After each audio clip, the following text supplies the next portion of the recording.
ಕರ್ಮಗಳಿಂದ ಉಂಟಾಗುವಂತಹ ಫಲ ಅದು ಬ್ರಹ್ಮಲೋಕದವರೆ ಎಲ್ಲವೂ ಸಹ ಅದು ಜನ್ಯವೇ ಆದ್ದರಿಂದ ನಾಶ ಇದೆ ಅನ್ನೋದು ನಿಶ್ಚಿತವಾದ್ದರಿಂದ ದುಃಖ ರೂಪ ನಶ್ವರ ಅಂತ ಭಾವಿಸ್ತೇವೆ. ಯದ್ಯಪಿ ಸ್ವರ್ಗಾದಿಗಳು ನಮಗೆ ಅದೃಷ್ಟ ಅಂದ್ರೆ ನಮಗೆ ಅನುಭವಕ್ಕೆ ಕಣ್ಣಿಗೆ ಕಾಣೋದಿಲ್ಲ ಅಂದರೆ ದೃಷ್ಟವಾದಂತಹ ಲೌಕಿಕ ವಿಷಯಗಳ ಬಗ್ಗೆ ನಾವು ಜ್ಞಾನ ಪಡ್ಕೊಂಡಾಗ ಅದೃಷ್ಟವೂ ಸಹ ನಶ್ವರವೇ ಅಂತ ಊಹಿಸ್ಕೊಳ್ಬಹುದು.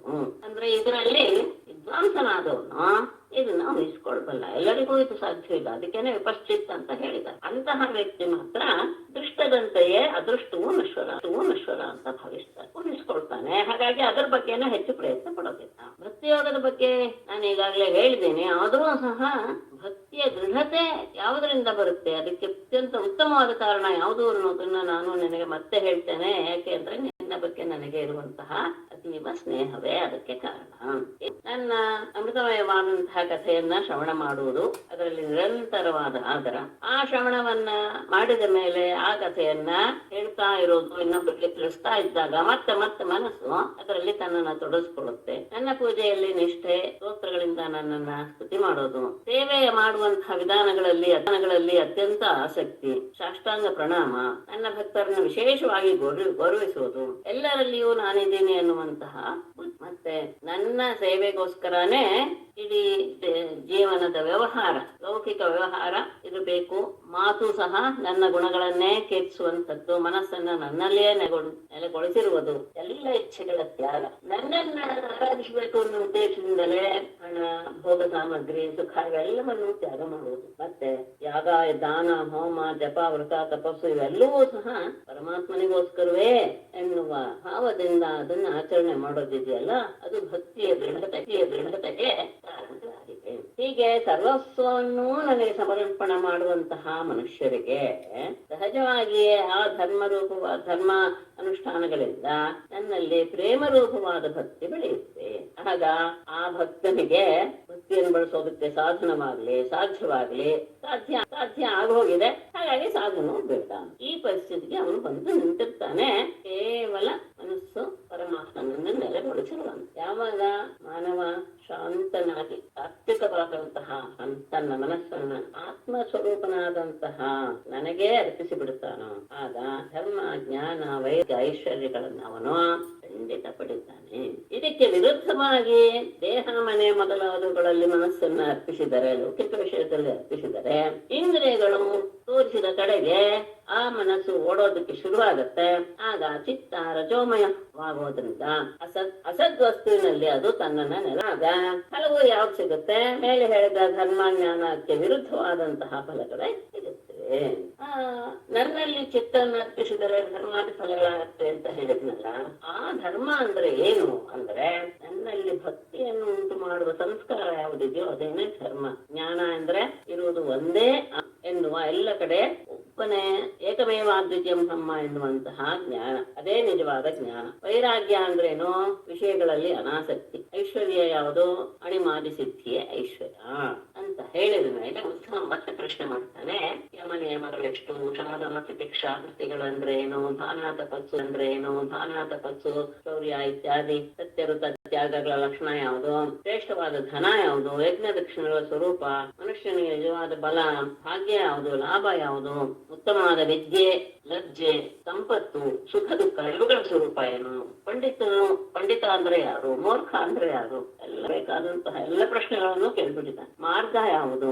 ಮಾರ್ಗ ಯಾವುದು? ಸ್ವರ್ಗ ನರಕ ಯಾವುದು? ಬಂಧು ಯಾರು? ಮನೆ ಯಾವುದು? ಮತ್ತೆ ಶ್ರೀಮಂತ ದರಿದ್ರ ಇವರ ಲಕ್ಷಣ ಏನು? ಶೋಚನೀಯರಾದಂತಹ ಜಿಪುಣ ಮತ್ತು ಒಡೆಯ ಇವುಗಳ ಸ್ವರೂಪವೇನು ಅಂತ ಹೇಳಿ, ನೀನು ಸಜ್ಜನರನ್ನೆಲ್ಲ ರಕ್ಷಣೆ ಮಾಡುವಂಥವನು ಇವುಗಳಿಗೆಲ್ಲ ಉತ್ತರ ಹೇಳು. ಮತ್ತೆ ಇದಕ್ಕೆ ವಿರುದ್ಧವಾದಂತಹ ಯಾವ ಗುಣಗಳಿವೆಯೋ ಅದರ ಲಕ್ಷಣವನ್ನು ಸಹ ತಿಳಿಸಿಕೊಡು. ಆಗ ಪರಮಾತ್ಮ ಹೇಳ್ತಾನೆ, ಅಹಿಂಸಾ, ಸತ್ಯ, ಅಸ್ತೇಯ, ಅಸಂಗ, ಶ್ರೀ, ಧನಗಳನ್ನ ಸಂಗ್ರಹ ಮಾಡದೇ ಇರೋದು, ಧರ್ಮದಲ್ಲಿ ವಿಶ್ವಾಸ, ಒಂದು ಆಸ್ತಿಕ್ಯ ಭಾವನೆ, ಬ್ರಹ್ಮಚರ್ಯ, ಮೌನ, ಧೈರ್ಯ, ಶ್ರಮೆ ಮತ್ತು ಅಭಯ. ಇವೆರಡು 12 ಯಮ. ಬಾಕಿ ಶೌಚ, ಅಂತರ ಶೌಚ, ಜಪ, ತಪಸ್ಸು, ಹೋಮ, ಧರ್ಮ, ಶ್ರದ್ಧೆ, ತಿಥಿ ಸತ್ಕಾರ, ಪೂಜೆ, ತೀರ್ಥ ಕ್ಷೇತ್ರ ಅಟನೆ, ಪರೋಪಕಾರ, ತೃಪ್ತಿ, ಯಾವಾಗಲೂ ತೃಪ್ತ ಭಾವ, ಆಚಾರ್ಯರ ಸೇವೆ, ಇದು 12 ಅಂತ ಹೇಳಿ ಪ್ರವೃತ್ತಿ ಮಾರ್ಗದವರಿಗೆ ನಿವೃತ್ತಿ ಮಾರ್ಗದವರಿಗೆ ಇಬ್ಬರಿಗೂ ಸಹ ಈ ನಿಯಮಗಳು, ಯಮ ನಿಯಮಗಳು ಅವಶ್ಯಕವೇ. ಅಂದ್ರೆ ಅದನ್ನ ಅವ್ರು ಹೇಗೆ ಉಪಾಸನೆ ಮಾಡ್ತಾರೆ ಅನ್ನೋದ್ರ ಮೇಲೆ ಅವರಿಗೆ ಅದಕ್ಕೆ ಯೋಗ್ಯವಾದಂತಹ ಫಲವನ್ನ ಆ ಯಮ ನಿಯಮಗಳು ಕೊಡುತ್ತೆ. ಯಮ ಅಂದ್ರೆ ಏನು ಅಂತ ಕೇಳಿದಿಲ್ಲ. ಬುದ್ಧಿಯನ್ನ ನನ್ನಲ್ಲಿ ನೆಲೆಗೊಳಿಸುವುದೇ ಸಮ. ನೀನು ಹೇಳಿದ್ದೇನೆ, ಯೋಗಶಾಸ್ತ್ರದಲ್ಲಿರುವಂತಹ ಆ ವಿವರಣೆ ಇಲ್ಲಿಲ್ಲ. ಭಗವಂತ ಹೇಳಿರುವಂತಹ ಯಮ ನಿಯಮಗಳ ಲಕ್ಷಣವೇ ಬೇರೆ. ಅಲ್ಲಿ ಯಮ ನಿಯಮಗಳ ಇದೂ ಸಹ ಅಷ್ಟೇ, ಏನು ವಿವರಣೆಯೂ ಸಹ ಬೇರೆ ತರಹ ಇದೆ. ಇಲ್ಲಿ 12 ಅಂತ ತಗೊಂಡಿರೋದು ವಿಶೇಷ. ಅಲ್ಲಿ ಯಮ 8, ಯಮ 5 ಅಂತ ತಗೊಂಡಿದ್ದಾರೆ. ಅದರಲ್ಲಿ ಅಲ್ಲಿ ಬೇರೆ ವಿಷಯ. ಇಂದ್ರಿಯವನ್ನ ನಿಗ್ರಹ ಮಾಡೋದೇ ಕ್ರಮ. ಬಂದಂತಹ ದುಃಖವನ್ನ ಯಾವ ರೀತಿಯ ತೊಳಗಾಟ ಇಲ್ಲದೆ ಸೇರಿಸಿಕೊಳ್ಳುವುದೇ ತಿತಿಕ್ಷೆ. ನಾಲಿಗೆ ಮತ್ತು ದೇಹೇಂದ್ರಿಯಗಳ ವೇಗವನ್ನು ತಡೆದುಕೊಳ್ಳುವುದೇ ಧೃತಿ. ಧೈರ್ಯ ಅಂದ್ರೆ ನಾವು ಏನೇನ್ ತಿಳ್ಕೊಂಡಿದೀವೋ ಅದಲ್ಲ ಅನ್ನೋದನ್ನ ಕೊಟ್ಟಿದ್ದಾರೆ. ಚೆನ್ನಾಗಿದೆ. ಅದನ್ನ ಸ್ವಲ್ಪ ನಾವು ಆಗಾಗವನ್ನ ಇದೇನು ಮತ್ತೆ ನಾವೇನು ಅನ್ವಯ ಮಾಡ್ಕೊಂಡು ಕಷ್ಟಪಡುವಂತ ಅವಶ್ಯಕತೆ ಇಲ್ಲ. ಆ ಶಬ್ದಗಳ ಅರ್ಥ ಆಗಿದ್ರೆ ಸಾಕಾಗತ್ತೆ, ನಿಮ್ಗೆ ಅದು ಬೇಗ ಗೊತ್ತಾಗತ್ತೆ. ಇದನ್ನ ಆಗಾಗ ನಾವು ಓದ್ತಾ ಇರುವುದು ಒಳ್ಳೇದು. ಮನೆಯಲ್ಲಿರುವ ಮಕ್ಕಳಿಗೆ, ಸಣ್ಣವರಿಗೆ, ದೊಡ್ಡವರಿಗೆ ಎಲ್ರಿಗೂ ಸಹ ತಿಳಿಸಿಕೊಡ್ಬಹುದು, ಯುವಕರಿಗೆ, ಇವರಿಗೆಲ್ಲ. ಹಾಗೇನೆ ಪ್ರಾಣಿಗಳಿಗೆ ಕೆಡಕನ್ನು ಮಾಡದೇ ಇರುವುದೇ ಅದನ್ನ ಮಾಡಬೇಕು ಅನ್ನುವಂತ ಭಾವ ಇದೆಯಲ್ಲ, ಅದನ್ನ ತ್ಯಾಗ ಮಾಡೋದೇ ಜ್ಞಾನ ಅಂತ ಹೇಳ್ತಾ ಇದ್ದಾರೆ. ಭೋಗದಲ್ಲಿ ಅತ್ಯಂತ ಆಸಕ್ತಿ ಇಲ್ಲದೆ ಇರುವಂತಹದ್ದೇ ಅಪೇಕ್ಷೆನೆ ತಪಸ್ಸು. ಪ್ರಾಚೀನ ಸಂಸ್ಕಾರ ಏನೇನು ಒಂದಷ್ಟು ಬಂದ್ಬಿಟ್ಟಿರುತ್ತಲ್ಲ, ದುಷ್ಟ ಸಂಸ್ಕಾರ, ಅದನ್ನ ತಡೆಗಟ್ಟುವುದೇ ಶೌರ್ಯ. ಎಲ್ಲರಲ್ಲೂ ಸಮವಾಗಿ ಇರುವಂತಹ ಪರಬ್ರಹ್ಮನನ್ನು ಕುರಿತು ಚಿಂತಿಸುವುದೇ ಸತ್ಯವಾದ ಪ್ರಿಯವಾದ ಅಂದ್ರೆ ಇರುವುದಿದ್ದ ಹಾಗೆ ಮತ್ತು ಮನಸ್ಸಿಗೆ ಹಿತವಾಗುವ ರೀತಿಯಲ್ಲಿ ಆಡುವಂತಹ ಮಾತನ್ನ ಋತ ಅಂತ ವಿದ್ವಾಂಸರು ಹೇಳ್ತಾರೆ. ಕರ್ಮಫಲದಲ್ಲಿ ಕರ್ಮ ಮಾಡೋದು ನಮ್ಮ ಕರ್ತವ್ಯ ಅನ್ನುವ ದೃಷ್ಟಿಯಿಂದ ಮಾಡಬೇಕು. ಅದರ ಫಲವನ್ನ ಅಪೇಕ್ಷೆ ಪಡಬಾರದು. ಅದೇನೆ ನಿಜವಾದ ಶೌಚ. ಕರ್ಮಗಳನ್ನ ತ್ಯಾಗ ಮಾಡುವಂತ ಅದು ಸನ್ಯಾಸ. ಅಪೇಕ್ಷಿತವಾದಂತಹ ಶ್ರೇಷ್ಠವಾದ ಧನ ಯಾವುದು ಅಂದ್ರೆ ಧರ್ಮವೇ. ಯಜ್ಞ ಯಾವುದು? ಭಗವಂತರಲ್ಲಿ ಉತ್ತಮನಾದಂತಹ ನಾನೇ ಯಜ್ಞ. ಜ್ಞಾನೋಪದೇಶವೇ ದಕ್ಷಿಣೆ. ನಿಜವಾದ ಬಲ ಯಾವುದು ಅಂದ್ರೆ ಪ್ರಾಣಾಯಾಮ. ಈಶ್ವರತ್ವಾದ ಸಮಗ್ರಸ್ಯ ಐಶ್ವರ್ಯಸ್ಯ ಅಂತ ಹೇಳುವಂತಹ 6 ಗುಣ ಯಾವುದಿದೆಯೋ ಅದೇನೆ ನಿಜವಾದಂತಹ ಭಾಗ್ಯ. ನನ್ನಲ್ಲಿ ಭಕ್ತಿ ಇರೋದೇ ಉತ್ತಮವಾದಂತಹ ಲಾಭ. ಅಂದ್ರೆ ಯಾವ್ದೋ ಸಿಗೋದು ಲಾಭ ಅಂತ ನಾವು ತಿಳ್ಕೊಳ್ತೀವಲ್ಲ, ಅಲ್ಲ ಅನ್ನೋದು ಅದಕ್ಕೆ ತಂದ್ಕೊಳ್ಬೇಕು. ವಿದ್ಯೆ ಯಾವುದು ಅಂತ ಹೇಳಿದ್ರೆ ಆತ್ಮನಲ್ಲಿ ಪ್ರತೀತವಾಗುವಂತಹ ಭೇದ ಇದೆಯಲ್ಲ, ಆ ಭೇದವನ್ನ ಹೋಗಲಾಡಿಸುವುದೇ. ಇದು ಬೇರೆ ಅದು ಬೇರೆ ಎನ್ನುವಂತಹ ಭಾವ ಬರುತ್ತಲ್ಲ, ಅದನ್ನ ನಿರಾಕರಣೆ ಮಾಡಿ ಏಕಾತ್ಮ ಎನ್ನುವುದನ್ನು ತಿಳಿಯೋದೇ ವಿದ್ಯೆ. ಆಮೇಲೆ ನಾಚಿಕೆ ಅಂದ್ರೆ ನಾಚಿಕೆ ಪಡೋದು ಅಂತಲ್ಲ, ಕೆಟ್ಟ ಕೆಲಸಗಳಲ್ಲಿ ನಮ್ಮನ್ನ ತೊಡಗಿಸ್ಕೊಳ್ಳದೆ ಅದ್ರ ಬಗ್ಗೆ ಜಿಗುಪ್ಸೆ ಉಂಟಾಗೋದಿದೆಯಲ್ಲ, ಅದೇ ನಾಚಿಕೆ. ಸಗುಣಗಳು ಯಾವುವು ಅಂದರೆ ಒಳ್ಳೊಳ್ಳೆಯ ಗುಣಗಳೇ ಸಗುಣಗಳಾವುದೇ ಸಂಪತ್ತು. ಭೋಗದ ನಿರಪೇಕ್ಷತೆ ಮುಂತಾದ ಸಗುಣಗಳೇ ಸಂಪತ್ತು ಉಳಿಸ್ಕೊಳ್ಳುತ್ತೆ. ಸುಖ ಇದು ದುಃಖ ಇದು ಎನ್ನುವ ಅನುಸಂಧಾನ ಮಾಡದೇ ಇರುವಂಥದ್ದು. ಇದು ನನಗೆ ಸುಖ ಕೊಡ್ತಾ ಇದೆ, ಇದರಿಂದ ನನ್ಗೆ ದುಃಖ ಪಡ್ತಾ ಇದೆ, ಈ ರೀತಿಯಾಗಿ ವಿಚಾರ ಮಾಡದೇ ಇರೋದೇನೆ ಸುಖ ಅಂತ ಹೇಳ್ತಾರೆ. ವಿಷಯಗಳ ಭೋಗಗಳನ್ನ ಅಪೇಕ್ಷೆ ಪಡುವುದೇ ದುಃಖ. ಬಂಧದಿಂದ ಮೋಕ್ಷವನ್ನ ಪಡೆಯೋದು ಹೇಗೆ, ಅಥವಾ ಬಂಧ ಅಂದ್ರೇನು, ಮೋಕ್ಷ ಅಂದ್ರೇನು ಎನ್ನುವ ಸ್ವರೂಪವನ್ನು ತಿಳಿದವನೇ ಪಂಡಿತ. ದೇಹ ಮೊದಲಾದವುಗಳಲ್ಲಿ ಅಂದ್ರೆ ದೇಹ ಎನ್ನುವುದು ನಾನು, ಮನೆ ಎನ್ನುವುದು ನನ್ನದು, ಈ ರೀತಿಯಾದ ಇರುವಂತಹ ವ್ಯಕ್ತಿಯೇ ನಿಜವಾಗಿ ಮೂರ್ಖ. ನನ್ನನ್ನ ಹೊಂದುವುದಕ್ಕೆ ಯಾವುದು ಸರಿಯಾದ ಮಾರ್ಗ ಯಾವುದು ಇದೆಯೋ ಅದೇ ನಿಜವಾದ ಮಾರ್ಗ. ಅಂದ್ರೆ ಪರಮಾತ್ಮನನ್ನು ಹೊಂದುವುದು ಯಾವುದರಿಂದ ಸಾಧ್ಯವೋ ಅದನ್ನ ಮಾರ್ಗ ಅಂತ ಕರೀತಾರೆ. ಮನಸ್ಸು ಹೋದಲ್ಲೆಲ್ಲ ಹೋಗೋದಿದೆಯಲ್ಲ, ಅದು ಪುಣ್ಯ ಮಾರ್ಗ ಅಂತ ಅನಿಸ್ಕೊಳ್ಳುತ್ತೆ. ಹಾಗೇನೆ ಸತ್ವಗುಣಗಳನ್ನ ಬೆಳೆಸಿಕೊಳ್ಳುವುದೇ ಸ್ವರ್ಗ. ತಮೋ ಗುಣದ ಹೆಚ್ಚಾಗುವಿಕೆಯೇ ನರಕ. ಹಾಗೇನೆ ಬಂಧು ಅಂದ್ರೆ ಯಾರು? ಗುರುವೇ ಬಂಧು. ಆ ಗುರು ಯಾರು ಅಂದ್ರೆ ನಾನೇನೆ. ಮನೆ ಯಾವುದು? ಈ ಮನುಷ್ಯ ಶರೀರವೇ.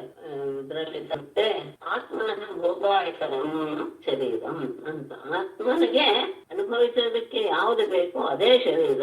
ಇಲ್ಲಿ ವಿಶೇಷವಾಗಿ ಮನುಷ್ಯನ ಶರೀರವೇ ಮನೆ ಅದು ವಿಶೇಷ. ಯಾಕೆಂದ್ರೆ ಅದರಲ್ಲಿ ನಾವು ಎಲ್ಲ ರೀತಿಯ ಕರ್ಮಗಳನ್ನು ಮಾಡಿ ನಾವು ಉತ್ತಮ ಸ್ಥಾನವನ್ನ ಉತ್ತಮವಾದ ಮಾರ್ಗವನ್ನು ಹೊಂದೋದಕ್ಕೆ ಸಾಧ್ಯವಾದ್ದರಿಂದ ಮನುಷ್ಯ ಶರೀರವೇ ಮನೆ ಹೊರತು ಉಳಿದ ಗೋಡೆ ಇರುವಂತಹ ಮನೆ ಅಲ್ಲ.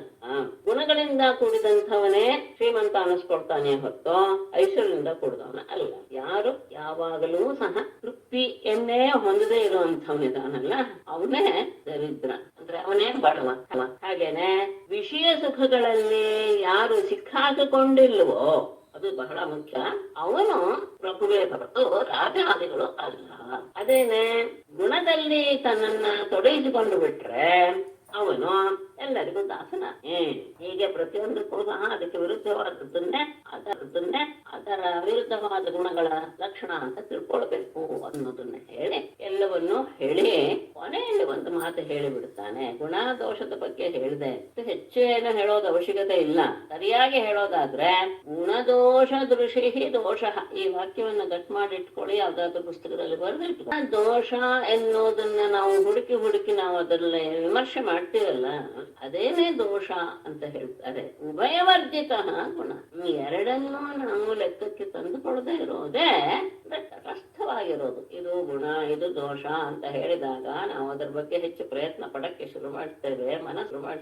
ಮನಸ್ಸು ಅದರಲ್ಲಿ ತಮ್ಮನ್ನ ತೊಡಗಿಸ್ಕೊಳ್ಳೋಕೆ ಶುರು ಮಾಡಿದ ತಕ್ಷಣ ಅದು ಬೇರೆ ಕಡೆ ಓಡಾಡಕ್ಕೆ ಶುರು ಮಾಡುತ್ತೆ. ಹಾಗಾಗಿ ತಟಸ್ಥವನ್ನ ಹೊಂದಿರುವುದೇ ಎರಡರ ಬಗ್ಗೆ ನಿಜವಾದ ಗುಣ ಅಂತ ಹೇಳಿ ನಿಲ್ಲಿಸಿ ಬಿಟ್ಟ ಉದ್ಧವನಿಗೆ ಅಲ್ಲೇ ಶುರುವಾಯಿತು ದೊಡ್ಡ ಸಮಸ್ಯೆ. ಅಲ್ಲ, ನಮಗೂ ಹೌದು, ನಮ್ಮ ಪ್ರಶ್ನೆಗಳೆಲ್ಲವೂ ಸಹ ಕೇಳಿಬಿಟ್ಟಿದ್ದಾನೆ ಅಥವಾ ಉದ್ಧವನ ಮೂಲಕ ನಮಗೆ ತಿಳಿಪಡಿಸಿದ್ದಾರೆ. ಓಂ ನಮೋ ಉದ್ಧವ ವಾಚ ವಿಧಿಶ್ಚ ಪ್ರತಿಷೇಧಶ್ಚ ನಿಗಮೋ ಈಶ್ವರಸ್ಯತೆ ಅವೇಕ್ಷತೆ ಅರವಿಂದಾಕ್ಷ ಗುಣಂ ದೋಷಂಚ ಕರ್ಮಣ ವಿಧಿಃ ಚ ಪ್ರತಿಷೇಧಃ ಚ ತವ ಈಶ್ವರಸ್ಯ ತೇ ಈಶ್ವರಸ್ಯ ನಿಗಮಃ ಕರ್ಮಣ ಅರವಿಂದಾಕ್ಷ ಮೊದಲೇ ಅರಕ್ಷ ಕರ್ಮಣ ಗುಣಂ ದೋಷಂಚ ಅವೇಕ್ಷತೆ ವಿಧಿಃ ಚ ಪ್ರತಿಷೇಧಃ ಚ. ವಿಧಿ ಅಂದ್ರೆ ಹೇಗೆ ಮಾಡಬೇಕು ಎನ್ನುವುದು, ಪ್ರತಿಷೇಧ ಅಂದ್ರೆ ಹೇಗೆ ಮಾಡಬಾರದು.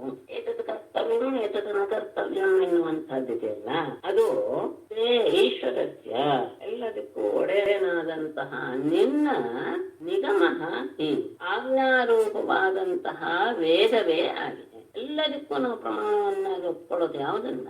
ವೇದವನ್ನ. ಹೀಗೆ ಮಾಡಬೇಕು ಅನ್ನುವುದಕ್ಕೂ ವೇದವೇ ನಮಗೆ ಪ್ರಮಾಣ, ಹೀಗೆ ಮಾಡಬಾರ್ದು ಅನ್ನೋದಕ್ಕೂ ಸಹ ವೇದವೇ ಪ್ರಮಾಣ. ಅರವಿಂದಾಕ್ಷ ಪರಮಾತ್ಮನೇ ಕರ್ಮಣ ಮಾಡಬೇಕಾದಂತಹ ಇದು ವಿಧೇಯ ಇದು ಪ್ರತಿಷೇಧ್ಯ ಅನ್ನುವಂತಹ ಕರ್ಮಗಳಿಗೆ ಗುಣಂ ದೋಷಂಚ, ಈ ಗುಣವನ್ನ ನೋಡುವಂತಹದ್ದು ದೋಷವನ್ನು ನೋಡೋದು ವೇದ ಅಲ್ಲ, ಅವೇಕ್ಷತೆ. ಆ ವೇದವೇ ನಮಗೆ ಪುಣ್ಯ ಅಂದ್ರೆ ಇದು ಗುಣವಾದ್ರೆ ಅದು ಪುಣ್ಯ ಫಲ ಕೊಡುತ್ತೆ, ಇದು ದೋಷವಾದ್ರೆ ಪಾಪ ಫಲ ಕೊಡುತ್ತೆ ಅನ್ನೋದನ್ನ ತಿಳಿಸುವುದೇ ಯಾವುದು? ವೇದ. ವೇದದಲ್ಲಿ ಏನಿದೆ? ಇದು ವಿಧಿ ಇದು ನಿಷೇಧ ಅಂತಿದೆ. ಅಂದ್ರೆ ಏನರ್ಥ? ವಿಧಿ ಅಂದ್ರೆ ಗುಣ ಅಂತಾಯ್ತು, ನಿಷೇಧ ಅಂದ್ರೆ ದೋಷ ಅಂತಾಯ್ತು. ಮತ್ತೆ ಅಷ್ಟೇ ಅಲ್ಲ, ಇನ್ನೇನು ಆಗಿದೆ ಅಂದ್ರೆ ನಿನ್ನ ಹೇಳಿರುವಂತಹ ನಿನ್ನ ಅಜ್ಞಾರೂಪವಾದಂತಹ ವೇದಗಳಲ್ಲಿಯೇ ವರ್ಣಾಶ್ರಮ ವಿಕಲ್ಪಂಚ ಪ್ರತಿಲೋಮ ಅನುಲೋಮಜಂ ದ್ರವ್ಯ ದೇಶ ವಯಃಕಾಲಾನ ಸ್ವರ್ಗಂ ನರಕಮೇವ ಚ. ವರ್ಣಾಶ್ರಮ ವಿಕಲ್ಪಂ ಪ್ರತಿಲೋಮ ಅನುಲೋಮಜಂ ದ್ರವ್ಯ ದೇಶ ವಯಃಕಾಲಾನ ಸ್ವರ್ಗಂ ನರಕಂ ಏವ ಚ. ಅದು ಸಹ ವೇದವೇ ಅಂತ. ತೇ ಈಶ್ವರಸ್ಯ ತೇ ನಿಗಮಃ, ನಿನ್ನ ಅಜ್ಞಾರೂಪವಾಗಿ ಇದೆ. ಏನಂತ? ವರ್ಣಾಶ್ರಮ ವಿಕಲ್ಪಂ, ನಿನ್ನ ವೇದವೆಂಬ ಆ ಮಾತು ಏನ್ ಹೇಳುತ್ತೆ? ಉತ್ತಮ ಅಧಮ ಭಾವದಿಂದ ಅದರ ಅಧಿಕಾರಿಗಳು ಯಾರು, ಈ ವರ್ಣದವರು ಹೇಗಿರ್ತಾರೆ, ಇದಕ್ಕೆ ಅಧಿಕಾರಿ ಯಾರು, ಈ ಆಶ್ರಮಕ್ಕೆ ಅಧಿಕಾರಿ ಯಾರು, ಎಲ್ಲವನ್ನೂ ಸಹ ಗುಣದೋಷ ರೂಪವಾದಂತಹ ವಿಕಲ್ಪಂ ಭೇದವನ್ನೇ ಅದು ಸಹ ಅಪೇಕ್ಷತೆ ಅಂತ ಅಲ್ಲಿಗನ್ನೇ ಅದು ಹೇಳಕ್ ಹೊರಟಿದೆ. ಅಷ್ಟೇ ಅಲ್ಲ, ಪ್ರತಿಲೋಮ ಅನುಲೋಮಜಂ, ಪ್ರತಿಲೋಮದಿಂದ ಗುಣ ಅನುಲೋಮದಿಂದ ದೋಷ, ಅಂದ್ರೆ ಪ್ರತಿಲೋಮ ಕ್ರಮ ಅಲ್ಲ, ಪ್ರತಿಲೋಮ ಅನುಲೋಮದಿಂದ ಉಂಟಾದಂತಹ ಗುಣದೋಷವನ್ನು ಸಹ ಅದೇ ನಮಗೆ ತಿಳಿಸ್ಕೊಡ್ತಾ ಇದೆ. ಏನು ಪ್ರತಿಲೋಮಜ ಅಂದ್ರೆ? ಉತ್ತಮ ವರ್ಣದ ಸ್ತ್ರೀಯರಲ್ಲಿ ನೀಚ ವರ್ಣದ ಪುರುಷರಿಂದ ಉಂಟಾದಂತಹ ವ್ಯಕ್ತಿಗಳು ಪ್ರತಿಲೋಮಗಳು, ಪ್ರತಿಲೋಮಜಾಹ ಅಂತ ಅನಿಸ್ಕೊಳ್ತಾರೆ. ಸ್ತ್ರೀಯರಲ್ಲಿ ಉತ್ತಮ ಜಾತಿಯ ಸ್ತ್ರೀಯರಲ್ಲಿ ನೀಚ ಜಾತಿಯ ಪುರುಷರಿಂದ ಜನಿಸಿದವರು ಉದಾಹರಣೆಗೆ ತಗೊಳ್ತಾರೆ, ಸೂತರು ಇತ್ಯಾದಿ. ಅನುಲೋಮಜ ಅಂತ ಹೇಳಿದ್ರೇನೋ ಅದಕ್ಕೆ ವಿರುದ್ಧವಾದದ್ದು. ಉತ್ತಮ ವರ್ಣ ಪುರುಷರಿಂದ ಕೆಳಜಾತಿಯ ಸ್ತ್ರೀಯರಲ್ಲಿ ಹುಟ್ಟಿದಂತಹವರು ಅವರು ಅನುಲೋಮಜರು ಅಂತ ಅನಿಸ್ಕೊಳ್ತಾರೆ. ಇವರಲ್ಲೇ ಕೆಲವಕ್ಕೆ ನಿಷೇಧ. ಹೀಗೆ ಆ ವಿಷಯವನ್ನು ಸಹ ಪ್ರತಿಲೋಮ ಅನುಲೋಮಜನ್ಯ ಮಿಶ್ರ ಜಾತಿಗಳ ಭೇದವನ್ನ ಅನುಸರಿಸಿ ಅದನ್ನು ಸಹ ನಾವು ಮಾಡ್ತೇವೆ, ವ್ಯವಹಾರ ಮಾಡ್ತೇವೆ. ಇದಕ್ಕೆ ಅಧಿಕಾರಿಗಳಿವರು, ಇದಕ್ಕೆ ಅಧಿಕಾರಿಗಳಲ್ಲ ಅನ್ನುವಂತಹ ವಿಷಯವನ್ನು ನಾವು ತಗೊಳ್ತೇವೆ. ಅಷ್ಟೇ ಅಲ್ಲ, ದೇಶ ವಯಃ ಕಾಲ. ದ್ರವ್ಯ ಅಂದ್ರೆ ಈ ದ್ರವ್ಯ ಈ ಕರ್ಮಕ್ಕೆ ಅರ್ಹ ಇದು ಅಲ್ಲ ಎನ್ನುವಂಥದ್ದಾಗಲಿ, ಆಮೇಲೆ ದೇಶ ಈ ಸ್ಥಳದಲ್ಲಿಯೇ ಮಾಡ್ಬೇಕು ಬೇರೆ ಸ್ಥಳದಲ್ಲಿ ಮಾಡಬಾರ್ದು ಎನ್ನುವಂಥದ್ದು, ಮತ್ತೆ ಈ ವಯಸ್ಸಿನವರೇ ಮಾಡ್ಬೇಕು ಇತ್ಯಾದಿ. ಆಮೇಲೆ ಕಾಲ ಈ ಕಾಲದಲ್ಲಿಯೇ ಮಾಡ್ಬೇಕು, ಈ ರೀತಿಯಾಗಿ ಹೇಳುವಂಥದ್ದಿದೆಯಲ್ಲ, ಆ ಅರ್ಹತೆಗಿಂತಲೂ ಗುಣದಿಂದಲೂ ಮತ್ತೆ ಅನರ್ಹತೆ ಎನ್ನುವಂತಹ ದೋಷದಿಂದಲೂ ಸಹ ದ್ರವ್ಯ ದೇಶ ವಯಸ್ಸು ಕಾಲಗಳನ್ನ ಆ ಕರ್ಮಗಳಿಗೆ ಅನುಗುಣವಾಗಿ ನಿಶ್ಚಯ ಮಾಡಿರುವಂಥದ್ದು ಅದು ಸಹ ವೇದ. ಅಷ್ಟೇ ಅಲ್ಲ, ಗುಣಕ್ಕೆ ಅನುಸಾರವಾಗಿ ಸ್ವರ್ಗವನ್ನು ಹಾಗೇನೆ ದೋಷಕ್ಕೆ ಅನುಸಾರವಾಗಿ ನರಕ ಬರುತ್ತೆ ಎನ್ನುವಂಥದ್ದ ಕರ್ಮಫಲವನ್ನು ಸಹ ವೇದವೇ ತಿಳಿಸ್ತಾ ಇದೆ. ಅವನು ಹೇಳಿದ ಒಂದು ಮಾತನ್ನು ಇಟ್ಕೊಂಡು ಇಷ್ಟುತ್ತ ಹೇಳಕ್ಕೆ ಶುರು ಮಾಡ್ಬಿಟ್ಟ ಅಂತವ ಅಲ್ಲ, ನಿನ್ನೆ ಮಾತೆ ಇವುಗಳೆಲ್ಲವೂ ಸಹ ಇದೆಲ್ಲವೂ ಇದೆ. ವರ್ಣಾಶ್ರಮಗಳಲ್ಲಿರುವಂತಹ ಗುಣದೋಷ ರೂಪವಾದ ಭೇದ ಅದು ಅನುಲೋಮಜನ್ಯ ಜಾತಿಗಳ ಭೇದವನ್ನು ಅನುಸರಿಸಿ ಹೊರಟಿರುತ್ತೆ. ಹಾಗೇನೆ ದ್ರವ್ಯ ದೇಶ ವಯಸ್ಸು ಕಾಲವನ್ನು ಸಹ ಆಯಾ ಕರ್ಮಗಳಿಗೆ ಅನುಗುಣವಾಗಿ ಇದು ಯೋಗ್ಯ ಇದು ಅಯೋಗ್ಯ ಇದು ಸರಿ ಇದು ಅಲ್ಲ ಅನ್ನುವಂತಹ ಗುಣದೋಷಗಳನ್ನ ನಿರ್ಣಯ ಮಾಡುತ್ತೆ. ಮತ್ತೆ ಗುಣಾನುಸಾರವಾಗಿ ಆತನಿಗೆ ಸ್ವರ್ಗ ಸಿಗುತ್ತೆ, ಆತ ಮಾಡಿರುವಂತಹ ದೋಷಕ್ಕೆ ನರಕ ಸಿಗುತ್ತೆ ಅಂತ ಕರ್ಮಫಲವನ್ನೂ ಸಹ ವೇದ ತಿಳಿಸ್ತಾ ಇದೆ. ಹೀಗಿರುವಾಗ ನೀನ್ ಹೇಳ್ಬಿಟ್ಟೆ ಇದು ಗುಣ ಇದು ದೋಷ ಅಂತ ಬಿಡಿಸಿ ತಿಳಿಯೋದೇ ದೋಷ, ಎರಡನ್ನೂ ಎಣಸದೇ ಇರೋದೇ ಗುಣ ಅಂತ ಹೇಳ್ಬೇಕು. ಗುಣದೋಷ ಭಿದಾ ದೃಷ್ಟಿಂ ಅಂತರೇಣ ವಚಸ್ತವ ನಿಶ್ರೇಯಸಂ ಕಥಂ ಋಣ ನಿಷೇಧ ವಿಧಿ ಲಕ್ಷಣಂ. ಗುಣದೋಷ ಭಿದಾ ದೃಷ್ಟಿಂ ಅಂತರೇಣ ತವ ನಿಷೇಧ ವಿಧಿ ಲಕ್ಷಣಂ ವಚಃ ನೃಣ ಕಥಂ ನಿಶ್ರೇಯಸಂ. ನೀನು ಹೇಳಿದ ಈ ಮಾತು ಗುಣದೋಷ ಭಿದಾ ದೃಷ್ಟಿಂ ಅಂತರೇಣ, ಇದು ಗುಣ ಇದು ದೋಷ ಎನ್ನುವ ಭೇದವೇ ಇಲ್ಲದೇ ಇರುವಂತಹ ಭೇದ ದೃಷ್ಟಿಯನ್ನ ಅಂತರೇಣ ಅದು ಇಲ್ಲದೇ ಇದ್ರೆ ಎಲ್ಲವನ್ನು ನಾವು ಸಮಾನವಾಗಿ ನೋಡೋದು, ಯಾವುದನ್ನೂ ಗುಣ ಇದು ದೋಷ ಅನ್ನುವಂತಹ ಪರಿಗಣನೆ ಮಾಡದೇ ಇರುವಂತಹ ತಟಸ್ಥ ಬುದ್ಧಿಯನ್ನು ತಗೊಂಡಾಗ ತವ ನಿನ್ನದೇ ನಿಷೇಧ ವಿಧಿ ಲಕ್ಷಣಂ ವಚಃ, ಇದು ವಿಧಿ ಇದು ನಿಷೇಧ ಎನ್ನುವಂತಹ ಮಾತು, ವಚಃ ಮಾತು ಅಂದ್ರೆ ವೇದ ವಾಣಿಯು ಹೇಗೆ ಹೊಂದುತ್ತೆ.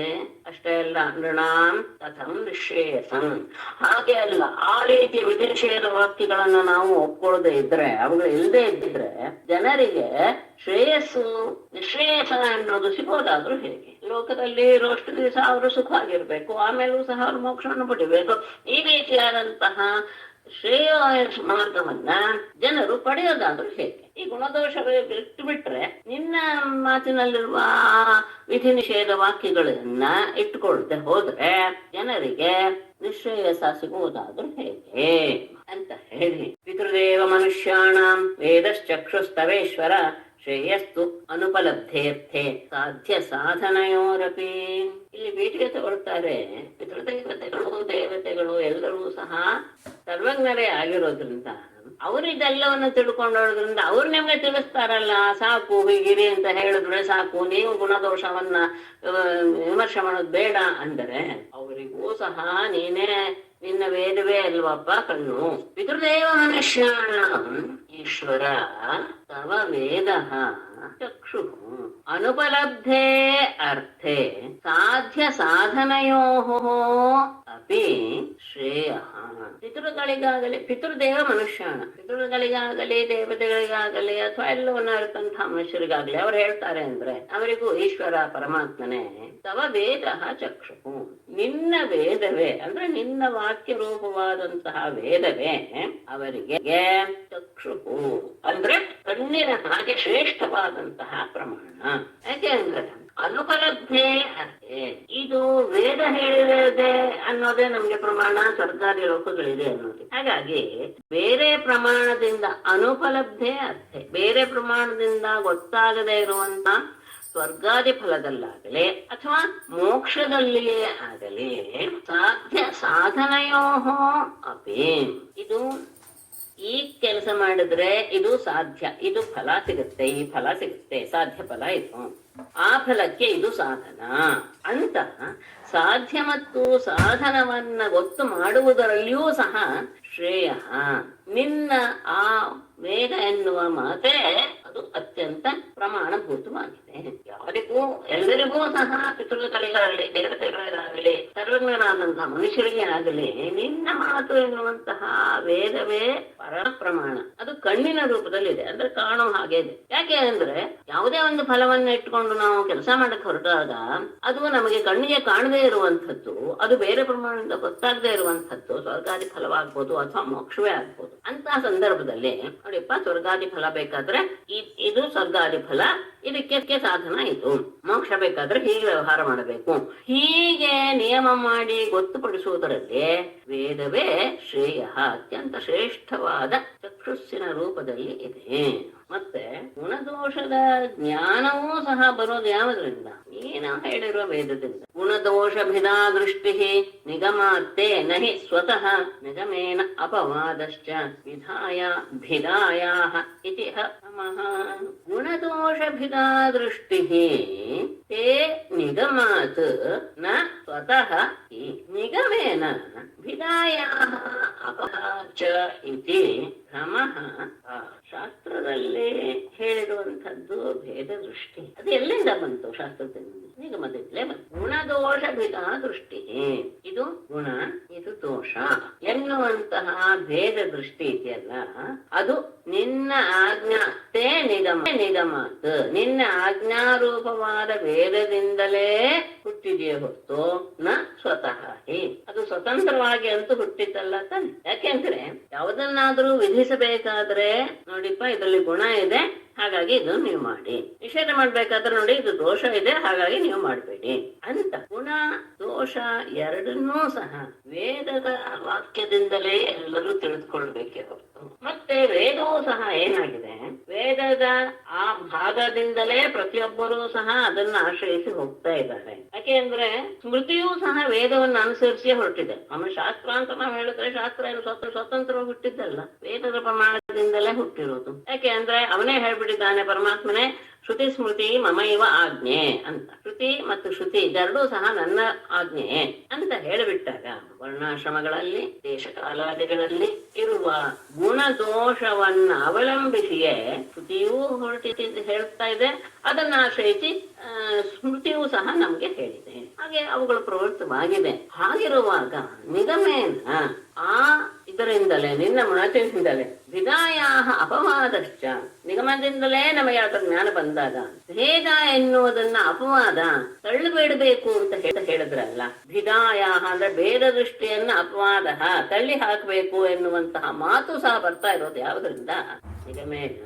ನಿಗಮದಿಂದಲೇ. ಆದ್ದರಿಂದ ಇತಿ ಹೀಗಾಗಿ ಭ್ರಮ, ನನಗೆ ಭ್ರಮೆ ಆಗಿಬಿಟ್ಟಿದೆ, ಇದು ಸ್ಪಷ್ಟವಾಗಿ ನನಗೆ ಬಹಳ ಭ್ರಮೆಯ ಕಾರಕವನ್ನ ನನ್ನಲ್ಲಿ ಉಂಟು ಮಾಡ್ತಾ ಇದೆ. ಯಾವುದೂ ಸ್ವತಂತ್ರವಲ್ಲ, ಯಾವುದೇ ಗುಣವಾಗ್ಲಿ ದೋಷವಾಗ್ಲಿ ನಿನ್ನ ವೇದದ ಮಾತಿನಿಂದಲೇ ಬಂದಿರೋದು. ವೇದ ಮಾತನ್ನ ಅರ್ಥಿಸಿಯೇ ಸ್ಮೃತಿಯೂ ಸಹ ಹೊರಟಿರೋದು. ಹಾಗಾಗಿ ಅವೆರಡೂ ಸಹ ಹೇಳಿರೋದ್ರಿಂದಲೇ ಇದು ಧರ್ಮ ಇದು ಅಧರ್ಮ ಅನ್ನೋದನ್ನ ವೇದದಿಂದಲೇ ನಿರ್ಣಯಿಸ್ಬೇಕೆ ಹೊರತು ಗುಣದೋಷಗಳಲ್ಲಿ ವೇದ ದೃಷ್ಟಿಯನ್ನ ತಳ್ಳಿ ಹಾಕಿಬಿಡು ಅಂತ ನೀನು ಹೇಳಿದೆಯಲ್ಲ ಈಗ, ಅದು ನನಗೆ ತುಂಬಾ ಭ್ರಮೆಯನ್ನು ಉಂಟು ಮಾಡ್ತಾ ಇದೆ. ಪರಮಾತ್ಮ ಹೇಳ್ತಾನೆ, ಈ ಅಧ್ಯಾಯ ಅಲ್ಲ, ಇನ್ನೆರಡು ಅಧ್ಯಾಯಗಳ ಅದ್ಭುತವಾಗಿದೆ. ಅಂದ್ರೆ ನಮಗೆ ಬರುವ ಎಲ್ಲ ವಿಷಯಗಳಿಗೂ ಸಹ ಆರಂಭದಲ್ಲಿ ಹೇಳುವಾಗ ಮತ್ತೆ ಸಂದೇಹ ಬರುತ್ತೆ. ಆ ಸಂದೇಹ ನಮಗೆ ಸಮಾಧಾನವೂ ಸಿಗುತ್ತಾ ಹೋಗ್ತಾ ಬರುತ್ತೆ. ಅದರಿಂದ ಸ್ವಲ್ಪ ಹೆಚ್ಚು ಗಮನ ಕೊಟ್ಟು ಇದನ್ನ ತಿಳಿದುಕೊಳ್ಳುವುದು ಒಳ್ಳೆಯದು. ಯಾಕೆಂದ್ರೆ ಇಂಥದ್ದೆಲ್ಲ ಮತ್ತೆ ಮತ್ತೆ ನಾವು ಓದ್ತೇವೆ ಅನ್ನೋದು ಸ್ವಲ್ಪ ಅಸಂಭವ ಅನ್ನಬಹುದೇನೋ. ಶ್ರೀ ಭಗವಾನ್ ವಾಚ ಯೋಗಾಸ್ತ್ರಯೋ ಮಯಾ ಪ್ರೋಕ್ತಾಃ ಶ್ರೇಯೋ ವಿಧಿ ವಿಧಿತ್ಸಯ ಜ್ಞಾನಂ ಕರ್ಮ ಚ ಭಕ್ತಿಶ್ಚ ನೋಪಾಯೋನ್ಯೋಸ್ತಿ ಕುತ್ರಚಿತ್. ಜ್ಞಾನಯೋಗ, ಕರ್ಮಯೋಗ, ಭಕ್ತಿ ಯೋಗಗಳ ನಿರೂಪಣೆಯನ್ನ ಮಾಡಿದ್ದಾನೆ. ಅದ್ರ ಬಗ್ಗೆ ಸಂದೇಹವು ಬರ್ತಾ ಇರುತ್ತೆ. ಮುಂದೆ ಅದನ್ನು ಸಹ ವಿವರಣೆಯನ್ನು ಕೊಟ್ಕೊಂಡು ಹೋಗ್ತಾರೆ. ಮಯ ನೃಣಾಂ ಶ್ರೇಯೋ ವಿಧಿತ್ಸಯ ತ್ರಯಃ ಯೋಗಾಃ ಪ್ರೋಕ್ತಾಃ ಜ್ಞಾನಂ ಕರ್ಮ ಚ ಭಕ್ತಿ ಚ ಅನ್ಯಃ ಉಪಾಯಃ ಕುತ್ರಚಿತ್ ನ ಅಸ್ತಿ. ವಿಷಯ ಒಂದೇ ಆದರೂ ಸಹ ಅಧಿಕಾರಿಯ ಭೇದ ಎನ್ನುವುದು ಕೆಲವಕ್ಕೆ ಕಾರಣವಾಗುತ್ತೆ. ಆದರೂ ಅದೂ ಸಹ ಅಭೇದವೇ ಅನ್ನೋದನ್ನ ಹೇಳಕ್ಕೆ ಹೊರಡ್ತಾನೆ ಪರಮಾತ್ಮ. ಮಯ ನನ್ನಿಂದ ಋಣಾಂ ಶ್ರೇಯೋದಿಚ್ಛಯ ಸಕಲ ಜನರಿಗೂ ಸಹ ಶ್ರೇಯಸ್ಸಾಗಲಿ ಅನ್ನೋ ಉದ್ದೇಶದಿಂದ ತ್ರಯಃ ಯೋಗಾಃ ಪ್ರೋಕ್ತಾಃ ಮೂರು ರೀತಿಯ ಯೋಗಗಳು ನನ್ನಿಂದ ಹೇಳಲ್ಪಟ್ಟಿವೆ. ನಾನು ಎಲ್ಲ ಜನರಿಗೂ ಒಳ್ಳೆಯದಾಗಲಿ, ಶ್ರೇಯಸ್ಸು ಆಗಲಿ, ಮೋಕ್ಷ ಸಾಧನೆ ಆಗಲಿ ಅನ್ನೋ ಇಚ್ಛೆಯಿಂದಲೇ ಮೂರು ರೀತಿಯ ಉಪಾಯಗಳನ್ನು ನಾನು ಹೇಳಿದ್ದೇನೆ. ಯಾವ? ಜ್ಞಾನಂ ಕರ್ಮ ಚ ಭಕ್ತಿ. ಅದು ಜ್ಞಾನಯೋಗ, ಕರ್ಮಯೋಗ ಮತ್ತು ಭಕ್ತಿ ಯೋಗ. ಅನ್ಯ ಉಪಾಯ, ಈ ಮೂರನ್ನ ಬಿಟ್ಟು ಬೇರೆ ಎನ್ನುವ ಉಪಾಯ, ಬೇರೆದರಿಂದ ಶ್ರೇಯಸ್ಸಾಗತ್ತೆ ಎನ್ನುವುದು ಕುತ್ರಚಿತ್ ನಾಸಿ, ಎಲ್ಲಿಯೂ ಸಹ ಇರೋದಕ್ಕೆ ಸಾಧ್ಯ. ಅಂದ್ರೆ ಏನರ್ಥ? ಕಾಮ್ಯ ಕರ್ಮಗಳು ನಿಮಗೆ ಶ್ರೇಯಸ್ ಅಲ್ಲ ಅನ್ನೋದನ್ನ ಇದರಿಂದ ನಿರಾಕರಣೆ ಮಾಡ್ತಾ ಇದ್ದಾನೆ. ಅದರ ವಿವರಣೆ ಮುಂದಿನ ಅಧ್ಯಾಯದಲ್ಲಿ ಸಿಗುತ್ತೆ. ನಾವು ಎಲ್ಲದೇ ಜನರಿಗೂ ಸಹ ಶ್ರೇಯಸ್ ಉಂಟಾಗಲಿ ಅನ್ನೋ ಉದ್ದೇಶದಿಂದಲೇ, ಶ್ರೇಯಸ್ಸು ಅಂದ್ರೇನು? ನಿಶ್ರೇಯಸ್. ನಿಶ್ರೇಯಸ್ ಅಂದ್ರೇನು? ಯಾವ ಶ್ರೇಯಸ್ ಆದ್ಮೇಲೆ ಇನ್ನೊಂದು ಶ್ರೇಯಸ್ ಅನ್ನೋದು ಇಲ್ಲವೇ ಇಲ್ವೋ ಅದನ್ನ ನಿಶ್ರೇಯಸ್ ಅಂತ ಕರೀತಾರೆ. ಯಾವುದು ಕೊನೆಯ ಶ್ರೇಯಸ್ಸೋ ಅದನ್ನೇ ಎಲ್ಲರಿಗೂ ಉಂಟಾಗ್ಲಿ ಅನ್ನೋ ಉದ್ದೇಶದಿಂದ ನಾನು ಮೂರು ರೀತಿಯ ಯೋಗವನ್ನ ಹೇಳಿದ್ದೇನೆ. ಅದು ಜ್ಞಾನಯೋಗ, ಕರ್ಮಯೋಗ ಮತ್ತು ಭಕ್ತಿ ಯೋಗ. ಅದನ್ನ ಇಲ್ಲಿ ಹೇಳ್ತಾರೆ ಬ್ರಹ್ಮಕಾಂಡ, ಕರ್ಮಕಾಂಡ, ದೇವತಾಕಾಂಡ ಅಂತ. ಜ್ಞಾನ, ಕರ್ಮ ಮತ್ತು ಭಕ್ತಿ ಎನ್ನುವ ಮೂರು. ಇದು ಬಿಟ್ಟು ಇನ್ಯಾವುದೂ ಸಹ ಬೇರೆ ಉಪಾಯ ಅನ್ನೋದು ಶ್ರೇಯಸ್ಸಿಗೆ ಇಲ್ಲ. ಅದರಲ್ಲಿ ಯಾವ್ದ್ಯಾವ್ದು ಯಾರ್ಯಾರಿಗೆ ಅನ್ನೋದನ್ನ ಹೇಳಕ್ ಹೊರಡ್ತಾರೆ. ನಿರ್ವಿಣ್ಣಾನಾಂ ಜ್ಞಾನಯೋಗ ನ್ಯಾಸಿನಾಮಿಹ ಕರ್ಮಸು ತೇಷು ಅನಿರ್ವಿಣ್ಣ ಚಿತ್ತಾನಾಂ ಕರ್ಮಯೋಗಸ್ತು ಕಾಮಿನಾ. ಇಹ ಕರ್ಮಸು ನಿರ್ವಿಣ್ಣಾನಾಂ ನ್ಯಾಸಿನಾಂ ಜ್ಞಾನಯೋಗ ಅನಿರ್ವಿಣ್ಣ ಚಿತ್ತಾನಾಂ ತೇಷು ಅನಿರ್ವಿಣ್ಣ ಚಿತ್ತಾನಾಂ ಕಾಮಿನಾಂ ತೋ ಕರ್ಮಯೋಗ. ನಿರ್ವಿಣ್ಣಾನ ಅಂದ್ರೆ ಕರ್ಮ ಫಲದಲ್ಲಿ ಇದು ಬೇಡ, ಮತ್ತೆ ಇದರಿಂದ ನಾವು ಫಲವನ್ನು ಪಡೆದ್ರು ಮತ್ತೆ ದುಃಖವೇ ನಮ್ಗೆ ಬರುತ್ತೆ ಎನ್ನುವ ದುಃಖ ಬುದ್ಧಿಯಿಂದ ಆ ಫಲಗಳಲ್ಲಿ, ಕರ್ಮದ ಫಲಗಳಲ್ಲಿ ವಿರಕ್ತರಾದಂತಹವರು ಕರ್ಮಸು ನಿರ್ವಿಣ್ಣ. ಕರ್ಮಯೋಗಗಳಲ್ಲಿ ಈ ಎಲ್ಲ ಕರ್ಮಗಳು ಸಹ ನಮಗೆ ಮುಂದೆ ದುಃಖವನ್ನೇ ಕೊಡುತ್ತೆ, ಇದರಿಂದ ನಾನು ಫಲ ಪಡೆದ್ರೂ ಸಹ ಆ ಫಲವು ನಮಗೆ ದುಃಖದಲ್ಲಿಯೇ ಕೊನೆಗೊಳ್ಳುತ್ತೆ ಎನ್ನುವ ಜ್ಞಾನ ಇರುವಂತಹ ನಿರ್ವಿಣ್ಣಾನ ಮಿರಕ್ತರಾದಂತಹವರಿಗೆ ಜ್ಞಾಸಿನ ಅದೆಲ್ಲವನ್ನೂ ಸಹ ಅಂದ್ರೆ ಅದಕ್ಕೆ ಸಾಧನಭೂತವಾದ ಕರ್ಮಗಳನ್ನೆಲ್ಲ ತ್ಯಾಗ ಮಾಡುವಂಥವರಿಗೆ ಜ್ಞಾನಯೋಗ. ಅವರಿಗೆ ಜ್ಞಾನ. ಕರ್ಮಫಲದಲ್ಲಿ ನಿರ್ವೇದವನ್ನು ಹೊಂದಿ ಕರ್ಮವನ್ನೆಲ್ಲ ತ್ಯಾಗ ಮಾಡಿಬಿಡ್ತಾರಲ್ಲ ಅವರಿಗೆ ಜ್ಞಾನಯೋಗ ಎನ್ನುವುದು ಅವರಿಗೆ ಸಂಬಂಧಪಡ್ತಾರೆ. ಕರ್ಮ ಮಾಡ್ತಾ ಇದರಿಂದ ಏನೋ ಫಲ ಇಲ್ಲ ಅಂದ್ರೆ ಈ ಫಲವೂ ಸಹ ನನಗೆ ದುಃಖವನ್ನೇ ಉಂಟು ಮಾಡುತ್ತೆ, ಹಾಗಾಗಿ ಈ ಕರ್ಮವನ್ನು ಮಾಡೋದೇ ಬೇಡ ಎನ್ನುವ ಭಾವ ಬಂದು ಅದರಲ್ಲಿ ವಿರಕ್ತರಾದಂತಹ ವ್ಯಕ್ತಿಗಳಿಗೆ ಜ್ಞಾನಯೋಗ ಎನ್ನುವುದು ಹೇಳಲ್ಪಟ್ಟಿದೆ. ಅವರು ಅದನ್ನು ಆಚರಿಸ್ತಾರೆ. ತೇಷು ಆ ಕರ್ಮ ಫಲಗಳಲ್ಲಿ ಅನಿರ್ವಿಣ್ಣ ಚಿತ್ತಾನ, ಯಾರ ಮನಸ್ಸಿಗೆ ಇನ್ನೂ ವೈರಾಗ್ಯ ಹುಟ್ಟಿಲ್ಲವೋ, ಅಂದ್ರೆ ಇದರಿಂದ ಈ ಫಲ ಬೇಕು ನನಗೆ ಎನ್ನುವಂತಹ ಭಾವವೇ ಇನ್ನೂ ಇದೆಯೋ ಅಂತಹ ಕಾಮಿನ ಫಲವನ್ನ ಬಯಸುವಂತಹ ಆ ವ್ಯಕ್ತಿಗಳಿಗೆ ಕರ್ಮಯೋಗ ಎನ್ನುವುದು ಅವರಿಗೆ ಸಿದ್ಧಿಯನ್ನು ಉಂಟು ಮಾಡಿ. ಸಹಜವಾಗಿ ವೈರಾಗ್ಯ ಬಂದವರಿಗೆ ಜ್ಞಾನಯೋಗ ಇಲ್ಲ. ನನಗೆ ಲೋಕದಲ್ಲಿರುವಂತಹ ಎಲ್ಲ ಸುಖದ ಅಪೇಕ್ಷೆಯೂ ಇದೆ, ನನಗೆ ಆಮೇಲೂ ಸಹ ಸರ್ಕಾರಿ ಲೋಕಗಳ ಸುಖ ಅಪೇಕ್ಷೆಯೂ ಇದೆ ಅನ್ನುವಂತಹ ಕಾಮಿಗಳಿಗೆ ಕರ್ಮಯೋಗ ಅನ್ನೋದು ಅವರಿಗೆ ಸಿದ್ಧಿಯನ್ನು ಉಂಟು ಮಾಡುತ್ತೆ. ಭಕ್ತಿ ಯೋಗ ಯಾರಿಗೆ? ಎದೃಚ್ಛಯ ಮತ್ಕಥಾದೌ ಜಾತ ಶ್ರದ್ಧಸ್ತು ಯಃ ಪುಮಾನ್ ನ ನಿರ್ವಿಣ್ಣಃ ನಾದಿಸಕ್ತಃ ಭಕ್ತಿ ಯೋಗೋ ಅಸ್ಯ ಸಿದ್ಧಿದಃ. ಯದೃಚ್ಛಯ ಮತ್ಕಥಾದೌ ಯಃ ಪುಮಾನ್ ತು ಜಾತ ಶ್ರದ್ಧಃ ನ ನಿರ್ವಿಣ್ಣಃ ನ ಅತಿಸಕ್ತಃ ಅಸ್ಯ ಭಕ್ತಿಯೋಗಃ ಸಿದ್ಧಿತಃ. ಎದುಚ್ಛಯ ಅಂದ್ರೆ ಯಾವುದೋ ಒಂದು ಭಾಗ್ಯವಶದಿಂದ, ಯಾವುದೋ ಹಿಂದಿನ ಜನ್ಮದ ಒಂದು ಪುಣ್ಯ ವಿಶೇಷದಿಂದ ಯಹ ಪುಮಾನ್, ಯಾವ ವ್ಯಕ್ತಿಯು ಮತ್ಕಥಾದೋ ಜಾತಶ್ರದ್ಧಃ, ನನ್ನ ಕಥೆ, ನನ್ನ ಚರಿತ್ರೆ, ನನ್ನ ಅನುಗ್ರಹ ಮಾಡಿದಂತಹ ವಿಷಯಗಳು ಇವುಗಳ ಬಗ್ಗೆ ಶ್ರದ್ಧೆಯನ್ನ ಹೊಂದಿರುವವನಾಗಿರ್ತಾನೋ, ಆದ್ರೆ ಅವನು ನಿರ್ವಿಣ್ಣ, ಹಾಗೆ ಅಂತ ಅವನಿಗೆ ಕರ್ಮಫಲಗಳಲ್ಲಿ ಪೂರ್ತಿಯಾಗಿ ವೈರಾಗ್ಯವೂ ಬಂದಿಲ್ಲ, ಹಾಗೆ ಅಂತ ಇಲ್ಲ ಬೇಕೇ ಬೇಕು ಎನ್ನುವಂತಹ ಅತ್ಯಂತ ಆಸಕ್ತಿ ಇದೆಯಾ ಅಂದ್ರೆ ಅತಿಸಕ್ತ, ಅದು ಬೇಕೇ ಬೇಕು ಅನ್ನುವಂತಹ ವಿಶೇಷವಾದ ಆಸಕ್ತಿಯೂ ಇಲ್ಲ. ಅಂತಹವನಿಗೆ ಅಂತಹ ವ್ಯಕ್ತಿಗೆ ಭಕ್ತಿಯೋಗವು ಸಿದ್ಧಿಯನ್ನು ಉಂಟು ಮಾಡಿ. ಅಂದ್ರೆ ಕರ್ಮಫಲ ಬೇಕು ಎನ್ನುವಂತಹ ಭಾವ ಇರುತ್ತೆ, ಹಾಗೆ ಅಂತ ಅದು ಬೇಕೇ ಬೇಕು ಎನ್ನುವಂತಹ ವಿಶೇಷವಾದ ಆಸಕ್ತಿ ಇಲ್ಲ. ಆದ್ರೆ ಅದಕ್ಕೆ ಮೊದಲು ಏನೇ ಬಂದಿರುತ್ತೆ, ಅವನ ಯಾವುದೋ ಒಂದು ಭಾಗ್ಯೋದಯದಿಂದ ಆತನಿಗೆ ಪರಮಾತ್ಮನ ಕಥೆಗಳಲ್ಲಿ, ಆತನ ವಿಚಾರಗಳಲ್ಲಿ ಅತ್ಯಂತ ಆಸಕ್ತಿ ಇರುತ್ತೆ.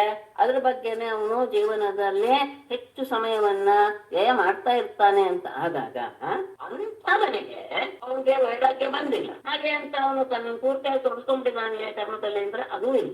ಅಂತವನಿಗೆ ಭಕ್ತಿಯೋಗ ಅನ್ನೋದು ಸಿದ್ಧಿಯನ್ನ ಕೊಡುತ್ತೆ ಅಂತ ಹೇಳಿದ ಮೇಲೆ ಈಗ ಕರ್ಮಯೋಗವನ್ನ ಅದಕ್ಕೆ ಒಂದು ಅಂತ್ಯ ಇದೆ. ಕರ್ಮಯೋಗಕ್ಕೆ ಒಂದು ಅಂತ್ಯ ಇದೆ. ಎಲ್ಲಿವರೆಗೂ ಕರ್ಮ ಮಾಡ್ತಾನೆ ಇರ್ಬೇಕು. ತಾವತ್ ಕರ್ಮ ಅಂದ್ರೆ ಎಲ್ಲರಿಗೂ ಸಹ ಭಾಗ್ಯೋದಯ ಇರಲ್ವೇ, ಭಕ್ತಿಯೋಗ ಬಂದ್ಬಿಡಕ್ ಸಾಧ್ಯ ಇಲ್ಲ, ಅದು ಸ್ವಲ್ಪ ಕಷ್ಟವೇ. ಕರ್ಮಯೋಗದಿಂದ ಚಿತ್ತ ಶುದ್ಧಿಯಾಗಿ ಆಮೇಲೆ ಭಕ್ತಿ ಬರೋದು ಅದು ಒಂದು ಸ್ಟೆಪ್. ಆರಂಭದಲ್ಲಿಯೇ ಭಕ್ತಿಯೋಗ ಬಂದ್ಬಿಟ್ಟಿದೆ ಅಂದ್ರೆ ಅವನು ನಿಜವಾಗಿಯೂ ಯಾವುದೋ ಪುಣ್ಯ ವಿಶೇಷದಿಂದ ಪರಮಾತ್ಮನ ಅನುಗ್ರಹನ ಪಡೆದಾನೆ ಅಂತ. ಹಾಗಾಗಿ ಕರ್ಮಯೋಗ ಎಲ್ಲಿವರೆಗೂ ಮಾಡ್ಬೇಕು ನಾವು? ಯಾವತ್ ಕರ್ಮಾಣಿ ಕುರ್ವೀತ ನ ನಿರ್ವಿದ್ಯೇತ ಯಾವತ ಮತ್ಕಥಾ ಶ್ರವಣಾದೌ ವಾ ಶ್ರದ್ಧಾ ಯಾವತ್ ನ ಜಾಯತೆ. ಯಾವತ ನ ನಿರ್ವಿದ್ಯೇತ ತಾವತ್ ಕರ್ಮಾಣಿ ಕುರ್ವೀತ ವಾ ಮತ್ಕಥಾ ಶ್ರವಣಾದೌ ಯಾವತ್ ಶ್ರದ್ಧಾ ನ ಜಾಯತೆ ತಾವತ್ ಕರ್ಮಾಣಿ ಕುರ್ವೀತ. ಯಾವತ ನ ನಿರ್ವಿದ್ಯೇತ, ಎಲ್ಲಿಯವರೆಗೆ ನಿರ್ವಿದ್ಯ ಅಂದ್ರೆ ನಿರ್ವೇದ ಅಂದ್ರೆ ವೈರಾಗ್ಯ, ನ ನಿರ್ವಿದ್ಯೇತ ಅಂದ್ರೆ ಎಲ್ಲಿಯವರೆಗೂ ವೈರಾಗ್ಯವು ಬರೋದಿಲ್ವೋ. ರಾಗ ಅಂದ್ರೆ ಅದರ ಬಗ್ಗೆ ಆಸಕ್ತಿ ಹೊರಟು ಹೋಗೋದೇ ವಿರಾಗದ ಭಾವವೇ ವೈರಾಗ್ಯ. ಇದೇನು ನನಗೆ ಬೇಡ ಅಂತ ಬರುವಾಗ ನಮಗೆ ಮನಸ್ಸು ಬಹಳ ಪಕ್ವವಾಗಿರ್ಬೇಕಾದ್ರೆ. ಹಾಗಾಗಿ ಅದು ಹೇಳ್ತಾರೆ, ಕರ್ಮ ಮಾಡ್ತಾ ಮಾಡ್ತಾ ಮಾಡ್ತಾ ಫಲವನ್ನು ಅನುಭವಿಸ್ತಾ ನನಗೆ ಇದು ಸಾಕಪ್ಪ ಎನ್ನುವ ಭಾವ ಎಲ್ಲಿಯವರೆಗೂ ಬರೋದಿಲ್ವೋ, ವೈರಾಗ್ಯ ಅನ್ನೋದು ಎಲ್ಲಿಯವರೆಗೂ ಹುಟ್ಟೋದಿಲ್ವೋ ಅಲ್ಲಿಯವರೆಗೂ ತಾವತ್ ಕರ್ಮಾಣಿ ಕುರ್ವೇತ, ನಿತ್ಯ ನೈಮಿತ್ತಿಕ ಕರ್ಮಗಳನ್ನ ಮಾಡ್ತಾನೇ ಬರಬೇಕು. ಅಥವಾ ಇನ್ನು ಎಲ್ಲಿವರೆಗೂ ಅಂದ್ರೆ ಮತ್ಕಥಾ ಶ್ರವಣಾದವು, ನನ್ನ ಬಗ್ಗೆ ನನಗೆ ಸಂಬಂಧಪಟ್ಟಂತಹ ನನ್ನ ಕಥೆಯನ್ನ ಕೇಳ್ಬೇಕು ಎನ್ನುವ ಆಸೆ, ಅದನ್ನ ಇನ್ನೊಬ್ಬರಿಗೆ ತಿಳಿಸಬೇಕು ಎನ್ನುವಂತಹ ಉತ್ಸಾಹ, ಇದರ ಬಗ್ಗೆ ಯಾವತ್ತು ಎಲ್ಲಿಯವರೆಗೆ ಶ್ರದ್ಧೆಯು ನ ಜಾಯತೆ ಉಂಟಾಗೋದಿಲ್ವೋ ಅಂದ್ರೆ ಭಕ್ತಿಯೋಗ ಅಂತ. ಅಂದ್ರೆ ಮೊದಲು ಕರ್ಮ ಮಾಡ್ತಾ ಮಾಡ್ತಾ ಮಾಡ್ತಾ ಆತನಿಗೆ ಅದ್ರ ಬಗ್ಗೆ ವೈರಾಗ್ಯ ಬರಬೇಕು. ಅಲ್ಲಿವರೆಗೆ ನೈಮಿತ್ತಿಕ ಕರ್ಮವನ್ನು ಮಾಡಲೇಬೇಕು. ಅಥವಾ ಪರಮಾತ್ಮನ ಕಥಾಶ್ರವಣಾದಿಗಳಲ್ಲಿ ಶ್ರದ್ಧೆ ಉಂಟಾಗುವವರೆಗೂ ಸಹ ಕರ್ಮಗಳನ್ನ ಮಾಡ್ತಾನೇ ಇರಬೇಕು. ಇಲ್ಲಿ ಶ್ರೀಗೃಹದಲ್ಲಿ ಅವ್ರು ಹೇಳ್ತಾರೆ, ಅವರು ಒಂದು ನಿರ್ಣಯಕ್ಕೆ ಬಂದು ಸಾರಾಂಶ ಕೊಟ್ಟಿದ್ದಾರೆ. ಕಾಮ್ಯ ಕರ್ಮವನ್ನ ಮಾಡುವಂತಹ ವ್ಯಕ್ತಿಗಳಿಗೆ ಅಂದ್ರೆ ನನಗೆ ಅನ್ನೋ ಉದ್ದೇಶದಿಂದ ಕರ್ಮಗಳನ್ನ ಮಾಡ್ತಾ ಇರುವಂತಹ ವ್ಯಕ್ತಿಗಳಿಗೆ ಎಲ್ಲ ರೀತಿಯ ವಿಧಿ ನಿಷೇಧಗಳೂ ಸಹ ಇವೆ. ಅಂದ್ರೆ ನನಗೆ ಈ ಫಲ ಬೇಕು ಎನ್ನುವ ಉಚ್ಛೆಯಿಂದ ಯಾರು ಯಾವ ಕರ್ಮಗಳನ್ನ ಮಾಡ್ತಾ ಇದ್ದಾರೋ, ಯಾಗಾದಿ ಕರ್ಮಗಳಾಗಬಹುದು, ಉಳಿದ ಯಾವುದೇ ಹೋಮಾದಿ ಕರ್ಮಗಳು ಆಗಿರಬಹುದು, ಅದನ್ನ ಮಾಡ್ತಾ ಇರುವಂತಹ ವ್ಯಕ್ತಿ ವಿಧಿಯನ್ನ ನಿಷೇಧವನ್ನ ಪರಿಪೂರ್ಣವಾಗಿ ಆಚರಿಸಲೇಬೇಕು. ಯಾರು ನಿಷ್ಕಾಮ ಕರ್ಮ ಮಾಡ್ತಾನೋ, ಅಂದ್ರೆ ನನಗೆ ಕರ್ಮ ಬೇಡ, ಕ್ಷಮಿಸಿ, ಫಲ ಏನು ಬೇಡ, ಆದ್ರೆ ಕರ್ಮವನ್ನು ನಾನು ಮಾಡ್ತೇನೆ ಚಿತ್ತಶುದ್ಧಿಗೋಸ್ಕರ ಅಂತ ಹೊರಟ ವ್ಯಕ್ತಿಗೆ ಆತ ವಿಧಿ ನಿಷೇಧವನ್ನ ಅಷ್ಟು ತೀವ್ರವಾಗಿ ಪಾಲಿಸಬೇಕು ಎನ್ನುವಂತಹ ನಿಯಮ ಇಲ್ಲ. ಅದೇ ಆ ನಿಷ್ಕಾಮ ಕರ್ಮವನ್ನು ಮಾಡುವಂತಹ ವ್ಯಕ್ತಿ ಜ್ಞಾನಯೋಗದಲ್ಲಾಗಲಿ ಭಕ್ತಿಯೋಗದಲ್ಲಾಗಲಿ ಅವನು ಅಧಿಕಾರವನ್ನು ಪಡೆದುಕೊಂಡು ಬಿಟ್ಟಾಗ ಆ ವಿಧಿ ಮತ್ತು ನಿಷೇಧ ಎನ್ನುವುದು ಅವನಲ್ಲಿ ಇನ್ನೂ ಸಹ ಕಡಿಮೆ ಕಡಿಮೆ ಆಗ್ತಾನೆ ಹೋಗುತ್ತೆ. ಯಾಕೆಂದ್ರೆ ಅವನು ಫಲವನ್ನ ಅಪೇಕ್ಷೆ ಮಾಡದೇ ಇರೋದ್ರಿಂದ ವಿಧಿ ನಿಷೇಧಗಳು ಅಕಸ್ಮಾತ್ ವ್ಯತ್ಯಾಸ ಆದರೂ ಸಹ ಅದು ಅವನಿಗೆ ಏನು ತೊಂದರೆಯನ್ನು ಉಂಟು ಮಾಡೋದಿಲ್ಲ. ಅದು ಇನ್ನೂ ಆತನಿಗೆ ವಿಧಿ ಹೀಗೆ ಇರಬೇಕು, ನಿಷೇಧ ಮಾಡಬಾರ್ದು ಇತ್ಯಾದಿ ವಾಕ್ಯಗಳು ಕಡಿಮೆ ಆಗ್ತಾನೆ ಬರುತ್ತೆ. ಆದರೆ ಅವುಗಳಿಂದ ಸಿದ್ಧಿಯನ್ನು ಪಡೆದಂತಹ ವ್ಯಕ್ತಿಗೆ ಮಾತ್ರ ವಿಧಿಯೂ ಇಲ್ಲ ನಿಷೇಧವೂ ಇಲ್ಲ. ಅಂದ್ರೆ ಕ್ರಮಕ್ರಮವಾಗಿ ಎಲ್ಲವನ್ನೂ ಬಿಡಬಹುದು ಅನ್ನೋದಕ್ಕೆ ಇದನ್ನು ತಗೊಂಡಿದ್ದಾರೆ. ಕಾಮ್ಯ ಕರ್ಮದವರಿಗೆ ವಿಧಿ ನಿಷೇಧ ಸರ್ವಾತ್ಮನ ಎಲ್ಲ ರೀತಿಯಲ್ಲೂ ಹೆಜ್ಜೆಗೆ ಅವರು ಅದನ್ನ ಪಾಲಿಸಬೇಕು. ನಿಷ್ಕಾಮ ಕರ್ಮವನ್ನು ಮಾಡುವಂತಹ ವ್ಯಕ್ತಿ ಆತನಿಗೆ ಎಷ್ಟು ಸಾಧ್ಯವೋ ಅಷ್ಟು ವಿಧಿಯಲ್ಲಿ ನಿಷೇಧದಲ್ಲಿ ತನ್ನನ್ನು ತೊಡಗಿಸ್ಕೊಳ್ಬಹುದು. ಅದೇ ನಿಷ್ಕಾಮ ಕರ್ಮ ಇರುವಂತಹ ವ್ಯಕ್ತಿ ಜ್ಞಾನಯೋಗದಲ್ಲಾಗಲಿ ಭಕ್ತಿಯೋಗದಲ್ಲಾಗಲಿ ಏನಾದ್ರೂ ಅವನು ಶ್ರೇಷ್ಠತೆಯನ್ನು ಪಡೆದುಕೊಂಡು ಬಿಟ್ಟಿದ್ರೆ ಅವನಿಗೆ ವಿಧಿ ನಿಷೇಧಗಳು ಅಷ್ಟೆಲ್ಲ ಅವನಿಗೆ ಅನ್ವಯವಾಗೋದಿಲ್ಲ, ಅದು ಕಡಿಮೆನೆ ಆಗ್ತಾ ಬರುತ್ತೆ. ಆದರೆ ಅವುಗಳಿಂದ ಸಿದ್ಧಿಯನ್ನ ಪಡೆದು ಬಿಟ್ಟ ಅವನಿಗೆ ಮಾತ್ರ ಯಾವ ವಿಧಿಯೂ ಇಲ್ಲ, ಯಾವ ನಿಷೇಧವೂ ಇಲ್ಲ. ಇದ್ರ ಬಗ್ಗೆ ಮತ್ತೆ ವಿಸ್ತಾರವಾಗಿ ಮುಂದಿನ ಅಧ್ಯಾಯದಲ್ಲಿ ತಿಳಿಸ್ತಾರೆ. ಸಂಶಯ ಇದ್ರೆ ಅಲ್ಲಿ ಮುಂದಿನ ಇದರಲ್ಲಿ ನೀವು ತಿಳ್ಕೊಳ್ತಾ ಬರುತ್ತೆ. ಹಾಗಾಗಿ ಅಲ್ಲಿಯವರೆಗೆ ಕರ್ಮ ಮಾಡಬೇಕು. ಸ್ವಧರ್ಮಸ್ಥೋ ಯಜ್ಞೈ ಅನಾಶೇ ಕಾಮ ಉದ್ಧವ ನಯಾತ್ ಸ್ವರ್ಗ ನರಕೌ ಯತ್ ಅನ್ಯತ್ ನ ಸಮಾಚರೇತ್. ಅಥವಾ ಅನಾಶೇ ಕಾಮಃ ಸ್ವಧರ್ಮಸ್ಥಃ ಯಜ್ಞೈಃ ಯಜನ್ ಅನ್ಯತ್ ಯತ್ ಅನ್ಯತ್ ನ ಸಮಾಚರೇತ್ ಸಹ ಸ್ವರ್ಗ ನರಕೌ ನ ಯಾತಿ. ಉದ್ಧವನೇ ಅನಾಶೇ ಕಾಮ ಅಂದ್ರೆ ಫಲ ಯಾವುದು ಬೇಕು ಎನ್ನುವಂತಹ ಭಾವನೆ ಇಲ್ಲದೆ ಇರುವವನು, ಫಲಾಪೇಕ್ಷೆಯನ್ನು ವರ್ಜಿಸಿದಂತಹ ವ್ಯಕ್ತಿ, ಸ್ವಧರ್ಮಸ್ಥಃ ತನ್ನ ಧರ್ಮವನ್ನ ಏನು ಹೇಳಿದಾರೋ ಅದನ್ನ ಸರಿಯಾದ ರೀತಿಯಲ್ಲಿ ಪಾಲಿಸಿಕೊಂಡು ಬರ್ತಾ ಇರುವಂತಹ ವ್ಯಕ್ತಿ, ಯಜನ್ ಯಜ್ಞಗಳನ್ನ ಆಚರಿಸ್ತಾ ಇರ್ತಾನೋ ಅಷ್ಟೇ ಅಲ್ಲ, ಇದು ಅನ್ಯತ್ ನ ಸಮಾಚರೇ ಅವನು ನಿಷಿದ್ಧವನ್ನಾಗಲಿ ಕಾಮ್ಯವನ್ನಾಗಲಿ, ಕಾಮ್ಯ ಫಲವನ್ನು ಬಯಸೋದಾಗಲಿ ನಿಷೇಧವಂತ ಕಾರ್ಯವನ್ನಾಗಲಿ ನ ಸಮಾಚರೇತ್ ಆಚರಣೆ ಮಾಡದೇ ಇರುವಂತಹ ಸಂದರ್ಭದಲ್ಲಿ ಅವನು ಸಹ ಸ್ವರ್ಗ ನರಕವು ನಯಾತಿ, ಅವನಿಗೆ ಸ್ವರ್ಗವೂ ಇಲ್ಲ, ಅವನಿಗೆ ನರಕವೂ ಇಲ್ಲ. ಯಾವ ಫಲವನ್ನೂ ಸಹ ಅವನು ಬಯಸದೆ ಅವನು ತನ್ನ ಧರ್ಮ ಏನ್ ಹೇಳಿದಾರೋ ಅದಕ್ಕೆ ಸರಿಯಾದಂತಹ ರೀತಿಯಲ್ಲಿ ಆತ ವ್ಯವಹಾರ ಮಾಡ್ತಾ ಇದ್ದಾನೆ ಅಂದಾಗ ಅಷ್ಟೇ ಅಲ್ಲ, ಅನ್ಯತ್ ಅಂದ್ರೆ ನಿಷಿದ್ಧವಾಗಲಿ ಕಾಮ್ಯವನ್ನಾಗಲಿ ಮಾಡದೇ ಇದ್ದಾಗ. ಯಾಕೆ ಅಂದ್ರೆ ನಿಷಿದ್ಧವನ್ನು ಮಾಡಿದ್ರೆ ಅವನು ನರಕಕ್ಕೆ ಹೋಗುವಂತಹ ಸಾಧ್ಯತೆ ಇದೆ, ಕಾಮ್ಯವನ್ನು ಮಾಡಿದ್ರೆ ಆ ಫಲವನ್ನು ಅನುಭವಿಸುವಂತಹ ಸಾಧ್ಯತೆ ಇದೆ. ಇದೆರನ್ನೂ ಮಾಡದೇ ಇತ್ತು. ಅಷ್ಟೇ ಅಲ್ಲ, ತನ್ನ ಧರ್ಮದಲ್ಲಿ ಪೂರ್ಣವಾಗಿ ತನ್ನನ್ನ ತೊಡಗಿಸಿಕೊಂಡಿದ್ದಂತಹ ವ್ಯಕ್ತಿ ನರಕವನ್ನು ಹೊಂದೋದಿಲ್ಲ. ಯಾಕೆ? ನಿಷೇಧ ಯಾವುದು ಮಾಡಿಲ್ದೇ ಇರೋದ್ರಿಂದ, ಕಾಮ್ಯವನ್ನು ಮಾಡಿಲ್ದೇ ಇರೋದ್ರಿಂದ ಸ್ವರ್ಗವನ್ನು ಸಹ ಅವನು ಹೊಂದೋದಿಲ್ಲ. ಹಾಗೆ ಇರುವಾಗ ಅವನು ಅಸ್ಮಿನ್ ಲೋಕೆ ವರ್ತಮಾನಃ ಸ್ವಧರ್ಮಸ್ಥಃ ಅನಘಃ ಶುಚಿಃ ಜ್ಞಾನಂ ವಿಶುದ್ಧಂ ಆಪ್ನೋತಿ ಮದ್ಭಕ್ತಿಂ ವಾ ಯದೃಚ್ಛಯ. ಹಾಗೆ ಇದ್ದಾಗ ಅವನು ಯಾವ ಸ್ಥಾನವನ್ನು ಹೊಂದ್ತಾನೆ ಹಾಗಾದ್ರೆ ಅಂದಾಗ, ಅಸ್ಮಿನ್ ಲೋಕೆ ವರ್ತಮಾನಃ ಸ್ವಧರ್ಮಸ್ಥಃ ಅನಘಃ ಶುಚಿಃ ವಿಶುದ್ಧಂ ಜ್ಞಾನಂ ಆಪ್ನೋತಿ ವಾ ಯದೃಚ್ಛಯ ಮದ್ಭಕ್ತಿಂ ಆಪ್ನೋತಿ. ಅಸ್ಮಿನ್ ಲೋಕೆ ಅಂದ್ರೆ ಈ ಲೋಕ ಅಂದ್ರೆ ಈ ದೇಹದಲ್ಲಿ ಇದ್ದುಕೊಂಡು ಅನ್ನುವಂಥ, ಈ ದೇಹದಲ್ಲಿ ಇರುವಾಗ ವರ್ತಮಾನ ಇದ್ದುಕೊಂಡು ಸ್ವಧರ್ಮಸ್ಥಃ ಅದು ಗಮನಿಸ್ಕೋಬೇಕು. ನಿಷಿದ್ಧ ಕರ್ಮವನ್ನೆಲ್ಲ ಪೂರ್ತಿಯಾಗಿ ತ್ಯಾಗ ಮಾಡಿ ತನ್ನ ಧರ್ಮದಲ್ಲಿ ಏನ್ ಹೇಳಿದಾರೋ ಅದನ್ನ ಸರಿಯಾದ ರೀತಿಯಲ್ಲಿ ಪಾಲಿಸಿಕೊಂಡು ಬರ್ತಾ ಇರುವಂತಹ ಕರ್ಮಯೋಗಿ ಏನಾಗ್ತಾನೆ? ಅನಘಃ, ಅವನು ಅತ್ಯಂತ ಪವಿತ್ರನಾಗಿರ್ತಾನೆ. ಯಾಕೆಂದ್ರೆ ನಿಷಿದ್ಧವನ್ನೆಲ್ಲ ಅವನು ಮಾಡದೇ ಇರೋದ್ರಿಂದ ಅವನು ಅತ್ಯಂತ ಪವಿತ್ರನಾಗಿರ್ತಾನೆ. ಅಷ್ಟೇ ಅಲ್ಲ, ಅಪವಿತ್ರನಾದ್ರೆ ಅವನು ಶುಚಿ. ಅವನ ಮನಸ್ಸಿನಲ್ಲಿ ಯಾವ ರೀತಿಯ ಕಲ್ಮಶಗಳು ಸಹ ಇಲ್ಲದೆ ಅವನು ಶುಚಿಯಾಗಿ ಇರ್ತಾನೆ. ಚಿತ್ತ ಶುದ್ಧಿಯನ್ನ ಪಡೆದವನಾಗಿ ಅವನು ವಿಶುದ್ಧಂ ಜ್ಞಾನಂ ಆಪ್ನೋತಿ, ಪರಿಶುದ್ಧವಾದಂತಹ ಜ್ಞಾನವನ್ನ ಅವನು ಆಪ್ನೋತಿ ಪಡಿತಾನೆ. ವಾ ಅಥವಾ ಯದೃಚ್ಛಯ ಯಾವುದೋ ಭಾಗ್ಯದ ವಶದಿಂದ ಮದ್ಭಕ್ತಿಂ ಆಪ್ನೋತಿ, ನನ್ನಲ್ಲಿ ಭಕ್ತಿಯನ್ನ ಅವನು ಗಳಿಸ್ತಾನೆ. ಯಾಕೆ ಅಂದ್ರೆ ಕೇವಲ ಜ್ಞಾನದಿಂದ ಸಾಧ್ಯವಿಲ್ಲ ಭಕ್ತಿ ಪಡೆಯೋದು. ಅದಕ್ಕೆ ಯಾವುದೋ ಒಂದು ಪುಣ್ಯ ವಿಶೇಷವೇ ಇರಬೇಕು.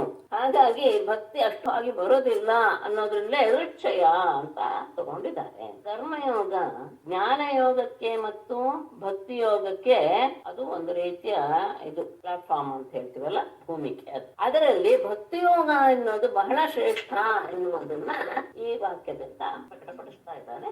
ಜ್ಞಾನ ಯೋಗಕ್ಕೆ ಅವನು ಅರ್ಹನಾಗಿ ಬಿಡ್ತಾನೆ, ಜ್ಞಾನವನ್ನು ಪಡಿತಾನೆ. ಅಥವಾ ಇನ್ನೂ ಅವನು ಭಾಗ್ಯ ಏನಾದ್ರೂ ಇದ್ರೆ ಅವನಲ್ಲಿ ನನ್ನಲ್ಲಿ ದೃಢವಾದ ಭಕ್ತಿಯನ್ನು ಸಹ ಬೆಳೆಸ್ತೀನಿ. ಯಾಕೆ ಅಂದ್ರೆ ಈ ದೇಹ ಇದೆಯಲ್ಲ, ಸ್ವರ್ಗಿಣೋಪೇತಮಿಚ್ಛಂತಿ ಲೋಕಂ ನಿರೈಣಸ್ತಥಾ ಸಾಧಕಂ ಜ್ಞಾನ ಭಕ್ತಿಭ್ಯಾಂ ಉಭಯಂ ತತ್ ಅಸಾಧಕಂ. ಸ್ವರ್ಗಿಣಃ ಅಪಿ ತಥಾ ನಿರೈಣಃ ಅಪಿ, ಎರಡು ಕಡೆ ತಗೊಳ್ಳೆ. ಏತಂ ಲೋಕಂ ಇಚ್ಛಂತಿ ಜ್ಞಾನ ಭಕ್ತಿಭ್ಯಾಂ ಸಾಧಕಂ ತತ್ ಉಭಯಂ ಅಸಾಧಕಂ. ಸ್ವರ್ಗಿಣಃ ಅಪಿ, ಸ್ವರ್ಗದಲ್ಲಿರುವಂತಹ ದೇವತೆಗಳು ಸಹ, ತಥಾ ಹಾಗೆಯೇ ನಿರೈಣಃ, ನರಕದಲ್ಲಿರುವಂತಹವರೂ ಸಹ, ನರಕಕ್ಕೆ ಪ್ರವೇಶ ಮಾಡಿದಂತಹ ನರಕವಾಸಿಗಳು ಸಹ, ಏತಂ ಲೋಕಂ, ಈ ದೇಹವನ್ನ ಅಂದ್ರೆ ಮನುಷ್ಯ ದೇಹವನ್ನ ಇಚ್ಛಂತೆ ಬಯಸ್ತಾರೆ. ದೇವತೆಗಳೂ ಸಹ ಮತ್ತು ನರಕದಲ್ಲಿರುವಂತಹ ವ್ಯಕ್ತಿಗಳೂ ಸಹ ಈ ಮಾನವ ದೇಹವನ್ನ ಧರಿಸಿ ಹುಟ್ಟಬೇಕು ಅಂತಾನೆ ಬಯಸ್ತಾರೆ, ಇಬ್ಬರಿಗೂ ಸಹ. ಯಾಕೆ ಅಂದ್ರೆ ಜ್ಞಾನ ಭಕ್ತಿಭ್ಯಾಂ ಸಾಧಕಂ, ಈ ದೇಹ ಅನ್ನೋದಿದೆಯಲ್ಲ ಜ್ಞಾನಕ್ಕೆ ಮತ್ತು ಭಕ್ತಿಗಳಿಗೆ ಅದು ಸಾಧಕವಾಗಿದೆ. ತತ್ ಉಭಯಂ, ಇದೆ ಅವೆರಡೂ ಸಹ, ಯಾವುದೋ ಸ್ವರ್ಗದಲ್ಲಿರುವಂತಹ ವ್ಯಕ್ತಿಗಳಿಗಾಗಲಿ ನರಕದಲ್ಲಿರುವಂತಹ ವ್ಯಕ್ತಿಗಳಿಗಾಗಲಿ ಆ ಇರುವುದು ಅಸಾಧಕಂ. ಆ ಶರೀರ ಜ್ಞಾನ ಭಕ್ತಿಗಳಿಗೆ ಸಾಧಕವಲ್ಲವಲ್ಲ. ಸ್ವರ್ಗದಲ್ಲಿರೋರು ನರಕದಲ್ಲಿರೋರು ಇಬ್ಬರೂ ಸಹ ಮನುಷ್ಯ ದೇಹವನ್ನು ಬಯಸ್ತಾರೆ. ಮೊದಲು ನರಕವನ್ನೇ ತಗೊಂಡು ಆಮೇಲೆ ಸ್ವರ್ಗವನ್ನ ಹೇಳ್ಬೋದೇನೋ, ನನಗೆ ಇದೇ ಮೊದಲು ಆಗ್ಬೋದು ಅನ್ನಿಸ್ತು, ಹಾಗೆ ನಾನು ತಗೊಂಡಿದ್ದೀನಿ. ಸ್ವರ್ಗದಲ್ಲಿರೋರು ಬಯಸ್ತಾರೆ ಅಂದ್ರೆ ಯಾರು ಸುಖವಾಗಿದ್ದಾರಲ್ಲ ಅಂತ ಅನ್ಸುತ್ತೆ. ಆದ್ರೆ ಜ್ಞಾನ ಭಕ್ತಿ ಅನ್ನೋದು ಸ್ವರ್ಗದಲ್ಲಿರುವವರಿಗೂ ಸಿಗೋದಿಲ್ಲ ಅನ್ನೋದಂತೂ ನಮಗೆ ಗೊತ್ತಾಗಿದೆ. ಯಾಕೆಂದ್ರೆ ಅವೆರಡೂರಲ್ಲಿ ಒಂದೊಂದು ಏನೋ ಶರೀರ ಇದ್ದೇ ಇರುತ್ತೆ ತಾನೆ. ಸ್ವರ್ಗವಾಸಿಗಳು ನರಕವಾಸಿಗಳು ಅಂದ್ರೆ ಯಾವುದೋ ಒಂದು ರೀತಿಯ ಶರೀರ ಇದ್ದೇ ಇರುತ್ತೆ. ಆದ್ರೆ ಆ ಎರಡೂ ರೀತಿಯ ಶರೀರವೂ ಸಹ ಜ್ಞಾನ ಮತ್ತು ಭಕ್ತಿಗಳನ್ನ ಸಾಧಿಸುವುದಕ್ಕೆ ಅನುಕೂಲವಾದ ಶರೀರವಲ್ಲ. ಈ ಮನುಷ್ಯ ದೇಹ ಎನ್ನುವುದು ಜ್ಞಾನ ಭಕ್ತಿಗಳಿಗೆ ಸಾಧಕವಾಗಿರೋದ್ರಿಂದ ಮಾನವರಾಗಿ ಹುಟ್ಟಬೇಕು ಅಂತಾನೆ ಪ್ರತಿಯೊಬ್ಬರು ಸಹ ಬಯಸ್ತಾರೆ. ಹಿಂದೆ ಬಂತು, ಕೃತಯುಗದವರೂ ಸಹ ಬಯಸ್ತಾರೆ. ಕಲಿಯುಗದಲ್ಲಿ ಎನ್ನುವುದು ಅಂತ ಮಾತು ಬಂತು, ಕಲಿಯುಗದಲ್ಲಿ ಹುಟ್ಟಬೇಕು ಅಂತ. ಹಾಗೆ ಮನುಷ್ಯ ದೇಹ ಬೇಕು ಅಂತ ಬಯಸ್ತಾರೆ. ಮನುಷ್ಯ ದೇಹದ ವೈಶಿಷ್ಟ್ಯ ಏನು ಅಂದ್ರೆ ಜ್ಞಾನ ಮತ್ತು ಭಕ್ತಿಗಳಿಗೆ ಅದು ಸಾಧಕವಾಗಿದೆ. ಹಾಗೆ ಅಂತ ಮುಂದಿನ ಶ್ಲೋಕ ತುಂಬಾ ಚೆನ್ನಾಗಿ ಹೇಳ್ತಾರೆ. ನರ ಸ್ವರ್ಗತಿಂ ಕಾಂಕ್ಷೇತ್ ನಾರಕೇಂ ವಾ ವಿಚಕ್ಷಣಃ ನೇಮಂ ಲೋಕಂಚ ಕಾಂಕ್ಷೇತ ದೇಹಾವೇಶಾತ್ ಪ್ರಮಾದ್ಯತೆ. ಹಾಗೆ ಅಂದ್ರೆ ಸರಿ, ನಮ್ಗೆ ಮನುಷ್ಯ ಇರಲಿ, ಅದೇ ಮನೆ ಪುನಃ ಪುನಃ ಬರ್ಲಿ ಅಂತ ಭಾವಿಸ್ಬೇಡಿ ಅಂತ ಹೇಳ್ತಾರೆ. ನರಃ ಸ್ವರ್ಗತಿಂ ನ ಕಾಂಕ್ಷೇತ್ ನರ ವಿಚಕ್ಷಣ ನರ, ಅಲ್ಲೇ ತಗೋರೆ. ವಿಚಕ್ಷಣ ನರಃ ಸ್ವರ್ಗತಿಂ ನ ಕಾಂಕ್ಷೇತ್ ನಾರಕಿಂ ವಾ ನ ಕಾಂಕ್ಷೇತ್ ಇಮಂ ಲೋಕಂಚ ನ ಕಾಂಕ್ಷೇತ ದೇಹಾವೇಶಾತ್ ಪ್ರಮಾದ್ಯತೆ. ಹಾಗಾಗಿ ವಿಚಕ್ಷಣ ನರಃ, ಅತ್ಯಂತ ಬುದ್ಧಿಶಾಲಿಯಾದಂತಹ ವ್ಯಕ್ತಿ ಸ್ವರ್ಗತಿಂ ನ ಕಾಂಕ್ಷೇತ್, ಸ್ವರ್ಗಲೋಕಕ್ಕೆ ಹೋಗ್ಬೇಕು ಅನ್ನುವ ಬಯಕೆಯನ್ನ ಇಟ್ಕೊಳ್ಬಾರ್ದು. ಹಾಗೆಯೇ ನಾರಕಿಂ ವಾ, ನರಕವನ್ನು ಸಹ ಬಯಸಬಾರದು. ಹಾಗೆ ಆಯ್ತು. ಹಾಗಾದ್ರೆ ಮನುಷ್ಯ ದೇಹ ಅತ್ಯಂತ ಉತ್ತಮ ಅಲ್ಲವೇ? ಇದೇ ಇದ್ಕೊಳ್ಳಿ, ಇದು ಅತ್ಯಂತ ಶ್ರೇಷ್ಠ ಅಂತ ನಾವೀಗ ಹೇಳುದಲ್ಲ. ಸ್ವರ್ಗದವರು ಬಯಸ್ತಾರೆ, ನರಕದವರು ಬಯಸ್ತಾರೆ ಅಂದ್ರೆ ಅತ್ಯಂತ ಶ್ರೇಷ್ಠವಾದ್ರಿಂದ ಮತ್ತೆ ಮನುಷ್ಯನೇ ಆಗ್ಬೇಕು ಅಂತ ಇಮಂ ಲೋಕಂಚ ನ ಕಾಂಕ್ಷೇತ, ಮನುಷ್ಯ ದೇಹವನ್ನು ಸಹ ಶ್ರೇಷ್ಠ ಇದು ಅಂತ ಭಾವಿಸಿ ಅದನ್ನೂ ಸಹ ಬಯಸಬಾರದು.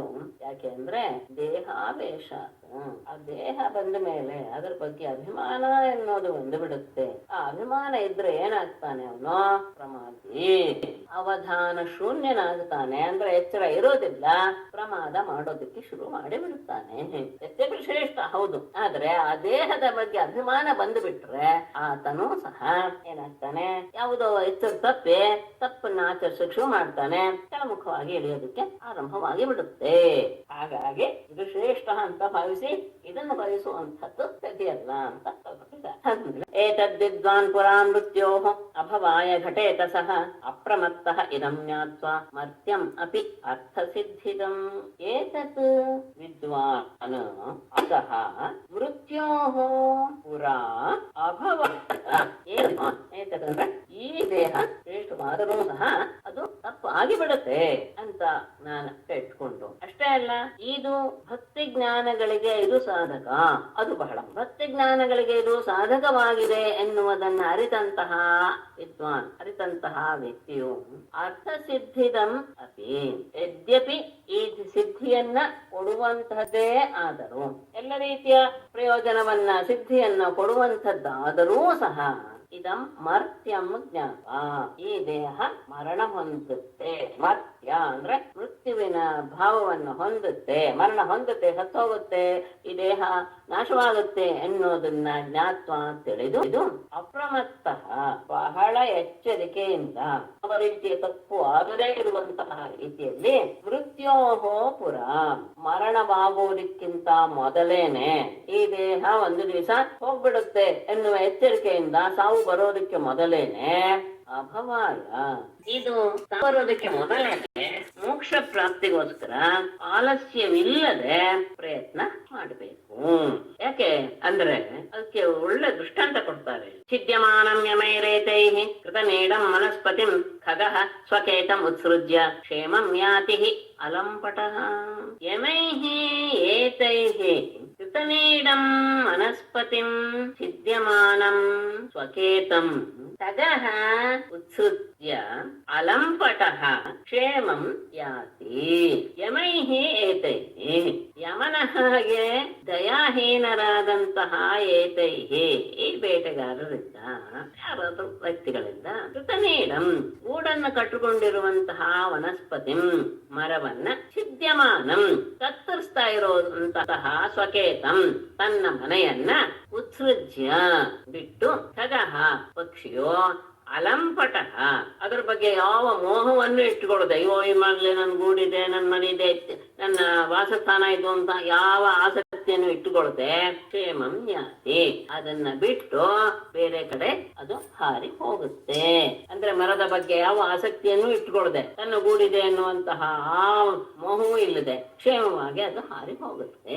ಅಂದ್ರೆ ಮನುಷ್ಯರು ಹೇಗಿರ್ತಾರೆ ಅಂದ್ರೆ ಪ್ರಾಣಿಗಳನ್ನ ಹಿಂಸೆ ಮಾಡೋರು ಹೇಗಿದ್ದಾರೆ ಅಂದ್ರೆ ಯಮನ ಹಾಗೇನೆ ನಿರ್ದಯರು ಅಂತಾನೆ ಶಬ್ದವನ್ನ ತಗೊಂಡ್ಬಿಡ್ತಾರೆ. ಹಾಗೆ ಅಂತಹ ವ್ಯಕ್ತಿಗಳು ಬಂದಾಗ ಗೂಡು ಕೊಟ್ಟುಕೊಂಡಿರುವಂತಹ ಆ ಮರವನ್ನ ಕತ್ತರಿಸ್ತಾ ಇರೋದನ್ನ ನೋಡಿದ ತಕ್ಷಣ ತನ್ನ ಮನೆಯನ್ನ ಬಿಟ್ಟಂತಹ ಆ ಪಕ್ಷಿ ಅದ್ರ ಬಗ್ಗೆ ಯಾವ ಮೋಹವನ್ನು ತಾಳದೆ ತನ್ನ ಕ್ಷೇಮವನ್ನ ಅಲ್ಲಿಂದ ಹಾರಿ ಹೋಗಿ ತನ್ನ ಕ್ಷೇಮವನ್ನ ಅದು ಮಾಡಿಕೊಳ್ಳುತ್ತೆ. ಹಾಗೆಯೇ ಅಹೋರಾತ್ರೈ ಛಿದ್ಯಮಾನಂ ಬುದ್ಧ್ವಾ ಆಯುರ್ಭಯವೇ ಪಥು ಮುಕ್ತ ಸಂಗ ಪರಂ ಬುದ್ಧ್ವಾ ನಿರೀಹ ಉಪಶಾಮ್ಯತೆ. ಹಾಗೆ ಅಹೋರಾತ್ರೈಃ ಛಿದ್ಯಮಾನಂ ಆಯುಃ ಬುದ್ಧ್ವಾ ಭಯವೇಪಥುಃ ಮುಕ್ತ ಸಂಗಃ ಪರಂ ಬುದ್ಧ್ವಾ ನಿರೀಹಃ ಉಪಶಾಮ್ಯತೆ ಅಥವಾ ನಿರೀಹಃ ಪರಂ ಬುದ್ಧ್ವಾ ಉಪಶಾಮ್ಯತೆ ಅಲ್ಲೂ ಸಹ ತಗೊಳ್ಳಿ. ಅಹೋರಾತ್ರಿ ಹಗಲು ರಾತ್ರಿಗಳಿಂದ ಛಿದ್ಯಮಾನಂ ಆಯುಹು ಕತ್ತರಿಸಲ್ಪಡ್ತಾ ಇರುವಂತಹ ಆಯುಸ್ಸನ್ನ ಬುದ್ಧ್ವಾ ತಿಳಿದು, ಒಂದೊಂದು ರಾತ್ರಿ ಹಗಲು ಹೋಗ್ತಾ ಇದೆ ಅಂದ್ರೆ ಆಯುಷ್ಯ ಕಡಿಮೆ ಆಗ್ತಾ ಇದೆ ಅಂತಾನೆ. ಹೀಗೆ ಆಯಸ್ಸನ್ನ ಹಗಲು ರಾತ್ರಿಗಳು ಕತ್ತರಿಸಿ ಹಾಕ್ತಾ ಇದೆ ಅನ್ನೋದನ್ನ ಸರಿಯಾಗಿ ತಿಳಿದುಕೊಂಡಂತಹ ವ್ಯಕ್ತಿ ಭಯವೇಪಥುಹು ಭಯದಿಂದ ನಡುಗಿ, ಅಂದ್ರೆ ನಾನು ಇನ್ನೇನು ಸಾಧಿಸಿಲ್ವಲ್ಲ ಎನ್ನುವಂತಹ ಭಯದಿಂದ ನಡುಕ ಉಂಟಾಗಿ ಆತ ಮುಕ್ತ ಸಂಘ ಎಲ್ಲ ರೀತಿಯ ಸಹವಾಸವನ್ನ ಎಲ್ಲ ರೀತಿಯ ಇಚ್ಛೆಯನ್ನು ಸಹ ವರ್ಜಿಸಿ, ನಿರೀಹ ಈ ಶರೀರದಲ್ಲಿ ಯಾವ ಅಭಿಮಾನವನ್ನು ಪಡದೆ ಪರಂ ಬುದ್ಧ ಪರತತ್ವವನ್ನ ಅರಿತು ಉಪಶಾಮ್ಯತೆ ಶಾಂತನಾನೆ. ಹೇಗೆ ಹಕ್ಕಿ ತನ್ನ ಗೂಡು ಇರುವಂತಹ ಮರವನ್ನ ಒಬ್ಬ ಕತ್ತರಿಸಿ ಹಾಕ್ತಾ ಇದ್ದಾನೆ ಅಂದರೆ ಅದು ಯಾವ ಮೋಹವೂ ಇಲ್ಲದೆ ಅಲ್ಲಿಂದ ಹಾರಿ ಹೋಗಿ ತನ್ನ ಕ್ಷೇಮವನ್ನು ನೋಡ್ಕೊಳ್ತು, ಹಾಗೆಯೇ ಹಗಲು ರಾತ್ರಿಗಳು ಎನ್ನುವುದು ನಮ್ಮ ಆಯಸ್ಸನ್ನ ಕತ್ತರಿಸ್ತಾನೆ ಇವೆ ಎನ್ನುವುದನ್ನ ತಿಳಿದುಕೊಂಡಾಗ ನಾನೇನು ಮಾಡಿಲ್ವಲ್ಲ ಮುಂದಿನ ಇದಕ್ಕೆ ಕ್ಷೇಮಕ್ಕೆ ಅಂತ ಹೆದರಿದಂತಹ ವ್ಯಕ್ತಿ ಭೋಗಾಪೇಕ್ಷೆಯನ್ನೆಲ್ಲ ಬಿಟ್ಟು ಶರೀರದಲ್ಲಿ ಅಭಾವವನ್ನು ಸಹ ತೊರೆದು ಆತ ಪರತತ್ವವನ್ನ ತಿಳಿದುಕೊಂಡು ಅವನು ಶಾಂತನಾಗ್ತಾನೆ. ಹಾಗಾಗಿ ಆತ ಹೇಗೆ ಯೋಚನೆ ಮಾಡ್ಬೇಕು? ದೇಹ ಮಾಧ್ಯಂ ಸುಲಭಂ ಸುದುರ್ಲಭಂ ಪ್ಲವಂ ಸುಕಲ್ಪಂ ಗುರು ಕರ್ಣಧಾರಂ ಮಯಾ ಅನುಕೂಲೇನ ನಭಸ್ವತೇರಿತಂ ಪುಮಾನ್ ಭವಾಬ್ಧಿಂ ನ ತರೇತ್ ಸಹ ಆತ್ಮಃ. ಆದ್ಯಂ ಸುದುರ್ಲಭಂ ಸುಲಭಂ ಹೃದೇಹಂ ಸುಕಲ್ಪಂ ಪ್ಲವಂ ಗುರು ಕರ್ಣಧಾರಂ ಅನುಕೂಲೇನ ಮಯಾ ನಭಸ್ವತಾ ಈರಿತಂ ಭವಾಬ್ಧಿಂ ಪುಮಾನ್ ನ ತರೇತ್ ಸಹ ಆತ್ಮಃ.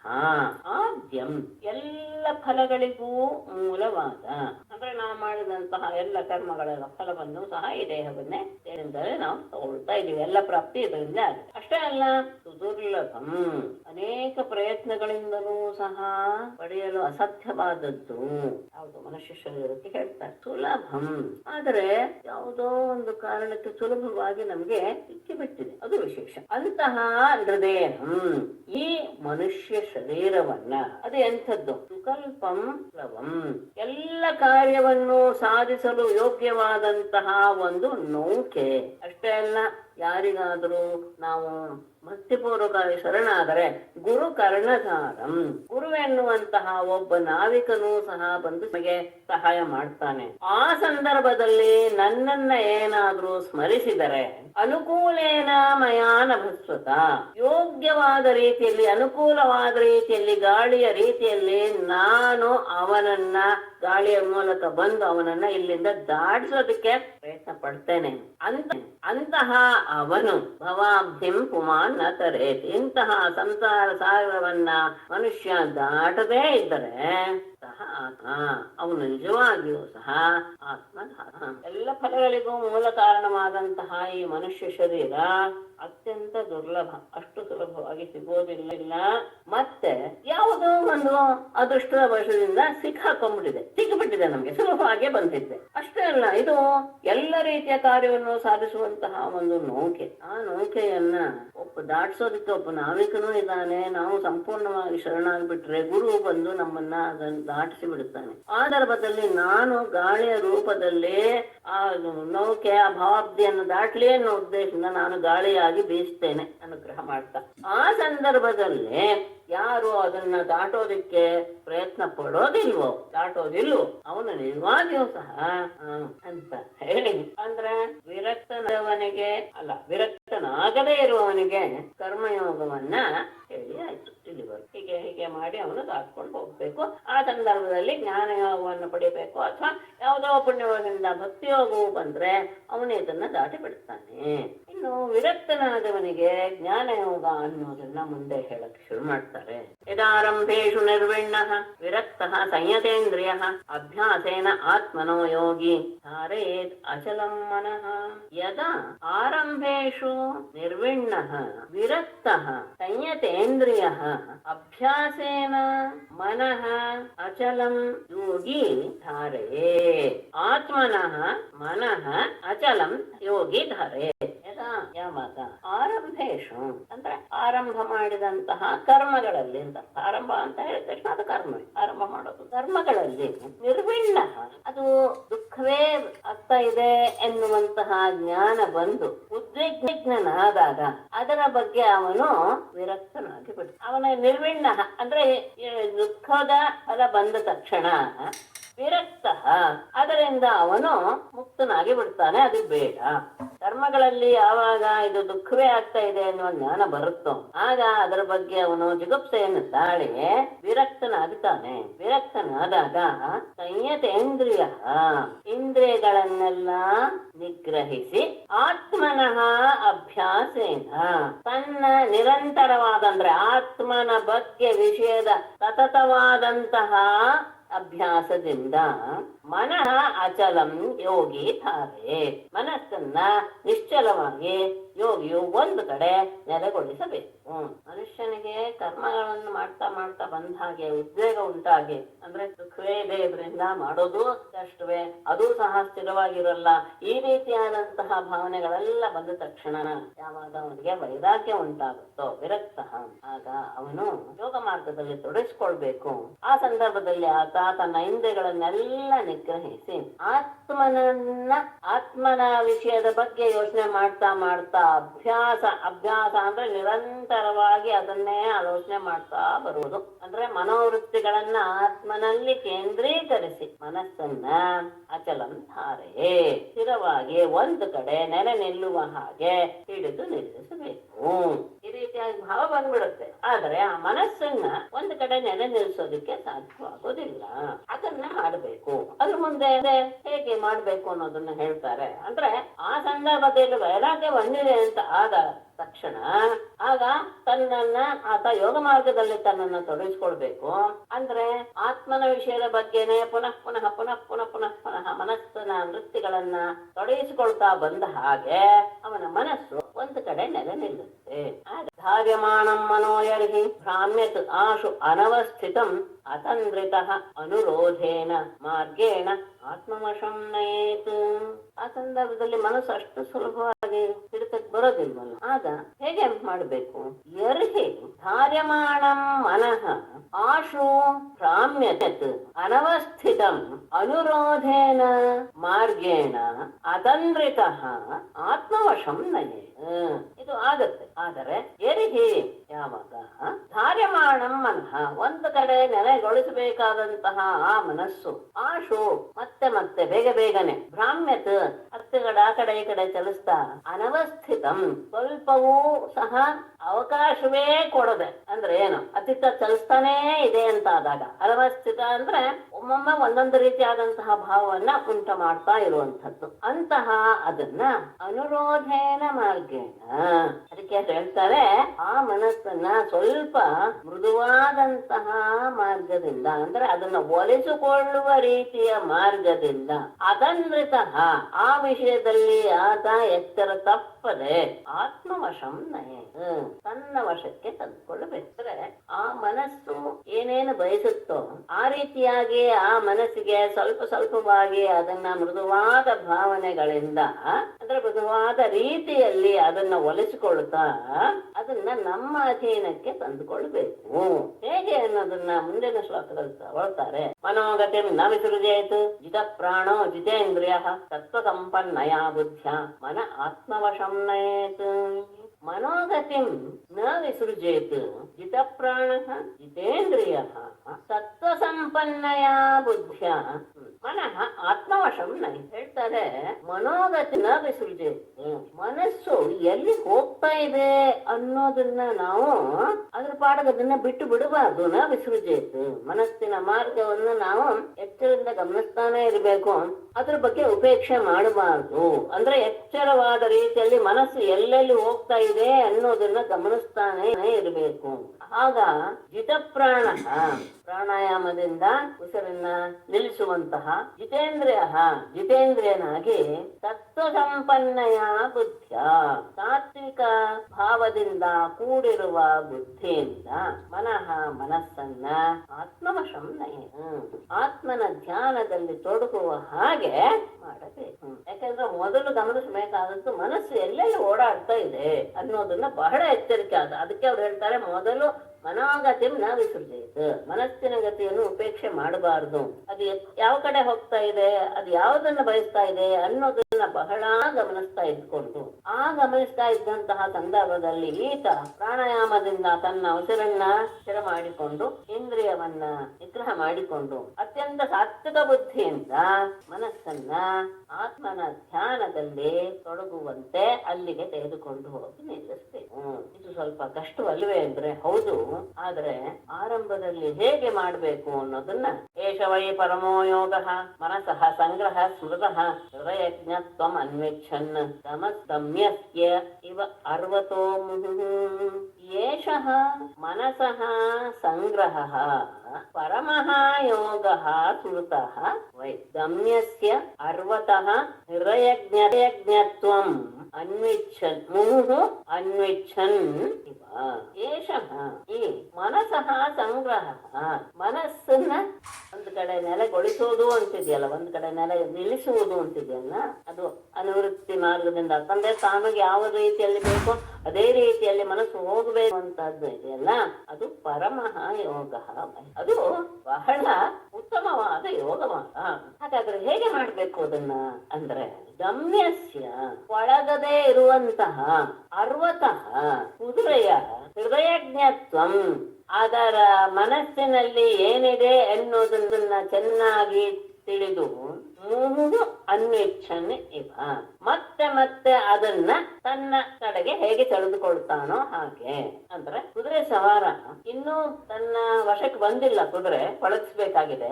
ಆಗ ಏನ್ ಮಾಡ್ತಾನೆ, ಅದರ ಮನಸ್ಸಿನಲ್ಲಿ ಏನಿದೆ, ಅದು ಯಾವ ಕಡೆಗೆ ಹೋಗ್ತಾ ಇದೆ ಅನ್ನೋದನ್ನ ತಿಳಿದುಕೊಂಡು ಅಲ್ಲಲ್ಲಿ ಅವನದಕ್ಕೆ ಬೇಕಾದ ರೀತಿಯಲ್ಲಿ ಅಲ್ಲಲ್ಲಿ ಸ್ವಲ್ಪ ಕರ್ಕೊಂಡು ಹೋಗ್ತಾನೆ. ಮತ್ತೆ ಮತ್ತೆ ಯಾವಾಗ ವಿಪರೀತ ಕಾಲತ್ತು ಅವಾಗ ಮತ್ತೆ ಲಗಾಮ್ ಹಿಡಿದು ತನ್ನ ವಶಕ್ಕೆ ತೆಗೆದುಕೊಳ್ತಾನೆ. ಆದ್ರೆ ಅವನ ಹತ್ತಿರದಲ್ಲಿಯೇ ಇರುತ್ತೆ ಅವನ ಮೂಗುದಾಣ. ಹಾಗೆಯೇ ಮನಸ್ಸನ್ನೂ ಸಹ ಅನುರೋಧೇನ ಅಂತ ಹೇಳಿರುತ್ತಾನೆ. ಅದು ಯಾವ ಯಾವ ಇಚ್ಛೆಯನ್ನು ಪಡುತ್ತೋ ಆ ಇಚ್ಛೆಗೆ ಸ್ವಲ್ಪ ಸ್ವಲ್ಪ ದೂರದಲ್ಲಿ ಅದನ್ನ ಬಿಡ್ತಾ ಬಿಡ್ತಾ ಬಿಡ್ತಾ ಹೋಗಿ ವಿಪರೀತಕ್ಕೆ ಹೋಗ್ತಾ ಇದೆ ಅನ್ನುವಾಗ ಅದನ್ನ ಮತ್ತೆ ಎಳೆದು ಆತ್ಮನ ಕಡೆಗೆ ತಿರುಗಿಸೋದು ಅನ್ನೋದು ಇದೆಯಲ್ಲ, ಇದು ಅತ್ಯಂತ ಉತ್ತಮವಾದ ಯೋಗ ಮಾರ್ಗ. ಜೊತೆಗೆ ನಾನು ನಿಗ್ರಹ ಮಾಡ್ಬಿಡ್ತೀನಿ ಅಲ್ಲ, ಆ ಮನಸ್ಸು ಏನನ್ನು ಬಯಸ್ತಾ ಇದೆ ಆ ಮಾರ್ಗದಲ್ಲಿ ಸ್ವಲ್ಪ ಹೋಗೋದು, ಅದು ಬಹಳ ತೊಂದರೆ ಕೊಡುತ್ತೆ ಆಮೇಲೆ ಅಂತ ಆದಾಗ ಮತ್ತೆ ಅದನ್ನು ಹಿಡಿದು ಎಳೆಯೋದು, ಮತ್ತೆ ಆತ್ಮನಲ್ಲಿ ನೆಲೆಗೊಳಿಸೋದು, ಮತ್ತೆ ಇನ್ನೊಂದ್ಸತಿ ಅದೇ ರೀತಿಯಾಗಿ ಪ್ರಯತ್ನ ಪಡೋದು, ಇನ್ನೊಂದು ಮಾರ್ಗದಲ್ಲಿ ಹೋಗೋದು, ಅಲ್ಲಿಂದ ಮತ್ತೆ ಹಿಂದಕ್ಕೆ ತಂದ್ಕೊಳ್ಳೋದು. ಹೀಗೆ ಮಾಡ್ತಾ ಮಾಡ್ತಾ ಆ ಮನಸ್ಸನ್ನ ನಮ್ಮ ಕಡೆಗೆ ಎಳೆದುಕೊಳ್ಳೋದು ಅನ್ನೋದು ಇದೆಯಲ್ಲ, ಅಷ್ಟು ಸುಲಭ ಅಲ್ಲ. ಅದಕ್ಕೆ ಹೇಳಿದ್ರು ಏಷಃ ಪರಮಃ ಯೋಗ. ಇದು ಅತ್ಯಂತ ಉತ್ತಮವಾದಂತಹ ಯೋಗ ಮಾರ್ಗ. ಅದಕ್ಕೆ ಹೇಗೆ ಕಡಿವಾಣವನ್ನು ಹಿಡಿದುಕೊಂಡಂತಹ ಕುದುರೆ ಸವಾರ ಆ ಕುದುರೆಯ ಎಲ್ಲಿ ಹೋಗ್ಬೇಕು ಅನ್ಸುತ್ತೋ ಆ ರೀತಿಯಲ್ಲಿಯೇ ಸ್ವಲ್ಪ ದೂರ ಹೋಗಿ ಆಮೇಲೆ ಅದು ತನ್ನ ಅಧೀನಕ್ಕೆ ಬರುವ ಹಾಗೆ ಹಿಡಿದು ಜಗ್ಗಿ ಎಳೆದು ತನ್ನ ಮಾತನ್ನು ಕೇಳುವ ಹಾಗೆ ಮತ್ತೆ ಮತ್ತೆ ಅದ್ರ ಮಾರ್ಗಕ್ಕೂ ಹೋಗೋದು, ಮತ್ತೆ ತನ್ನ ಮಾರ್ಗಕ್ಕೂ ಎಳೆದುಕೊಳ್ಳೋದು ಮಾಡ್ತಾನೋ. ಆಮೇಲೆ ಅದು ತನ್ನ ವಶಕ್ಕೆ ಬಂದ ತಕ್ಷಣ ಮತ್ತೆ ಅದ್ರ ಬಗ್ಗೆ ಏನೋ ಅವನಿಗೆ ಯೋಚನೆ ಇಲ್ಲ. ಅವನು ಕಡಿವಾಣ ಬಿಟ್ಟರು ಸಹ ಅದು ಅದೇ ದಾರಿಯಲ್ಲಿ ಹೋಗ್ತಾ ಇರುತ್ತೆ ಕುದುರೆ. ಒಂದ್ಸತಿ ಅವನ ಅಧೀನಕ್ಕೆ ಬಂದು ಬಿಟ್ಟು ಅಲ್ಲಿಯವರೆಗೂ ಹಾಗೆ ಮಾಡ್ತಾನೋ ಹಾಗೆ ಮನಸ್ಸನ್ನು ಹದ್ದುಬಸ್ತಿಗೆ ತಂದುಕೊಳ್ಳಬೇಕು ಹೇಳಲಿಕ್ಕೆ. ಆದ್ರೆ ಅದು ತುಂಬಾ ಚೆನ್ನಾಗಿದೆ. ಸ್ವಲ್ಪ ಕಷ್ಟ ಅನ್ಸೋದು ಪರವಾಗಿಲ್ಲ. ಪುನಃ ಪುನಃ ಪುನಃ ಪುನಃ ಓದಿಕ್ಕೆ ಅದ್ಭುತವಾಗಿ ಇದೆ ಅಂತ ನನಗೆ ಅನ್ಸುತ್ತೆ. ನಿಧಾನವಾಗಿ ಹೋಗ್ತಾ ಇದ್ದೀನಿ ನಾನು. ಮನಸ್ಸಿಗೆ ದೃಢವಾಗಲೇ ಪ್ರಾಚೀನ ಸರ್ವಭಾವನಂ ಪ್ರತಿಲೋಮ ಅನುಲೋಮತಃ ಭವಾಪ್ಯಯೋ ಅನುಚ್ಛಾಯೇತ್ ಮನೋ ಯಾವತ್ ಪ್ರಸೀದತಿ. ಸರ್ವಭಾವಾನ ಪ್ರತಿಲೋಮಾನುಲೋಮತಃ ಭವಾಪ್ಯಯೋ ಸಾಂಖ್ಯೇನ ಅನುಚ್ಛಾಯೇತ್ ಯಾವತ್ ಮನಃ ಪ್ರಸೀದೆ. ಮನಸ್ಸು ನಮ್ಮ ವಶಕ್ಕೆ ಬಂತು ಅಂತ ಸ್ವಲ್ಪ ದೃಢವಾದ ಮೇಲೆ ನಾವು ಹೇಗೆ ಯೋಚನೆ ಮಾಡಕ್ ಶುರು ಮಾಡ್ಬೇಕು ಅಂದ್ರೆ, ಸರ್ವಭಾವನ ಎಲ್ಲ ಭಾವ ಪದಾರ್ಥಗಳು ಸಹ ಪ್ರಕೃತಿಯಿಂದ ಹಿಡಿದು ನಮ್ಮ ಶರೀರದವರೆಗಿರುವಂಥದ್ದು ಎಲ್ಲ ಭಾವ ಪದಾರ್ಥಗಳನ್ನು ಸಹ ನಾವು ಪ್ರತಿಲೋಮ ಅನುಲೋಮದ. ಪ್ರತಿಲೋಮ ಅಂದ್ರೆ ಹೇಗೆ ಅದರ ಇದು ಏನು ವಿರುದ್ಧವಾದ ಕ್ರಮದಲ್ಲಿ ನಷ್ಟವಾಗುತ್ತೆ ಅಂದ್ರೆ ಪೃಥ್ವಿ ತಗೊಂಡು, ಅನುಲೋಮ ಅಂದ್ರೆ ಆರಂಭ ಅಂತ, ಪ್ರತಿಲೋಮ ಅಂದ್ರೆ ವಿರುದ್ಧ ದಿಕ್ಕಿನಲ್ಲಿ ಹೋಗೋದು. ಪೃಥ್ವಿ ಜಲದಲ್ಲಿ ಐಕ್ಯವಾಗುತ್ತೆ, ಜಲ ಅಗ್ನಿಯಲ್ಲಿ ನಾಶವಾಗುತ್ತೆ. ಹೀಗೆ ನಾವು ಹೋಗ್ತಾ ಹೋಗ್ತಾ ಹೋಗ್ತಾ ಅವ್ಯಕ್ತದವರೆಗೂ ತೆಗೆದುಕೊಂಡು ಹೋಗಿ ಅಲ್ಲಿ ಲಯವಾಗುವಂತಹದ್ದು ವಿನಾಶ. ಉತ್ಪತ್ತಿ ಕ್ರಮ ಅನುಲೋಮ ಅಂದ್ರೆ ಉತ್ಪತ್ತಿ ಕ್ರಮ. ಅವ್ಯಕ್ತದಿಂದ ಮಹತ್ತು, ಮಹತ್ತಿನಿಂದ ಅಹಂಕಾರ, ಅದಾದ ಮೇಲೆ ಶುರುವಾಗುವಂತದ್ದಿದೆಯಲ್ಲ ಎಲ್ಲ ಪೃಥ್ವಿಯ ಸ್ವವಿವೇಚನೆಯಿಂದ ಹೇಗಾಗುತ್ತೆ ಅನ್ನೋದನ್ನ ಅನುಧ್ಯಾಯದ ಪರಿಶೀಲಿಸಬೇಕು. ಸಾಂಖ್ಯ ಶಬ್ದಕ್ಕೆ ಜ್ಞಾನ ಅಂತ ಒಂದು ಸಾಂಖ್ಯ ಯೋಗ, ಕಪಿಲರ ಒಂದು ಇದೆ. ಸಾಂಖ್ಯ ಯೋಗ ಅಂದ್ರೆ ಜ್ಞಾನ ಯೋಗ ಅಂತ ಅರ್ಥ. ಭಗವದ್ಗೀತೆಯಲ್ಲಿರೋ ಸಾಂಖ್ಯ ಯೋಗ. ಯಾಕೆ ಅಂದ್ರೆ ಅಮರಾವತಿರೋರ್ಗೆ ಹೇಳ್ತಿದ್ದೇನೆ, ವಿದ್ವಾನ್ ವಿಪಶ್ಚಿತ್ ದೋಷಜ್ಞ ಸಂಸ್ಕೃತಿ ಕೋವಿದೋ ಬುಧಃ ಧೀರೋ ಮನೀಷಿ ಜ್ಞಃ ಪ್ರಾಜ್ಞಃ ಸಂಖ್ಯಾವಾನ್ ಪಂಡಿತ ಕವಿ. ಇದಿಷ್ಟು ವಿದ್ವಾಂಸರು ಎನ್ನುವ ಅರ್ಥಕ್ಕೆ ಇರುವ ಶಬ್ದಗಳು. ಅದರಲ್ಲಿ ಸಂಖ್ಯಾವಾನ್ ಅಂತ ಹೇಳ್ತಾರೆ. ಚೆನ್ನಾಗಿ ಅದರ ಬಗ್ಗೆ ಜ್ಞಾನ ಇರೋದು, ಪ್ರಕಾಶ ರೂಪವಾಗಿರುವಂತು ಜ್ಞಾನ ಪ್ರಕಾಶ. ಹಾಗಾಗಿ ಸಮ್ಯಕ್ ಖ್ಯಾಯತೆ ಇದೆ ಸಂಖ್ಯಾ, ಚೆನ್ನಾಗಿ ಎಲ್ಲವೂ ಪ್ರಕಾಶಕ್ಕೆ ಬರೋದು ಅಂತ. ಹಾಗಾಗಿ ತತ್ವಗಳನ್ನ ಚೆನ್ನಾಗಿ ಬಿಡಿಸಿ ಅದರ ವಿವೇಚನೆಯಿಂದ ಪರಿಶೀಲಿಸೆ ಮಾಡಬೇಕು. ಎಲ್ಲಿವರೆಗೆ? ಮನಃ ಯಾವತ್ತು ಪ್ರಸೀದತೆ, ಮನಸ್ಸು ಎಲ್ಲಿಯವರೆಗೆ ನಿಶ್ಚಲವಾಗಿ ಅದರಲ್ಲೇ ತನ್ನ ತೊಡಗಿಸಿಕೊಳ್ಳುವಂತಹ ಅಭ್ಯಾಸ ಮಾಡುತ್ತೋ ಅಲ್ಲಿಯವರೆಗೂ ಉತ್ಪತ್ತಿ ಕ್ರಮ, ವಿನಾಶ ಕ್ರಮ ಎಲ್ಲವನ್ನು ತತ್ವ ವಿವೇಚನೆಯಿಂದ ಪರಿಶೀಲನೆ ಮಾಡ್ತಾ ಬರಬೇಕು. ಬಂದ ಮೇಲೆ ಓಹೋ ಈ ಸಂಸಾರ ಎಲ್ಲವೂ ಸಹ ನಶ್ವರ ಎನ್ನುವುದು ಮನಸ್ಸಿಗೆ ದೃಢವಾಗುತ್ತೆ. ಮನಸ್ಸಿಗೆ ಅದನ್ನ ನೀವು ಪಾಠ ಮಾಡ್ತಾ ಬರಬೇಕು. ಈ ರೀತಿಯ ವಿಚಾರ ಮಾಡ್ತಾ ಬಂದಾಗ ಅದರಲ್ಲಿರೋದೇ ವಿಧಿ ಮತ್ತು ಪ್ರತಿಷೇಧ.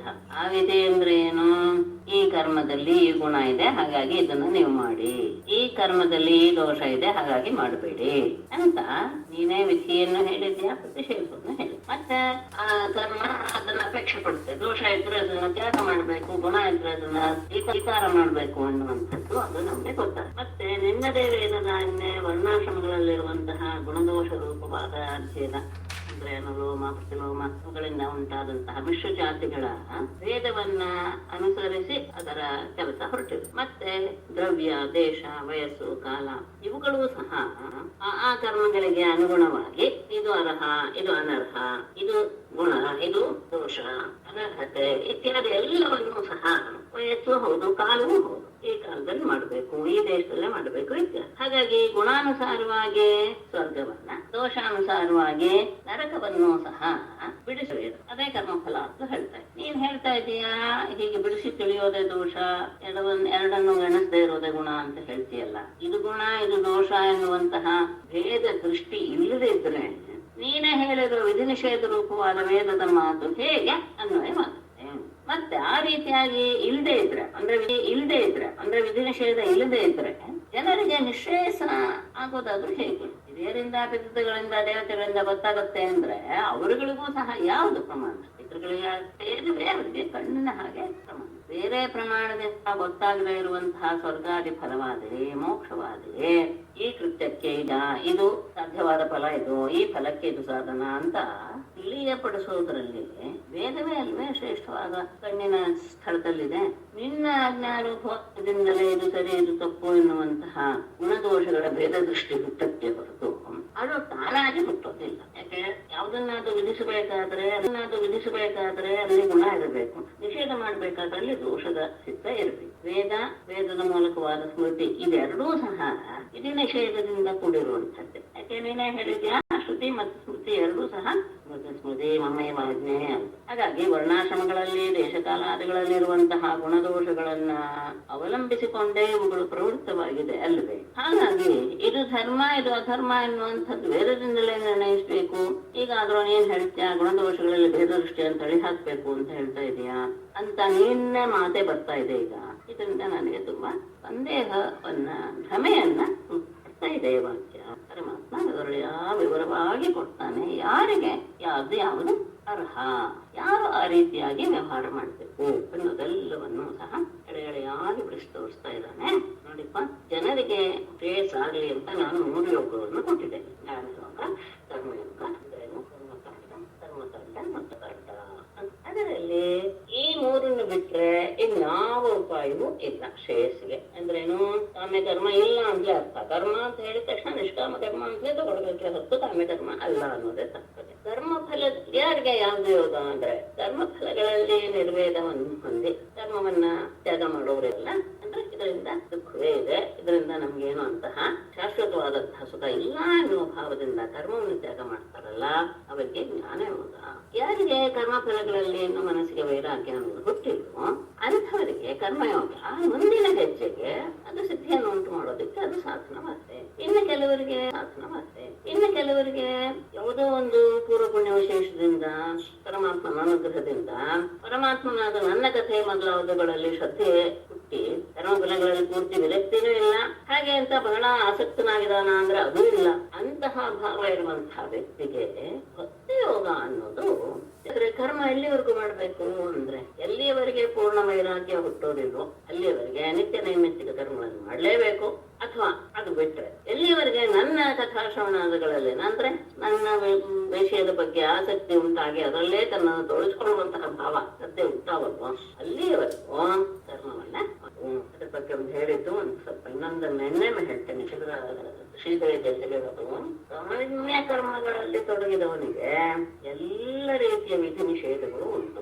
ಎಲ್ಲ ಅದನ್ನ ಅವನು ಸರಿಯಾದ ರೀತಿಯಲ್ಲಿಯೇ ಪಾಲಿಸಬೇಕು. ನಿಷ್ಕಾಮ ಕರ್ಮ ಮಾಡುವಂತಹ ವ್ಯಕ್ತಿ ಆತನಿಗೆ ಯಥಾಶಕ್ತಿ ವಿಧಿ ನಿಷೇಧಗಳ ಬಗ್ಗೆ ಆತನಿಗೆ ಮಾಡುವಂತಹ ವ್ಯಕ್ತಿ ಆತನಿಗೆ ಯಥಾಶಕ್ತಿ ವಿಧಿ ನಿಷೇಧಗಳ ಬಗ್ಗೆ ಆತನಿಗೆ ಸ್ವಾತಂತ್ರ್ಯ ಉಂಟು. ಅಂದ್ರೆ ಆತ ನಿಷ್ಕಾಮ ಕರ್ಮ ಮಾಡ್ತಾ ಮಾಡ್ತಾ ಬಂದಾಗ ಅವನು ಜ್ಞಾನಯೋಗದಲ್ಲಾಗ್ಲಿ ಭಕ್ತಿಯೋಗದಲ್ಲಾಗ್ಲಿ ಅಧಿಕಾರ ಪಡೆಯುತ್ತಾನೆ ಅಂತ ಹೇಳಿದಾಗ ಆ ವಿಧಿ ನಿಷೇಧಗಳ ತೀವ್ರತೆ ಇನ್ನೂ ಕಡಿಮೆ ಆಗ್ತಾ ಬರುತ್ತೆ. ಅದನ್ನ ಸಿದ್ಧಿ ಮಾಡ್ಕೊಂಡು ಬಿಟ್ರೆ ಅವುಗಳಿಂದ ವಿಧಿಯೂ ಇಲ್ಲ ನಿಷೇಧವೂ ಇಲ್ಲ ಅನ್ನೋದನ್ನ ಮೊದಲು ಮನಸ್ಸಿಗೆ ತಂದುಕೊಳ್ಬೇಕು. ಹಾಗಾಗಿ ಯಾರು ಫಲಾಪೇಕ್ಷೆಯನ್ನ ವರ್ಧಿಸಿ ಸ್ವಧರ್ಮದಲ್ಲಿ ಯೋಗ್ಯ ರೀತಿಯಲ್ಲಿ ನಿರತನಾಗಿರ್ತಾನ, ಯಜ್ಞಗಳನ್ನ ಆಚರಣೆ ಮಾಡೋದು, ನಿಷಿದ್ಧವಾದ ಕರ್ಮವನ್ನ ಮಾಡದೇ ಇರೋದು, ಕಾಮ್ಯ ಕರ್ಮವನ್ನು ಸಹ ಮಾಡದೇ ಇರೋದು, ಅಂತಹ ವ್ಯಕ್ತಿಗೆ ನರಕವೂ ಇಲ್ಲ. ನಿಷಿದ್ಧ ಕರ್ಮ ಮಾಡದೇ ಇರೋದ್ರಿಂದ ನರಕ ಇಲ್ಲ, ಕಾಮ್ಯ ಕರ್ಮ ಮಾಡದೇ ಇರೋದ್ರಿಂದ ಸ್ವರ್ಗ ಹೋಯ್ತು. ಅಂಥವನೇ ಏನಾಗ್ತಾನೆ ಆಮೇಲೆ ನಿಷಿದ್ಧ ಕರ್ಮವನ್ನ ತ್ಯಾಗ ಮಾಡಿ ಸ್ವಧರ್ಮದಲ್ಲಿರುವಂತಹ ಕರ್ಮಯೋಗಿ ಆ ಕರ್ಮದ ಯೋಗ ಅದು ಬಹಳ ಶಕ್ತ ಉತ್ತಮವಾದ ಚಿತ್ತ ಶುದ್ಧಿಯನ್ನು ಪಡೆದು ಬಿಡ್ತಾನೆ. ಆವಾಗ ಆತ ಪರಿಶುದ್ಧವಾದ ಜ್ಞಾನವನ್ನು ಪಡಿತಾನೆ. ಅಥವಾ ಮತ್ತೆ ಯಾವುದೋ ಒಂದು ಭಾಗ್ಯದಿಂದ ಪರಮಾತ್ಮನಾದ ನನ್ನಲ್ಲೇ ದೃಢವಾದ ಭಕ್ತಿಯನ್ನ ಗಳಿಸೆ. ಕರ್ಮಯೋಗವಾಗಲಿ ಜ್ಞಾನಯೋಗವಾಗಲಿ ಭಕ್ತಿಯೋಗಕ್ಕೆ ಅದು ಅಂದ್ರೆ ಕರ್ಮಯೋಗ ಅನ್ನೋದು ಭಕ್ತಿಯೋಗಕ್ಕೆ ಮತ್ತು ಜ್ಞಾನಯೋಗಕ್ಕೆ ಅದು ಭೂಮಿಕೆಯಾಗಿರುತ್ತೆ. ಅದರಲ್ಲಿ ಭಕ್ತಿಯೋಗ ಅನ್ನೋದು ಬಹಳ ಶ್ರೇಷ್ಠ ಅನ್ನೋದನ್ನ ವಿಶೇಷವಾಗಿ ಹೇಳ್ತಾರೆ. ಮತ್ತೆ ಮಾನವರಾಗಿ ಹುಟ್ಟುವುದಕ್ಕೆ ಎಲ್ಲರೂ ಬಯಸ್ತಾರೆ. ನರಕದಲ್ಲಿರುವಂತಹವರು ಈ ಮಾನವ ದೇಹವನ್ನ ಭೂಲೋಕದಲ್ಲಿ ಬಿಡಬೇಕು ಅಂತ ಬಯಸ್ತಾರೆ. ದೇವತೆಗಳು ಸಹ ಬಯಸ್ತಾರೆ. ಯಾಕೆ ಅಂದ್ರೆ ಮಾನವ ದೇಹ ಜ್ಞಾನಯೋಗಕ್ಕೆ ಭಕ್ತಿಯೋಗಕ್ಕೆ ಸಾಧಕವಾಗಿದೆ. ಕರ್ಮಯೋಗದ ಮೂಲಕ ಅದೆರಡನ್ನೂ ಸಹ ಅಂತ ಗಳಿಸ್ಕೊಂಡ್ಬಿಡ್ಬಹುದು. ಆ ದೇವತಾ ಶರೀರವಾಗಲಿ ನರಕದಲ್ಲಿರುವಂತಹವರ ಶರೀರವಾಗಲಿ ಜ್ಞಾನ ಮತ್ತು ಭಕ್ತಿಗಳಿಗೆ ಸಾಧಕವಲ್ಲ.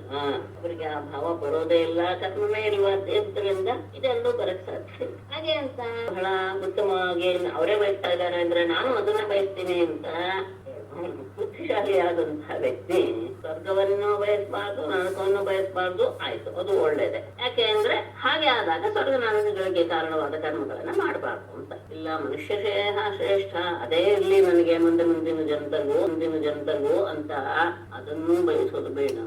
ಯಾಕೆ ಅಂದ್ರೆ ಅದರಲ್ಲಿ ಎಡುವಂತಹ ಸಾಧ್ಯತೆ ತುಂಬಾ ಇದೆ. ಯಾಕೆಂದ್ರೆ ದೇಹಾಭಿಮಾನ ಬಂದ ತಕ್ಷಣ ಮನುಷ್ಯ ಅವಧಾನತೆಯನ್ನು ಕಳೆದುಕೊಂಡು ಪ್ರಮಾದ ಎಸಗುವಂತಹ ಸಂದರ್ಭ ಇದೆ. ಹಾಗಾಗಿ ಅದು ಸಹ ಅಷ್ಟು ಉತ್ತಮವಲ್ಲ. ಯಾಕೆಂದ್ರೆ ನಮ್ಮ ಗುಣ ನಮಗೆ ಇರೋದಿಲ್ಲ. ಮನಸ್ಸು ಈ ದೇಹ ವಿಜ್ಞಾನಗಳಿಗೆ ಸಾಧಕ ಅಂತ ಚೆನ್ನಾಗಿ ಅರಿತಂತಹ ವಿವೇಕಿ ಇದು ಸಿದ್ಧಿಪ್ರದ ಹೌದು ಇದೆ. ಆದ್ರೆ ಒಂದಲ್ಲ ಒಂದು ದಿನ ಇದು ಸಹ ನಾಶವಾಗುತ್ತೆ ಅನ್ನೋದನ್ನ ಮೊದಲು ಮನದಲ್ಲಿ ನೆಲೆಗೊಳಿಸ್ಕೊಳ್ಬೇಕು. ಒಂದು ಗಟ್ಟಿಯಾಗಿ ಅದನ್ನ ಇಟ್ಕೊಳ್ಬೇಕು. ಹಾಗಾಗಿ ಸಾವು ಬರೋದಕ್ಕೆ ಮೊದಲೇನೆ ಮೋಕ್ಷ ಪ್ರಾಪ್ತಿಗೋಸ್ಕರ ಆಲಸ್ಯವಿಲ್ಲದೆ ಪ್ರಯತ್ನಿಸಬೇಕಾಗ್ತಾರೆ. ಹಾಗೆ ಮುದ್ದೆಯರಾದಂತಹ ಈ ಬೇಡ ಪುರುಷರು ಅದಕ್ಕೆ ಮರವನ್ನ ಕಡಿಯೋದಕ್ಕೆ ಶುರು ಮಾಡಿದಾಗ ಅದ್ರ ಮೇಲೆ ಗೂಡು ಕಟ್ಕೊಂಡಿರುವಂತಹ ಹಕ್ಕಿ ಏನ್ ಮಾಡುತ್ತೆ ಆ ಸಂದರ್ಭದಲ್ಲಿ? ಅದು ಇದು ನನ್ ಮರ, ನಾನು ಅಲ್ಲಿ ಗಟ್ಟಿದ್ದೇವೆ ಇಲ್ಲ, ತಕ್ಷಣ ಗೂಡನ್ನು ಬಿಟ್ಟು ಅಲ್ಲಿ ಮರ ಬೀಳಕ್ ಮೊದಲೇನೆ ಅದು ಕ್ಷೇಮವಾಗಿ ಹಾರಿ ಹೋಗುತ್ತೆ. ಹಾಗೆಯೇ ಈ ಶರೀರದ ಆಯತ್ತನ್ನ ಹಲವು ರಾತ್ರಿಗಳು ಕತ್ತರಿಸಿ ಆಗ್ತಾ ಇವೆ ಅನ್ನೋದು ಗೊತ್ತಾದಂತಹ ಮನುಷ್ಯ ಭಯದಿಂದ ನಡುತ್ತಾನೆ. ಆಗ ಆತ ತನ್ನ ಶರೀರದಲ್ಲಿರುವಂತಹ ಅಭಿಮಾನವನ್ನ ತೊರೆದು ಭೋಗಾಪೇಕ್ಷೆಯನ್ನು ಸಹ ತ್ಯಾಗ ಮಾಡಿ ಪರತತ್ವವನ್ನ ಅರಿತು ಶಾಂತನಾಗ್ತಾನೆ. ಆಮೇಲೆ ಯಾವಾಗಾದ್ರೂ ಎದ್ದು ಹೋಗ್ಲಿದ್ದೇವೆ ಅನ್ನೋ ಭಾವಕ್ಕೆ ಬಂದ್ಬಿಡುತ್ತೆ. ಎಲ್ಲ ಫಲಗಳಿಗೂ ಸಹ ಮತ್ತೆ ಮನುಷ್ಯ ದೇಹವನ್ನು ಬಹಳ ಇದಾಗಿ ಹೇಳ್ತಾರೆ. ಮನುಷ್ಯ ಜನ್ಮ ಎಲ್ಲ ಫಲಗಳಿಗೂ ಮೂಲ ಕಾರಣವಾದಂತಹ ಈ ಮನುಷ್ಯ ಶರೀರ ಅತ್ಯಂತ ಆದ್ರೆ ಯಾವುದೋ ಒಂದು ನಮ್ಮ ಪುಣ್ಯ ವಿಶೇಷದಿಂದ ಸುಲಭವಾಗಿ ನಮ್ಗೆ ಸಿಕ್ಬಿಟ್ಟಿದೆ. ನಾವು ಬಯಸ್ತೇನೆ ಅದು ಸಿಕ್ಬಿಟ್ಟಿದೆ ನಮ್ಗೆ. ಇದು ನಮ್ಮ ಕಾರ್ಯವನ್ನು ಸಾಧಿಸಿಗೊಳಿಸುವಂತಹ ಅಂದ್ರೆ ಎಲ್ಲ ಕಾರ್ಯವನ್ನು ಸಾಧಿಸುವಂತಹ ಒಂದು ನೌಕೆಯ ಹಾಗೆ. ಆ ನೌಕೆ ಹತ್ಕೊಂಡು ನಾವು ದಾಟ್ಕೊಂಡು ಹೋಗ್ಬೋದು. ಆ ನೌಕೆಯೂ ಸಹ ಒಬ್ಬ ಗುರುವೆನ್ನುವಂತಹ ನಾವಿಕನನ್ನ ಪಡೆದುಕೊಂಡೆ. ಅದು ವಿಶೇಷವಾಗಿ ಹೇಳ್ತಾರೆ ಇಲ್ಲಿ, ಗುರುವಿಗೆ ನಾವು ಶರಣಾಗಿ ಬಿಟ್ರೆ ಸಾಕು, ಅವರು ನಮ್ಮನ್ನ ಇಲ್ಲಿಂದ ಕಡೆಯಿಂದ ಬೇರೆ ಕಡೆಗೆ ಕರ್ಕೊಂಡು ಹೋಗ್ಬಿಡ್ತಾರೆ. ಆದ್ರಲ್ಲೂ ಸಹ ನನ್ನನ್ನ ಸ್ಮರಿಸಿಕೊಂಡ್ರೆ ಸಾಕು, ನಾನು ಅನುಕೂಲವಾದ ಗಾಳಿಯ ರೀತಿಯಲ್ಲಿ ಬಂದು ಬೀಸಿ ಆ ನೌಕೆಯನ್ನು ನಾನು ತಳ್ತೇನೆ. ಇಂತಹ ನೌಕೆ ಸಿಕ್ಕಿದಾಗ ಯಾರು ಸಂಸಾರ ಸಾಗರವನ್ನು ದಾಟೋದಕ್ಕೆ ಪ್ರಯತ್ನ ಪಡೋದಿಲ್ವೋ ಆತ ನಿಜವಾಗಿಯೂ ಸಹ ಆತ್ಮಹತ್ಯೆ ಮಾಡ್ಕೊಂಡವನೇ, ಆತ್ಮವನ್ನೇ ಘಾತ ಮಾಡ್ಕೊಳ್ಳುವಂಥದ್ದು ಅಂತ ಹೇಳಿ ಕರ್ಮಯೋಗದ ಬಗ್ಗೆ ಹೇಳಿ, ಅಂದ್ರೆ ವಿರಕ್ತನಾಗದೇ ಇರುವಂತಹ ವ್ಯಕ್ತಿ ಕರ್ಮಯೋಗದಲ್ಲಿ ಹೇಗೆ ಇರಬೇಕು ಅನ್ನೋದು ತಿಳಿಸಿ. ಇನ್ನು ವಿರಕ್ತನಾದವನು ಜ್ಞಾನಯೋಗವನ್ನ ಹೇಗೆ ಪಡ್ಕೊಳ್ಬೇಕು ಅಂದ್ರೆ, ಯಾವಾಗ ಮನುಷ್ಯನಿಗೆ ಕರ್ಮಗಳಲ್ಲಿ ಒಂದು ರೀತಿಯ ಜಿಗುಪ್ಸೆ ಉಂಟಾಗಿ ಇದರಿಂದ ಸಿಗುವಂತಹ ಫಲ ಏನು, ಕರ್ಮ ಮಾಡುವಾಗಲೂ ಶ್ರಮ, ಆಮೇಲೂ ದುಃಖವೇ ಅದು. ಆದ್ರಿಂದ ಅದರ ಬಗ್ಗೆ ಸೇರ ಉಂಟಾಗಿ ವೈರಾಗ್ಯ ಉಂಟಾಗಿ ಬಿಡುತ್ತೋ ಬೇಡ ಇದು ಯಾವುದು ಅಂತ, ಆಗ ಆತ ಯೋಗ ಮಾರ್ಗದಲ್ಲಿ ತನ್ನನ್ನು ಇಂದ್ರಿಯಗಳನ್ನ ನಿಗ್ರಹ ಮಾಡಿ ಮನಸ್ಸಿನ ವಿಚಾರಗಳನ್ನೆಲ್ಲ ಅನಾವೃತ್ತಿಗಳನ್ನೆಲ್ಲ ಆತ್ಮನಲ್ಲಿಯೇ ಕೇಂದ್ರೀಕರಿಸಿ ಮನಸ್ಸನ್ನ ಅಚಲವಾಗಿ ಹಿಡಿದು ನಿಲ್ಲಿಸಬೇಕು. ಅದು ಅಷ್ಟು ಸುಲಭವೇ ಆಗಲ್ವಲ್ಲ. ಅಂದ್ರೆ ಹಿಡಿದು ನಿಲ್ಲಿಸಿದ್ರು ಸಹ ಮನಸ್ಸು ಒಂದೇ ಕಡೆ ನಿಲ್ಲದೆ ಆ ಕಡೆ ಈ ಕಡೆ ಓಡಾಡ್ತಾ ಇದ್ರೆ ಅದಕ್ಕೆ ಸ್ವಲ್ಪ ಅವಕಾಶ ಕೊಡ್ತಾ, ಅಂದ್ರೆ ಅದೇನ್ ಬಯಸುತ್ತೆ ನಮ್ಮ ಹತ್ರನೇ ಬೆಳೆದಿರುವಂತ ಮನಸ್ಸಲ್ವೇ, ಅದು ನಮ್ಗೆ ಗೊತ್ತಿರುತ್ತೆ ಅದೇನ್ ಬಯಸ್ತಾ ಇದೆ ಮನಸ್ಸು ಅಂತ. ಎಚ್ಚರಿಕೆಯಿಂದ ಅದನ್ನ ನಮ್ಮ ವಶಕ್ಕೆ ಮೃದುವಾದ ರೀತಿಯಲ್ಲಿ ಅದನ್ನ ವಶಕ್ಕೆ ತಂದುಕೊಳ್ಬೇಕು. ಹಾಗೆ ಅಂತ ಅದಕ್ಕೆ ಅವಕಾಶ ಕೊಡ್ತೀವಿ ಅಂತ ಮನಸ್ಸು ಎಲ್ಲಿ ಹೋಗ್ತಾ ಇದೆ ಅನ್ನೋದನ್ನ ಗಮನಿಸದೆ ಸುಮ್ಮನೆ ಇರಬಾರ್ದು, ಅದನ್ನು ಉಪೇಕ್ಷೆ ಮಾಡಲೇಬಾರ್ದು. ಎಚ್ಚರವಾಗಿ ಅದು ಯಾವ ಕಡೆ ಹೋಗ್ತಾ ಇದೆ ಅನ್ನೋದನ್ನ ನಮ್ಮಲ್ಲಿಯೇ ನಾವು ಅದರ ಬಗ್ಗೆ ವಿಚಾರ ಮಾಡ್ತಾ ಇದ್ದಾಗ ಅದು ನಮಗೆ ಗೊತ್ತಾಗ್ಬಿಡುತ್ತೆ ಅದು ಯಾವ್ದನ್ನ ಬಯಸ್ತಾ ಇದೆ. ಆಗ ಉಸಿರನ್ನ ಬಗೆ ಹಿಡಿದು ಇಂದ್ರಿಯಗಳನ್ನ ನಿಗ್ರಹ ಮಾಡಿ ಸಾತ್ವಿಕ ಬುದ್ಧಿಯನ್ನ ಬೆಳೆಸ್ತಾ ಮನಸ್ಸನ್ನ ಆತ್ಮಧ್ಯಾನದಲ್ಲಿ ನೆಲೆಗೊಳಿಸಬೇಕು. ಹೇಗೆ ಕುದುರೆ ಸವಾರ ಪಳಗಿಸ್ಬೇಕಾದಂತಹ ಕುದುರೆಯನ್ನ ಅದರ ಇಚ್ಛೆಗೆ ಹಾಗೆ ಸ್ವಲ್ಪ ದೂರದವರೆಗೆ ಅದಕ್ಕೆ ಹೋಗಕ್ಕೆ ಬಿಡ್ತಾನೆ. ಮತ್ತೆ ಆ ಕಡಿವಾಣ ಅವನ ಕೈಯಲ್ಲೇ ಇರುತ್ತೆ, ತನ್ನ ವಶಕ್ಕೆ ತೆಗೆದುಕೊಳ್ತಾ ಇರ್ತಾನೆ, ಅವನ ಕೈಯಲ್ಲೇ ಇರುತ್ತೆ ಕಡಿವಾಣ. ಹಾಗೆ ಅದು ಹೋದ ದಾರಿಗೆ ಬಿಡ್ತಾ ಸ್ವಲ್ಪ ಹೋಗ್ಕೊಳ್ಳೋದು. ಹೀಗೆ ಮಾಡ್ತಾ ಇವನ ಅಧೀನಕ್ಕೆ ಬಂದು ಬಿಡುತ್ತೆ ಕುದುರೆ. ಅದಾದ ಮೇಲೆ ಅವನು ಕಡಿವಾಣ ಕೈಯಲ್ಲಿಟ್ಕೊಂಡಿರ್ತಾನೆ ಮತ್ತು ಕುದುರೆ ಅವನು ಹೇಳಿದ ದಿಕ್ಕಿಗೆ ಕೆಳದಾರಿಗೆ ಹೋಗುತ್ತೆ. ಹಾಗೆ ಮನಸ್ಸನ್ನು ಸ್ವಲ್ಪ ಅದರ ಇಚ್ಛೆ ಹಾಗೆ ಸ್ವಲ್ಪ ದೂರ ಆಗಾಗ ಬಿಡ್ತಾ ಮತ್ತೆ ಅನಾಹುತ ಆಗ್ತಾ ಇದೆ ಅಂತ ಅನ್ಸಿದ ತಕ್ಷಣ ಅದನ್ನ ಮತ್ತೆ ಜಗ್ಗಿ ಆತ್ಮನ ಕಡೆಗೆ ತಿರುಗಿಸೋದಿದೆಯಲ್ಲ, ಇದು ಕಷ್ಟ ಸಾಧ್ಯವೇ. ಆದ್ರೆ ಆಗ ಯೋಗ ಒಂದೇ ಸತಿ ಮನಸ್ಸನ್ನ ಹಿಡಿದು ನಿಲ್ಲಿಸ್ತೀರಿ ಎನ್ನುವಂತಹ ಆ ಹಠ ಎಂದಿಗೂ ಸಾಧುವಲ್ಲ, ಸಾಧ್ಯವೂ ಅಲ್ಲ. ಹಾಗಾಗಿ ಹೀಗೆ ಮನಸ್ಸನ್ನ ಸ್ವಲ್ಪವಾಗಿ ಅದು ಸ್ವಲ್ಪ ಕಡಿಮೆನೇ ಆಗಿದೆ, ಅದು ಕ್ರಮವಾಗಿ ಬಹಳ ಬೇಗ ನಮ್ಮ ಅಧೀನಕ್ಕೆ ಬಂದ್ಬಿಡುತ್ತೆ. ಆರಂಭದಲ್ಲಿ ಕಷ್ಟ ಅನಿಸ್ಬೋದು, ಆದರೆ ಅದು ನಿರಂತರವಾದ ಅಭ್ಯಾಸದಿಂದ ಅದನ್ನ ನಾವು ತಹಬಂದಿಗೆ ತಂದುಕೊಳ್ಳಬಹುದು. ಹೀಗೆ ಆದ ಮೇಲೆ ಅದಕ್ಕೆ ಅಲ್ಲಿ ತಗೊಳ್ತಾ ಇದ್ದಾರೆ ಗಮ್ಯಸ್ಯ ಅರ್ವತಃ ಇವ. 60 ಶಬ್ದ ಕುದುರೆ ಅನ್ನುವುದರಲ್ಲಿ 60 ಹೃದಯಜ್ಞತ್ವಂ, ಅದು ಅದರ ಮನಸ್ಸಿನಲ್ಲಿ ಏನಿದೆ ಅಂತ ತಿಳಿದುಕೊಂಡಂತಹ ಸವಾರ ಅದು ಯಾವ ಕಡೆ ಹೋಗ್ತಾ ಇದೆ ಅನ್ನೋದನ್ನ ಗಮನಿಸಿ ಅಲ್ಲಲ್ಲಿ ಕರ್ಕೊಂಡು ಹೋಗ್ತಾನೆ ಅನ್ನೋದನ್ನ ಪತನಲ್ಲ. ಹೀಗೆ ಆದ್ಮೇಲೆ ಯಾವ ರೀತಿಯಲ್ಲಿ ಆತ ಮನಸ್ಸು ಬಂತು ಅದಕ್ಕೆ ಬಂದ ಮೇಲೆ ನಿರ್ವಿಣ್ಣಸ್ಯ ವಿರಕ್ತಸ್ಯ ಪುರುಷಸ್ಯ ಉಕ್ತವೇ ದಿನಃ ಮನಸ್ತ್ಯಜತಿ ದೌರಾತ್ಮ್ಯಂ ಕಿಂಚಿತಸ್ಯ ಅನುಚಿಂತೆಯ. ಆಗ ಮನಸ್ಸು ಪೂರ್ಣವಾಗಿ ನಮಗೆ ವಶವಾಗಿ ಬಿಡುತ್ತೆ. ಆಗ ಹೀಗೆ ನಶ್ವರ ಎನ್ನುವ ಜ್ಞಾನ ಬಂದ ಮೇಲೆ ನಿರ್ವಿಣ್ಣಸ್ಯ ವಿರಕ್ತಸ್ಯ ಉಕ್ತವೇದಿನಃ ಪುರುಷಸ್ಯ ಚಿಂತಿತಸ್ಯ ಚಿಂತೆಯ ಮನಃ ದೌರಾತ್ಮ್ಯಂ ತ್ಯಜತಿ. ನಿರ್ವಿಣ್ಣ ಅಂದ್ರೆ ಎಲ್ಲ ವಿಷಯವನ್ನು ತತ್ವವಿಚಾರದಿಂದ ತಿಳ್ಕೊಂಡ ಮೇಲೆ ಓಹೋ ಇದರ ಸ್ವರೂಪ ಇಷ್ಟೇ ಅಂತ ಆದ್ಮೇಲೆ ಅದ್ರ ಬಗ್ಗೆ ಸಹಜವಾಗಿಯೇ ಏನು ಬಂದ್ಬಿಡುತ್ತೆ, ಉಪೇಕ್ಷೆ ಬಂದ್ಬಿಡುತ್ತೆ. ನಿರ್ವಿಣ್ಣ ಅಂದ್ರೆ ಅದ್ರ ಬಗ್ಗೆ ಯಾವ ಹಾವು ಇರೋದಿಲ್ಲ, ಉದಾಸೀನಾಗ್ಬಿಡ್ತಾನೆ, ಅದನ್ನ ತೆಗೆದುಕೊಳ್ಳುವುದಿಲ್ಲ. ಹಾಗೆ ನಿರ್ವಿಣ್ಣನಾದ ಮೇಲೆ ಏನಾಗ್ತಾನೆ, ವಿರಕ್ತಸ್ಯ, ಯಾವುದು ಬೇಡ ಎನ್ನುವಂತಹ ಸ್ಥಿತಿಗೆ ಆ ಅವಸ್ಥೆಗೆ ಅವನು ಬಂದುಬಿಡ್ತಾನೆ. ಬಂದ ಮೇಲೆ ಉಕ್ತ ವೇದಿನ ಗುರುಗಳು ಈಗಾಗಲೇ ಹೇಳಿರುವಂತಹ ಎಲ್ಲ ವಿಷಯವನ್ನು ಸಹ ಚೆನ್ನಾಗಿ ತಿಳಿದುಕೊಂಡಂತಹ ಪುರುಷಸ್ಯ ಆ ವ್ಯಕ್ತಿ ಚಿಂತಿತಸ್ಯ ಗುರುಗಳು ಹೇಳಿರುವಂತಹ ವಿಷಯವನ್ನ ಚಿಂತನೆ ಮಾಡ್ತಾ ಇದ್ದವನು ಮತ್ತೆ ಅದನ್ನೇ ಅನುಚಿಂತೆಯ ಅದನ್ನೇ ಪುನಃ ಮನಸ್ಸಿಗೆ ಅದನ್ನ ತೆಗೆದುಕೊಂಡು ಬರ್ತಾನೇ ಇದ್ದ ಹಾಗೆ ಎಲ್ಲ ವಿಷಯ ತಿಳ್ಕೊಂಡಿದ್ದಾನೆ, ಗುರುವಿನಿಂದ ಉಪದಿಷ್ಟವಾದಂತಹ ಎಲ್ಲ ವಿಷಯ ಜ್ಞಾನ ಬಂದಿದೆ.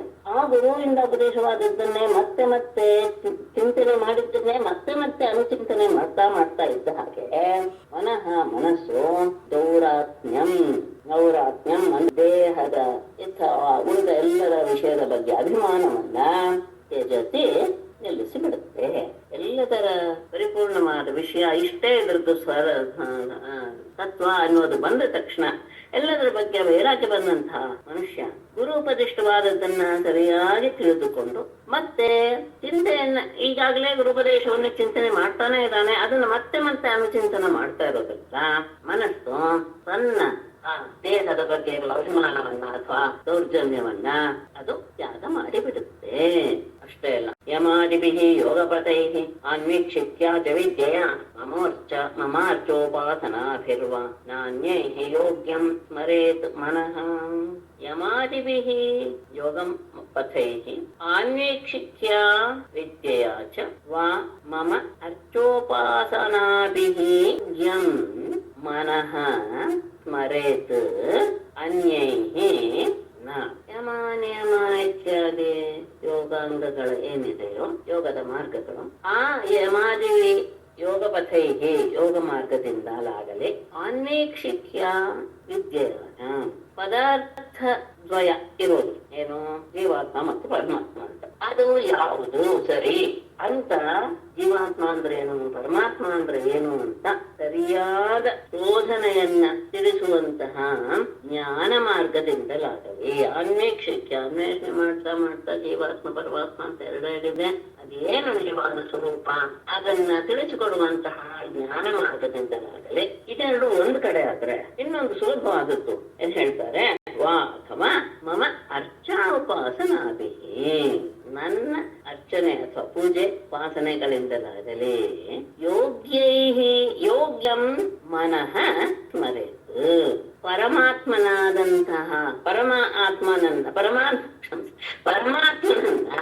ಮನಸ್ಸು ಸ್ಮರಿಸಬೇಕು. ಅನ್ಯೈಹಿ, ಇದಕ್ಕಿಂತ ಬೇರೆ ಯಾವುದರಿಂದಲೂ ಸಹ ಸಾಧ್ಯ ಇಲ್ಲ.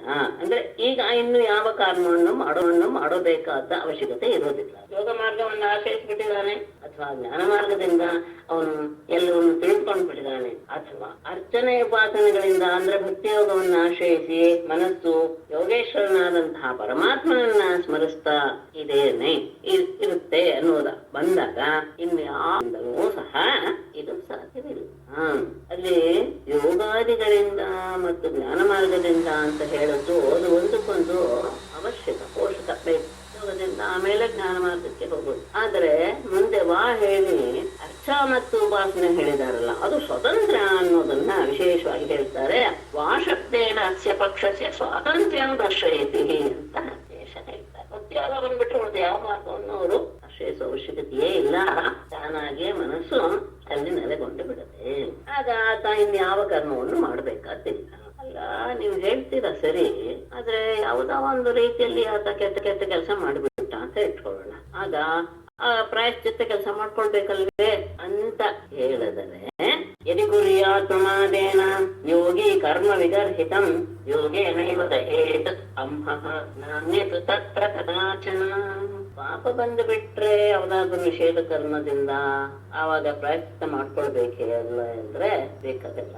ಯದಿ ಪ್ರಮಾದೇನ ಯೋಗಿ ಕರ್ಮ ವಿರಹಿತಂ ಕುರ್ಯಾತ್ ಯೋಗೇನ ಏವ ಅಂಹಃ ದಹೇತ್ ತತ್ರ ಅನ್ಯತ್ ಕದಾಚನ ನ. ಒಂದು ವೇಳೆ ಪ್ರಮಾದೇನ ಯಾವುದೋ ಪ್ರಮಾದದ ವಶದಿಂದ ಯೋಗಿಯಾದಂಥವನು ಅಂದ್ರೆ ಯೋಗ ಮಾರ್ಗದಲ್ಲಿರೋನು ಮತ್ತು ಜ್ಞಾನ ಮಾರ್ಗದಲ್ಲಿರೋನು ಎಲ್ರಿಗೂ ಅನ್ವಯವಾಗುತ್ತದ. ಸುಮ್ಮನೆ ಒಂದು ಯೋಗ ಅಂತ ಹಾಕಿದ್ದಾರೆ, ಎಲ್ಲರಿಗೂ ಅನ್ವಯವಾಗುತ್ತೆ. ಕರ್ಮ ವಿಗರ್ಹಿತ ಕುರಿಯ ನಿಷಿದ್ಧ ಕಾರ್ಯವನ್ನೇನಾದ್ರೂ ಮಾಡಿಬಿಟ್ರೆ ಯೋಗೇನ ಏವ, ಯೋಗ ಅಂದ್ರೆ ಜ್ಞಾನದ ಅಭ್ಯಾಸ ಇದೆಲ್ಲ, ಜ್ಞಾನದಿಂದ ಅಭ್ಯಾಸ ಹಿಂದೆ ಬಂದಲ್ಲ ಆತ್ಮನ ಅಭ್ಯಾಸ ಏನಿರುವಂತ ಯೋಗದಿಂದಲಾಗ್ಲಿ ಜ್ಞಾನದ ಅಭ್ಯಾಸದಿಂದಲಾಗಲಿಯೇ ಅಥವಾ ಭಕ್ತನಾದವನು ನಾಮಕೀರ್ತನಾದಿ ಮಾಡ್ತಾ ಇದ್ದಾಗಲೇ ಅಂಹಃ ಸಹೇದೇವ, ಅವನು ಮಾಡಿದಂತಹ ಪಾಪ ಹುಟ್ಟು ಬೂದಿ ಆಗಿಬಿಡುತ್ತೆ. ತತ್ರ ಈ ವಿಷಯದಲ್ಲಿ ಅನ್ಯದ್ ಬೇರೆ ಕರ್ಮವನ್ನ ಪ್ರಾಯಶ್ಚಿತ್ತ ರೂಪವಾದ ಕರ್ಮವನ್ನ ಕದಾಚನ ಎಂದಿಗೂ ಮಾಡ್ಕೊಳ್ಬೇಕಾದದ್ದು ಇಲ್ಲ. ಒಂದು ಅಕಸ್ಮಾತ್ತಾಗಿ ಆತನಿಂದ ಒಂದು ಕೆಟ್ಟ ಕೆಲಸ ಜರುಗಿ ಹೋಯಿತು ಅಂತ ಭಾವಿಸೋಣ, ಈ ಮೂರು ಮಾರ್ಗದಲ್ಲಿರುವಲ್ಲಿ. ಆಗ ಅವರು ಮಾಡ್ತಾ ಇರುವಂತಹ ಆ ಸಾಧನೆ ಅವರೆಲ್ಲ ಪಾಪಗಳನ್ನು ಸಹ ಸುಟ್ಟು ಬೂದಿ ಮಾಡಿಬಿಡುತ್ತೆ.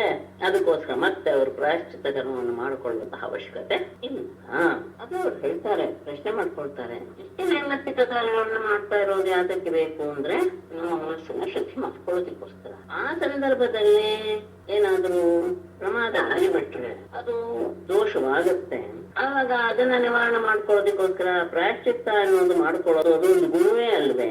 ಹಾಗಾಗಿ ವಿಧಿ ನಿಷೇಧದಲ್ಲಿ ಅದು ಸಹ ಸೇರಿದೆ ಅಲ್ವೇ? ಪ್ರಾಯಶ್ಚಿತ್ತ ಮಾಡ್ಕೊಳ್ಳದೆ ಯೋಗದಿಂದಲೇ ಹೇಗೆ ಪಾಪ ಅನ್ನೋದು ಸುಟ್ಟು ಹೋಗುತ್ತೆ ಅಂದರೆ ಸಂಶಯ ಬರುತ್ತೆ. ಆಗ ಆ ಮನಸ್ಸಿನಲ್ಲಿ ಆ ಸಂಶಯವನ್ನ ಉದ್ಧವನಲ್ಲಿರಬಹುದು ಅಂತ ಭಾವಿಸಿ ಪ್ರಶ್ನೆ ಬರ್ಬೋದು ಅಂತ ಭಾವಿಸಿ ಉತ್ತರ ಹೇಳ್ತಾ ಇದ್ದಾನೆ ಪರಮಾತ್ಮ. ಸ್ವೇ ಸ್ವೇ ಅಧಿಕಾರೇ ಯಾನಿಷ್ಠಾ ಸಗುಣಃ ಪರಿಕೀರ್ತಿತಃ ಕರ್ಮಣಾಂ ಜಾತ್ಯ ಶುದ್ಧಾನಾಂ ಅನೇನ ನಿಯಮಃ ಕೃತಃ ಗುಣದೋಷ ವಿಧಾನೇನ ಸಂಗಾನಾಂ ತ್ಯಾಜನೇಚ್ಛಯ. ಇಲ್ಲಿ ಸರಿಯಾದ ರೀತಿಯಲ್ಲಿ ವೇದದಲ್ಲಿ ಹೇಳಿರುವ ವಿಷಯಗಳನ್ನು ಸ್ಪಷ್ಟ ಮಾಡಕ್ಕೆ ಹೊರಟಿದ್ದಾನೆ ಪರಮಾತ್ಮ. ಸ್ವೇ ಸ್ವೇ ಅಧಿಕಾರೇ ಯಾ ನಿಷ್ಠಾ ಸಹ ಗುಣಃ ಪರಿಕೀರ್ತಿತಃ ಜಾತ್ಯ ಶುದ್ಧಾನಾಂ ಕರ್ಮಣಾಂ ಅನೇನ ನಿಯಮಃ ಕೃತಃ ಗುಣದೋಷ ವಿಧಾನೇನ ಸಂಗಾನಾಂ ತ್ಯಾಜನೇಚ್ಛಯ. ಸ್ವೇ ಸ್ವೇ ಅಧಿಕಾರೇ ಮನುಷ್ಯನಾದವನು ತನ್ನ ಯೋಗ್ಯತೆಗೆ ಅನುಸಾರವಾಗಿ ಯಾನಿಷ್ಠ ಅಂದ್ರೆ ಆತನಿಗೆ ಯಾವ ಯಾವ ಅಧಿಕಾರ ತಾನು ಮಾಡಿದಂತಹ ಸಾಧನೆಯಿಂದ ಸಿಕ್ಕಿರುತ್ತೋ ಅದಕ್ಕೆ ಸರಿಯಾದಂತಹ ಅಧಿಕಾರ ಪ್ರಾಪ್ತವಾಗಿರುವಾಗ ಅದರಲ್ಲಿ ನಿಷ್ಠೆಯಿಂದ ಇರುವುದೇ ಅದರಲ್ಲೇ ನಿರತನಾಗಿರುವುದೇ ಸಹ ಗುಣಃ ಪರಿಕೀರ್ತಿತ. ಅದನ್ನೇ ಗುಣ ಅಂತ ಹೇಳ್ತಾರೆ ಹೊತ್ತು ಅದನ್ನು ಬಿಟ್ಟು ಬೇರೆ ಯಾವುದು ಗುಣವಿಲ್ಲ. ಹಾಗಾದ್ರೆ ವಿಧಿ ನಿಷೇಧ ಇದೆಯಲ್ಲ, ಯಾಕೆ ಅಂದ್ರೆ ಜಾತ್ಯ ಶುದ್ಧಾನ ಸಹಜವಾಗಿ ಹುಟ್ಟಿನಿಂದಲೇ ಅಶುದ್ಧವಾದಂತಹ ಕರ್ಮಗಳಿಗೆ ಅನೇನ ಈ ವೇದದಿಂದ ಅಂದ್ರೆ ವಿಧಿ ಮತ್ತು ನಿಷೇಧಗಳಿಂದ ನಿಯಮ ಕೃತಃ. ನೋಡಿ, ಇಲ್ಲಿ ನೀವು ಹೋಗ್ಬೇಡಿ, ಇಲ್ಲಿ ಮಾತ್ರ ಇರಿ ಅಥವಾ ಆ ದಾರಿಯನ್ನು ಬಿಟ್ಟು ಹೋಗ್ಬೇಡಿ ಅಂತ ನಿಯಮ ಮಾಡಿದ್ದಾರೆ. ಗುಣದೋಷ ವಿಧಾನೇನ ಗುಣ ಮತ್ತು ದೋಷಗಳನ್ನ ವಿಧಾನ ಮಾಡಿರೋದ್ರಿಂದ ಏನಾಗಿದೆ? ಸಂಗಾನಾಂ ತ್ಯಾಜನೇಚ್ಛಯ. ಅದು ಮಾಡಿರೋದೇ ಯಾತಕ್ಕೆ ಅಂದ್ರೆ ಕರ್ಮದ ಸಂಘಗಳನ್ನ ಬಿಡಿಸುವುದೇ ಅದರ ಉದ್ದೇಶ. ಪ್ರವೃತ್ತಿ ವಿಧಿವೆಯಲ್ಲಿ ಪ್ರತಿಷೇಧದಲ್ಲಿ ಗಮನಿಸಬಹುದು. ನೀವು ವಿಧಿ ಕಡಿಮೆನೇ ಇರುತ್ತೆ, ಪ್ರತಿಷೇಧವೇ ಹೆಚ್ಚಿರುತ್ತೆ. ಇಲ್ಲಿ ವಿಶೇಷವಾಗಿ ಇವರು ಶ್ರೀಧರಿಯರು ಅಭಿಪ್ರಾಯ ಪಡ್ತಾರೆ ಈ ಶ್ಲೋಕಕ್ಕೆ. ಮನುಷ್ಯನಿಗೆ ಕರ್ಮ ಮಾಡುವಂತಹ ಪ್ರವೃತ್ತಿ ಸಹಜವಾಗಿ ಅವನ ಜನ್ಮಜಾತವಾದದ್ದು, ಅಂದ್ರೆ ಜನ್ಮದಿಂದಲೇ ಬಂದಿರುತ್ತೆ. ಅವರು ಹೇಳೋ ಪ್ರಕಾರ ಆ ಪ್ರವೃತ್ತಿನೇ ಇದೆಯಲ್ಲ ಅದೇ ಅಶುದ್ಧ. ಆ ಪ್ರವೃತ್ತಿ ಕರ್ಮ ಪ್ರವೃತ್ತಿಯನ್ನ ಕ್ರಮವಾಗಿ ತಪ್ಪಿಸುವ ಉದ್ದೇಶದಿಂದಲೇ ನಿಷೇಧ ಶಾಸ್ತ್ರ ಹುಟ್ಟಿದೆ. ವೇದಕ್ಕೆ ನಿಷೇಧದಲ್ಲಿಯೇ ತಾತ್ಪರ್ಯವೇ ಹೊರತು ವಿಧಿಯಲ್ಲಿ ಅಲ್ಲ. ಪ್ರವೃತ್ತಿಯನ್ನ ತಗೊಂಡ್ಬಿಡ್ತಾನೆ ಜನ್ಮಜಾತವಾಗಿ ಅಂದ್ರೆ ಅದೇ ತಪ್ಪ ಹೇಳಕ್ ಹೊಂಟಿದ್ದಾರೆ. ಯಾಕೆ ಅಂದ್ರೆ ಶುದ್ಧ ಚಿತ್ತರಾದವರು ಯಾವ ಕರ್ಮವನ್ನು ಮಾಡಬೇಕಾಗಿಲ್ಲ. ಈ ಪ್ರವೃತ್ತಿಯನ್ನ ನಿಲ್ಲಿಸಬೇಕು ಅನ್ನುವ ಉದ್ದೇಶದಿಂದಲೇ ನಿಷೇಧದ ವಿಷಯವನ್ನ ಹೇಳಿದೆಯೇ ಹೊರತು ವೇದ ಅದು ನೀವು ಕರ್ಮದಲ್ಲಿ ನಿಮ್ಮನ್ನು ತೊಡಗಿಸಿಕೊಳ್ಳಿ ಅಂತ ಹೇಳೋದು ಅದರ ಉದ್ದೇಶವಲ್ಲ.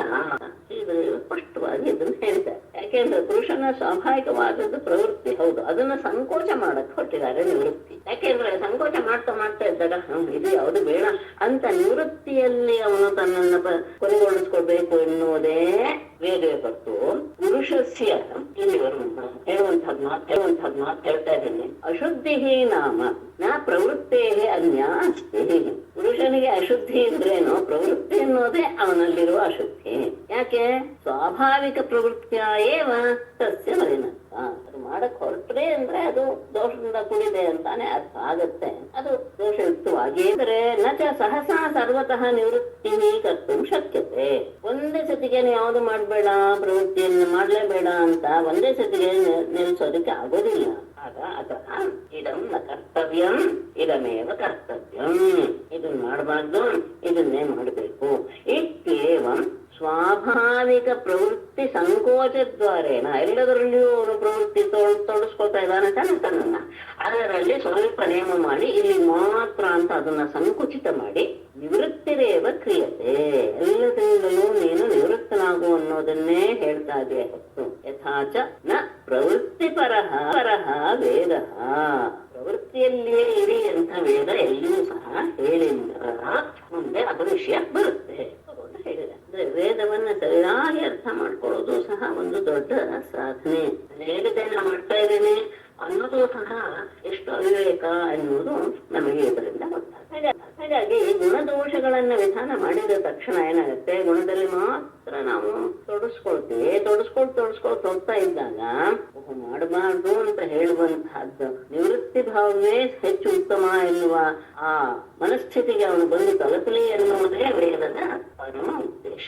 ಅದು ಯೋಗಿಗಳಿಗೆ ಸ್ವಾಭಾವಿಕವಾಗಿಯೇ ಪ್ರವೃತ್ತಿ ಎನ್ನುವುದು ಅದೇ ಇರೋದ್ರಿಂದ ಪ್ರಾಯಶ್ಚಿತ್ತ ಎನ್ನುವುದು ಸಹ ಮಾಡ್ಬೇಕಾದಂತಹ ಅವಶ್ಯಕತೆ ಇರೋದೇ ಇಲ್ಲ.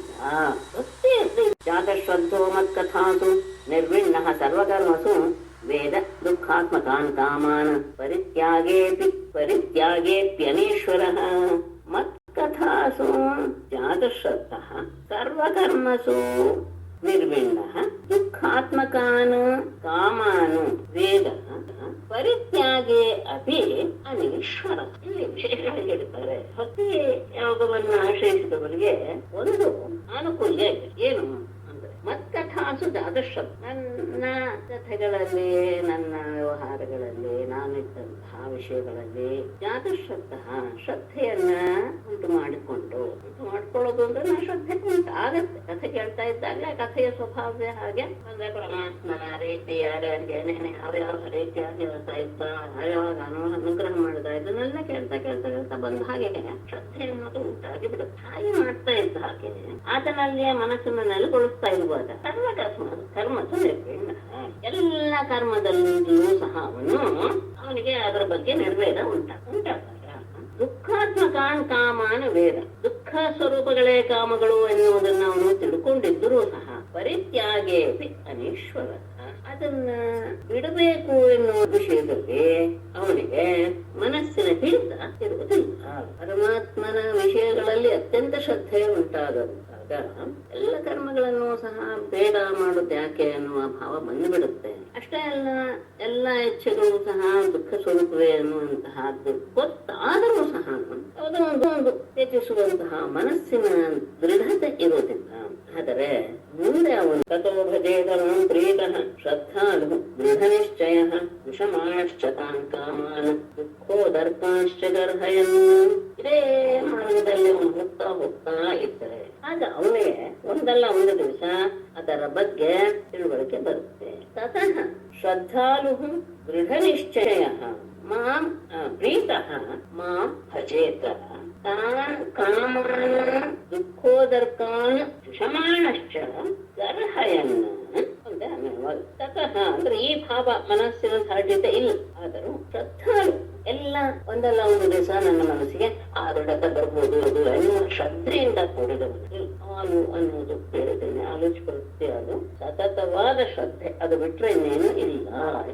ದೃಢ ನಿಶ್ಚಯ, ದೃಢವಾದ ನಿಶ್ಚಯವನ್ನು ಹೊಂದಿ ಪ್ರೀತಃ ಸಂತೋಷ ಭಾವದಿಂದ ಮಾಂ ಭಜೇತ, ನನ್ನನ್ನು ಅವನು ಆರಾಧಿಸ್ತಾ ಇರಬೇಕು. ಆಗ ತಾನ್ ಕಾಮಾನು ದುಃಖೋದರ್ಕಾನು, ಆ ಬಯಕೆಗಳನ್ನು ನಿತ್ಯ ಜೀವನದಲ್ಲಿ ಎಲ್ಲ ರೀತಿಯ ಸುಖಗಳನ್ನು ವಿಶೇಷಗಳನ್ನ ದುಃಖವನ್ನು ಉಂಟು ಮಾಡುವಂಥದ್ದನ್ನ ಶ್ರಮಾಣಶ್ಚ ಅನುಭವಿಸ್ತಾ ಇದ್ದರೂ ಸಹ ಅದಾದ ಮೇಲೆ ದುಃಖ ಕೊಡ್ತಾ ಇದೆ ಎನ್ನುವುದರ ಬಗ್ಗೆನೇ ಹೆಚ್ಚು ಗಮನವಾಗಿ ಗರ್ಹಯನ್ ಇಲ್ಲ, ಅದೆಲ್ಲವನ್ನು ಬಿಡಬೇಕು ಎನ್ನುವ ತನ್ನ ಬಗ್ಗೆ ತನಗೇ ಸ್ವಲ್ಪ ನಿಂದೆಯ ಭಾವವನ್ನ ಉಂಟು ಮಾಡಿಕೊಳ್ತಾ, ಯದ್ಯಪಿ ಅವನು ವಿಷಯದ ಸುಖಗಳನ್ನು ಅನುಭವಿಸ್ತಾ ಇದ್ರೂ ಸಹ ಇದೆಲ್ಲವೂ ನನಗೆ ಮತ್ತೆ ದುಃಖವನ್ನೇ ಕೊಡ್ತಾ ಇದೆಯಲ್ಲ ಎನ್ನುವ ವಿಷಯದಲ್ಲಿ ಅವನು ತನ್ನ ಮನಸ್ಸನ್ನು ತೊಡಗಿಸಿಕೊಂಡು ಅದರ ಬಗ್ಗೆ ಉಪೇಕ್ಷಾ ಭಾವನ್ನ ತಾಳ್ತಾ, ಪ್ರೋಕ್ತೇನ ಭಕ್ತಿಯೋಗೇನ ಭಜತೋ ಅಸಕೃನ್ ಮುನೇಃ ಕಾಮ ಹೃದಯ ನಶ್ಯಂತಿ ಸರ್ವೇ ಮಯಿ ಹೃದಯ ಸ್ಥಿತೆ. ಅಂತಹ ಸಂದರ್ಭದಲ್ಲಿ ಹಾಗೆ ಅವನು ತನ್ನ ಬಗ್ಗೆ ತನಗೇ ಜಿಗುಪ್ಸೆ ಆಗ್ತಾ ಇದೆ, ನಾನು ಯಾಕೆ ಹೀಗೆ ವಿಷಯದ ಬಗ್ಗೆ ಹೋರಾಡ್ತಾ ಇದ್ದೇನೆ ಅಂತ ಆದಾಗ, ಪ್ರೋಕ್ತೇನ ಭಕ್ತಿಯೋಗೇನ ಅಸಕೃತ್ ಮಾ ಭಜತಃ ಮುನೇಃ ಹೃದಯಾಃ ಸರ್ವೇ ಕಾಮಾಃ ಮಯಿ ಹೃದಯ ಸ್ಥಿತೆ ನಶ್ಯಂತಿ.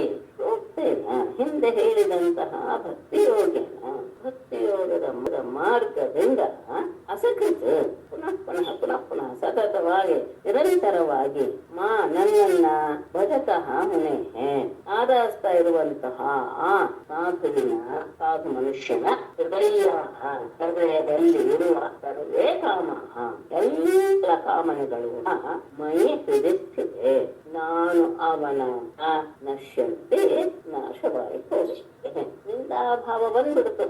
ಏನ್ ಇದಕ್ಕೇನೆ ನಾನು ಇಷ್ಟೆಲ್ಲ ಒದ್ದಾಡ್ತಿದ್ದೇನಲ್ಲ ಅಂತ ಒಂದು ಶ್ರೀಧರ ಸ್ವಾಮಿಗಳು ಅಂತ ಸಾಗರದಲ್ಲಿರ್ತಾರೆ. ಅವರ ಬಗ್ಗೆ ಒಂದು ವಿಷಯ ಹೇಳ್ತಾರೆ. ಅವರಿಗೆ ಬೇಡ ಅಂದ್ರೆ ತುಂಬಾ ಇಷ್ಟ ಆಗಿತ್ತಂತೆ ಬೇಡ. ಅವರಿಗೆ ಅದೇನು ಮಾಡಿದ್ರು ಸಹ ಅದನ್ನ ಬಿಡಕ್ಕೆ ಆಗ್ತಾನೆ ಇರ್ಲಿಲ್ಲ. ಅವರಿಗೆ ತನ್ನ ಬಗ್ಗೆ ತನಗೆ ಒಂಥರ ಜಿಗುಪ್ಸೆ ಅನ್ನಿಸ್ತು. ಯಾಕೆ ನನಗೆ ಇಷ್ಟು ಇದ್ರ ಬಗ್ಗೆ ಮೋಹ ಇದೆ, ಇದನ್ನ ತಿನ್ಬೇಕು ಅನ್ನಿಸ್ತಿದೆಯಲ್ಲ ಅಂತ ಒಂದು ದಿವಸ 1 kg ಪೇಡ ತಗೊಂಡು ಬಂದು ಒಂದು ಸ್ವಲ್ಪ ಅಲ್ಲಿ ಬಿದ್ದಿರುವಂತಹ ಹಸಿವಿನ ಸೆನೆಯನ್ನ ತೆಗೆದುಕೊಂಡು ಬಂದ್ರು. ಅದೆರಡನ್ನು ಸೇರಿಸಿ ತಿನ್ನಕ್ ಶುರು ಮಾಡುದಂತೆ. ತಿನ್ನಕ್ ಶುರು ಮಾಡೋದು ಏನು, ಅದಿನ್ನು ಒಳಗೆ ಹೋಗ್ತಾ ಇಲ್ಲ. ಆದರೂ ಕಷ್ಟಪಟ್ಟು ಅದೊಂದು ಸಾಧನೆ ರೀತಿಯಲ್ಲಿ ಅದನ್ನು ತಿಂದು ತಿಂದು ತಿಂದು ತಿಂದು ಅವನಿಗೆ ಎಲ್ಲವರನ್ನು ವಾಂತಿ ಮಾಡಿಬಿಟ್ರು ಅಂತ ಅಂದಿನಿಂದ ಅವರಿಗೆ ಅದರ ಬಗ್ಗೆ ಜಿಹಾಸೆ ಉಂಟಾಗತ್ತು ಅಂತ ಹೇಳ್ತಾರೆ. ಅಂದ್ರೆ ಅವರಿಗೆ ಅನ್ನಿಸ್ತಾ ಇದೆ, ನನಗೆ ಯಾಕೆ ಇದು ಒಳಗಾಗ್ತಿಲ್ಲ. ಈ ರೀತಿಯಾಗಿ ತನ್ನನ್ನು ತಾನೇ ಶಿಕ್ಷೆ ಮಾಡಿಕೊಳ್ಳುವಂತಹ ಪರಿಸ್ಥಿತಿ ಬಂದಾಗ ಹಿಂದೆ ಹೇಳಿದ ಭಕ್ತಿ ಯೋಗದ ಮಾರ್ಗದಿಂದಲೇ ನನ್ನನ್ನ ಸತತವಾಗಿ ಆರಾಧಿಸ್ತಾ ಇದ್ರೆ ಅವನ ಮನಸ್ಸಿನಲ್ಲಿರುವಂತಹ ಎಲ್ಲ ರೀತಿಯ ಕಾಮನೆಗಳು ಸಹ ನಾನು ಅವನ ಮನಸ್ಸಿನಲ್ಲಿ ನೆಲೆ ನಿಂತಾಗ ಅದು ಹೋಗ್ಬೇಕು ತಾನೆ ಸಹಜವಾಗಿ. ಹೃದಯದಲ್ಲಿ ನಾನು ಬಂದು ನಿಂತ್ಕೊಳ್ತೀನಿ ಇದ್ದಾಗ ಅವನಲ್ಲಿರುವಂತಹ ಕಾಮಗಳೆಲ್ಲವೂ ಸಹ ಆಗ ಭಿದ್ಯತೆ ಹೃದಯ ಗ್ರಂಥಿ ಛಿದ್ಯಂತೆ ಸರ್ವ ಸಂಶಯ ಕ್ಷೀಯಂತೆ ಚಾಸ್ಯ ಕರ್ಮಾಣಿ ಮಯಿ ದೃಷ್ಟೇ ಅಖಿಲಾತ್ಮನೇ ಮಯಿ ದೃಷ್ಟೇ ಹೃದಯ ಗ್ರಂಥಿ ಭಿದ್ಯತೆ ಸರ್ವ ಸಂಶಯ ಛಿದ್ಯಂತೆ ಅಸ್ಯ ಕರ್ಮಾಣಿ ಚ ಅಖಿಲಾತ್ಮನೇ ಮಯಿ ದೃಷ್ಟೇ. ಎಲ್ಲರ ಆತ್ಮಸ್ವರೂಪನಾದಂತಹ ನನ್ನ ದರ್ಶನವಾದ ಕೂಡಲೇ ಹೃದಯ ಗ್ರಂಥಿಗೆ ಹೃದಯದಲ್ಲಿರುವಂತಹ ಅಹಂಕಾರವೆಂಬ ಗಂಟು ಕಿಚ್ಚಿ ಹೋಗುತ್ತೆ. ಅಷ್ಟೇ ಅಲ್ಲ, ಅದರಲ್ಲಿರುವ ಸರ್ವ ಸಂಶಯ ಎಲ್ಲ ಸಂಶಯಗಳು ಸಹ ಛಿದ್ಯಂತೆ ಕತ್ತರಿಸಿ ಹೋಗುತ್ತೆ. ಹೃದಯ ಎನ್ನುವುದೇ ಒಂದು ಗ್ರಂಥಿ ಅಂದ್ರೆ ಅಹಂಕಾರ, ಅದರ ಮೂಲಕವೇ ಇರುವಂತಹದ್ದು ಬುದ್ಧ ಸಂಶಯಗಳು ಸಹ. ಅಂತಹ ಎಲ್ಲ ಸಂಶಯಗಳು ನಾಶವಾಗಿ ಬಿಡುತ್ತೆ. ಅಷ್ಟೇ ಅಲ್ಲ, ಅಸ್ಯ ಕರ್ಮಾಣಿ ಚ ಕ್ಷೀಯಂತೆ. ಆತ ಮಾಡಿದಂತಹ ಎಲ್ಲ ಕರ್ಮಗಳು ಅಂದ್ರೆ ಹೇಳ್ತಾರೆ, ಈಗಾಗಲೇ ಅದೇನೂ ಫಲವನ್ನ ಕೊಡಕ್ ಶುರು ಮಾಡಿಲ್ಲ. ಹಿಂದೆ ಮಾಡುವಂತಹ ಸಂಚಿತವಾದ ಕರ್ಮಗಳಿಲ್ಲ ಅವುಗಳು. ಅಷ್ಟೇ ಅಲ್ಲ, ಸಂಸಾರಕ್ಕೆ ಕಾರಣೀಭೂತವಾದಂತಹ ಯಾವ ಕರ್ಮಗಳಿವೆಯೋ ಎಲ್ಲವೂ ಸಹ ಕ್ಷೀಯಂತೆ ನಾಶವಾಗಿ ಹೋಗುತ್ತೆ. ಯಾವಾಗ ನಾನು ಅವನ ಮನಸ್ಸಿನಲ್ಲಿ ನೆಲೆಗೊಂಡು ಬಿಟ್ನೋ ಅವನ ಮನಸ್ಸಿನಲ್ಲಿರುವಂತಹ ಕಾಮನೆಗಳೆಲ್ಲವೂ ದೂರವಾಗಿ ಬಿಡುತ್ತೆ. ನನ್ನ ಸರ್ವಾತ್ಮನಾದ ನನ್ನ ದರ್ಶನವಾಯಿತು ಅಂತ ಹೇಳಿದ ತಕ್ಷಣ ಆ ಹೃದಯದ ಅಹಂಕಾರ ಎನ್ನುವ ಗ್ರಂಥಿ ಪೂರ್ತಿಯಾಗಿ ಬಿಚ್ಚಿಕೊಂಡು ಬಿಡುತ್ತೆ. ಮತ್ತೆ ಆ ಅಹಂಕಾರದಿಂದಲೇ ಬಂದಂತಹ ಸಂಶಯಗಳು ಸಹ ನಾಶವಾಗುತ್ತೆ. ಮತ್ತೆ ಆತ ಮಾಡಿದ ಕರ್ಮಗಳೆಲ್ಲೂ ಅಂದ್ರೆ ಮುಂದೆ ಈಗಿನ್ನು ಪ್ರಾರಬ್ಧ ಕರ್ಮ ಅಲ್ಲ, ಪ್ರಾರಬ್ಧ ಕರ್ಮ ಅನುಭವಿಸ್ತಾ ಇದ್ದಾನೆ. ಕರ್ಮಗಳು ಫಲವನ್ನ ಕೊಡಕ್ಷಣೆ ಮಾಡಿಲ್ಲ. ಅಂತಹ ಕರ್ಮಗಳು ಅಂದ್ರೆ ಸಂಸಾರಕ್ಕೆ ಯಾವುದು ಕಾರಣೀಭೂತವಾಗಿದೆ ಅಂತ ಎಲ್ಲ ಕರ್ಮಗಳು ಸಹ ಅಂತ ಹೇಳಿ ಹೀಗೆ ಜ್ಞಾನಯೋಗ, ಭಕ್ತಿಯೋಗ, ಕರ್ಮಯೋಗವನ್ನ ಹೇಳಿ ಜ್ಞಾನಯೋಗಕ್ಕೆ ಮತ್ತು ಕರ್ಮಯೋಗಕ್ಕೆ ಅದೆರಡೂ ಸಹ ಸಾಪೇಕ್ಷ. ಭಕ್ತಿ ಯೋಗ ಅನ್ನೋದು ನಿರಪೇಕ್ಷ ಅಂತ ತಗೊಳ್ತಾರೆ. ತಸ್ಮಾನ್ ಮದ್ಭಕ್ತಿ ತಸ್ಯ ಯೋಗಿನೋ ವೈ ಮದಾತ್ಮನಃ ಜ್ಞಾನಂ ನ ಚ ವೈರಾಗ್ಯಂ ಪ್ರಾಯಃ ಶ್ರೇಯೋ ಭವೇದಿಹ. ತಸ್ಮಾತ್ ಮದ್ಭಕ್ತಿಯುಕ್ತಸ್ಯ ಮದಾತ್ಮನಃ ಯೋಗಿನಃ ಜ್ಞಾನಂ ನ ಚ ವೈರಾಗ್ಯಂ ಪ್ರಾಯಃ ಶ್ರೇಯಃ ಭವೇತ್.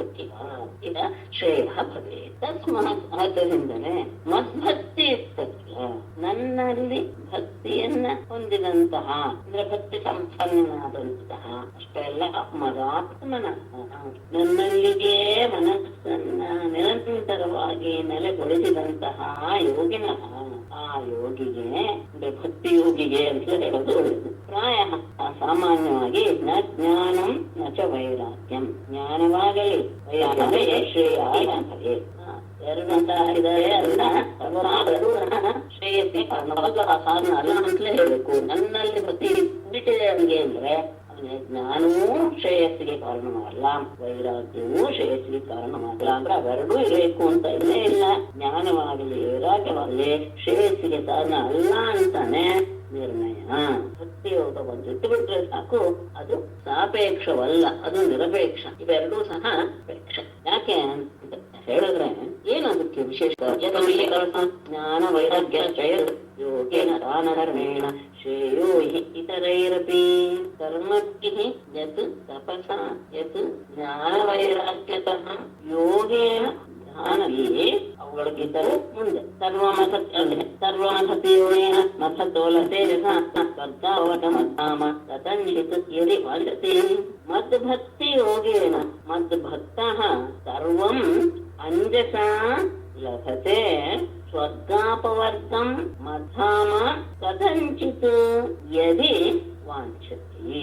ಯತ್ ಯಾವುದು ಕರ್ಮಭಿಃ ಕರ್ಮಗಳಿಂದ ಕರ್ಮಯೋಗದಿಂದ, ಯತ್ ಯಾವುದು ತಪಸ ತಪಸ್ಸಿನಿಂದ, ಯತ್ ಯಾವುದು ಜ್ಞಾನ ವೈರಾಗ್ಯತಃ ಜ್ಞಾನದಿಂದಲಾಗಲಿ ವೈರಾಗ್ಯದಿಂದಲಾಗಲಿ, ಅಥವಾ ಯೋಗೇನ ದಾನಧರ್ಮೇಣ ಯೋಗದಿಂದ ಮತ್ತು ದಾನ ಧರ್ಮಗಳಿಂದ, ಅಥವಾ ಇತರೈಹಿ ಶ್ರೇಯೋಭಿಃ ಅಪಿ. ಇತರೈಹಿ ಅಂದ್ರೆ ತೀರ್ಥಾಟನೆಯದಾದಂತಹ ಆ ರೀತಿಯಾದಂತಹ ವ್ಯವಹಾರಗಳಿಂದ ಏನೇನು ಪಡಿತಾನೋ ಮತ್ ಭಕ್ತಿ ಯೋಗೇನ ನನ್ನಲ್ಲಿರುವ ಭಕ್ತಿಯ ಆ ಯೋಗದಿಂದ ಒಂದರಿಂದಲೇ ಮದ್ಭಕ್ತ ನನ್ನ ಭಕ್ತನಾದವನು ಸರ್ವಂ ಅಂಜಸಾ ಲಭತೆ ಎಲ್ಲವನ್ನೂ ಸಹ ಬಹಳ ಸುಲಭವಾಗಿ ಅನಾಯಾಸವಾಗಿ ಪಡೆದುಕೊಂಡು ಬಿಡ್ತಾನೆ.